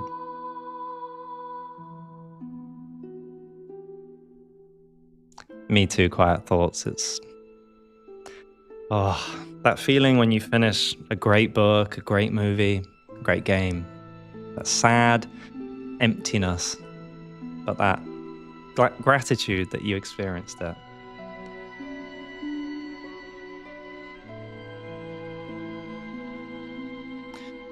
Would I be open to doing another run? I would absolutely be open to doing another run. I think I will need to, so I'm going to work on getting the edited video in progress. And then I'll release that. And I think it will depend somewhat how that video does as well, because I would love for streams to be able to have a dual purpose. I'd love to be able to interact with you guys. I'd love to be able to do something fun that we wouldn't otherwise be able to do. And if it helps the channel do well and reach more people as well, then that would just be really, really fab. So I'm going to see how that all goes. In the meantime, though, we can try think of another run that would be really fun to do. Another character or another set of rules. Because I really like a lore playthrough. I like how that plays out, and I like the hypothetical of the lore as well. And yeah, we could do more relaxed streams where we just chat about lore. We could do Night Rain streams. We could do Dusk Bloods when it releases, potentially. Although, I don't know how that works with the Switch. I'd need to look into that. You can just say Amelia, but thanks for the answer. Thanks, Peter, for the $5. Your support is really very appreciated. Time for Dark Souls 2. Well, Dark Souls 2 is a lot longer than Dark Souls 1, so it's difficult in many ways. I also I haven't been delving into Dark Souls 2 quite so much lately, so to do a themed run would require a decent amount of research, but never say never. I'm open to it. It was the lift of times. Don't. I'm gonna lose my mind. I'm gonna go crazy. Priscilla run. Priscilla could be cool. It's tough to say who Priscilla would and wouldn't align with. That feels more like role-playing, maybe. Though I do like it. Yeah, Night Rain would be chill. Or an excuse to hang out.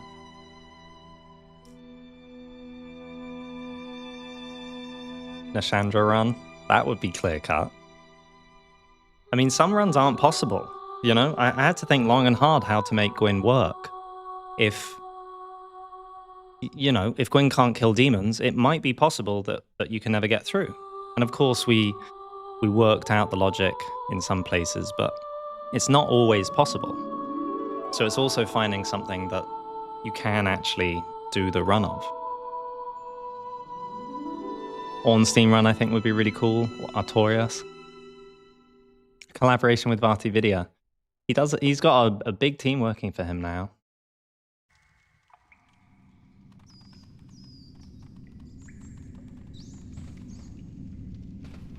Yes, indeed.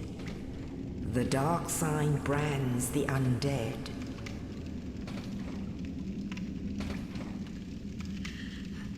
And in this land, the undead are corralled and led to the north.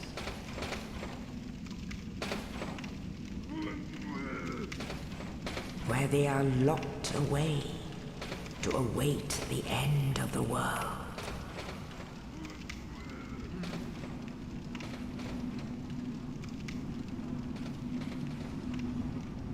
This is your fate.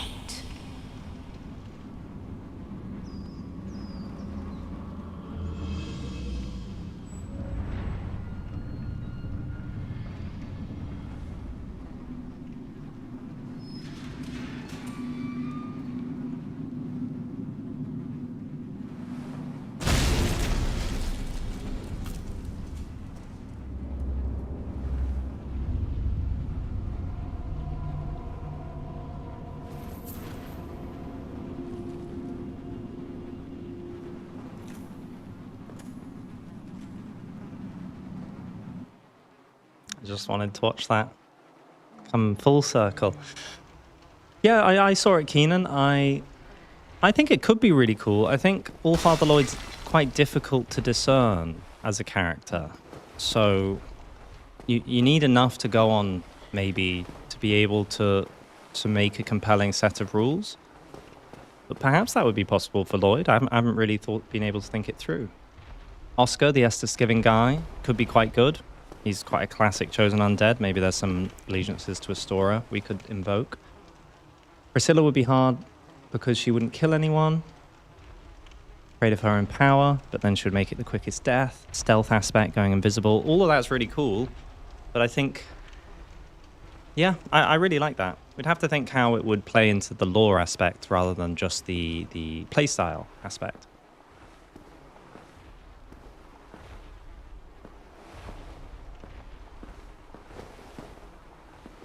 I think the Earl of Kareem there would be enough for, definitely.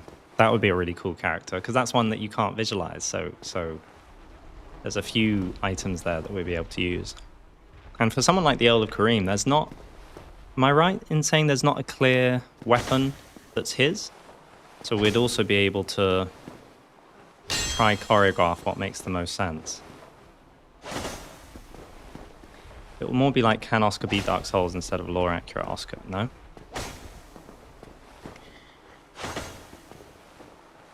How do you mean, can he? Donald could be good. Donald could be good. What, I've got to loot everything everywhere. Shotel could be good. A Bolder Knight could play as the Night King Rendell. Or a Baronique Knight. Black Iron Tarkus, I just die in Anor Londo.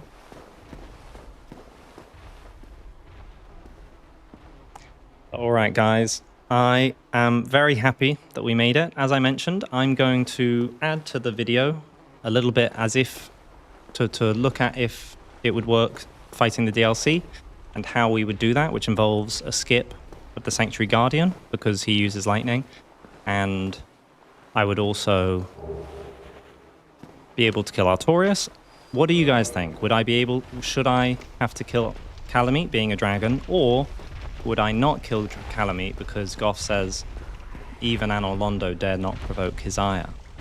And thus, that means Gwyn himself chose not to kill Calamite and therefore he would leave him.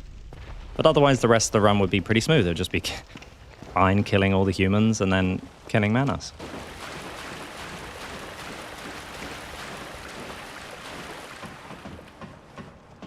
Yeah, true, Keenan. That would be quite fun, actually. A lot of that stuff I wouldn't typically use.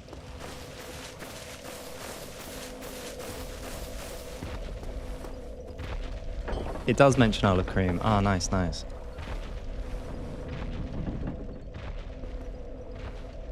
Gwyn's beef with dragons, yeah. I wonder if he might still do it. But anyways, everyone, thank you so much for joining. It's been a real pleasure hanging out with you all. I hope the heat isn't getting to you too much. It is absolutely sweltering here, so I'm going to go try cool down a little bit. But I hope if you're having a bank holiday, you enjoy it, and if not, have a lovely week. Keep on praising the lore. Keep on doing what you're doing. And hopefully I'll see you again very soon in a video or maybe a stream. Much love, and I'll catch you all later.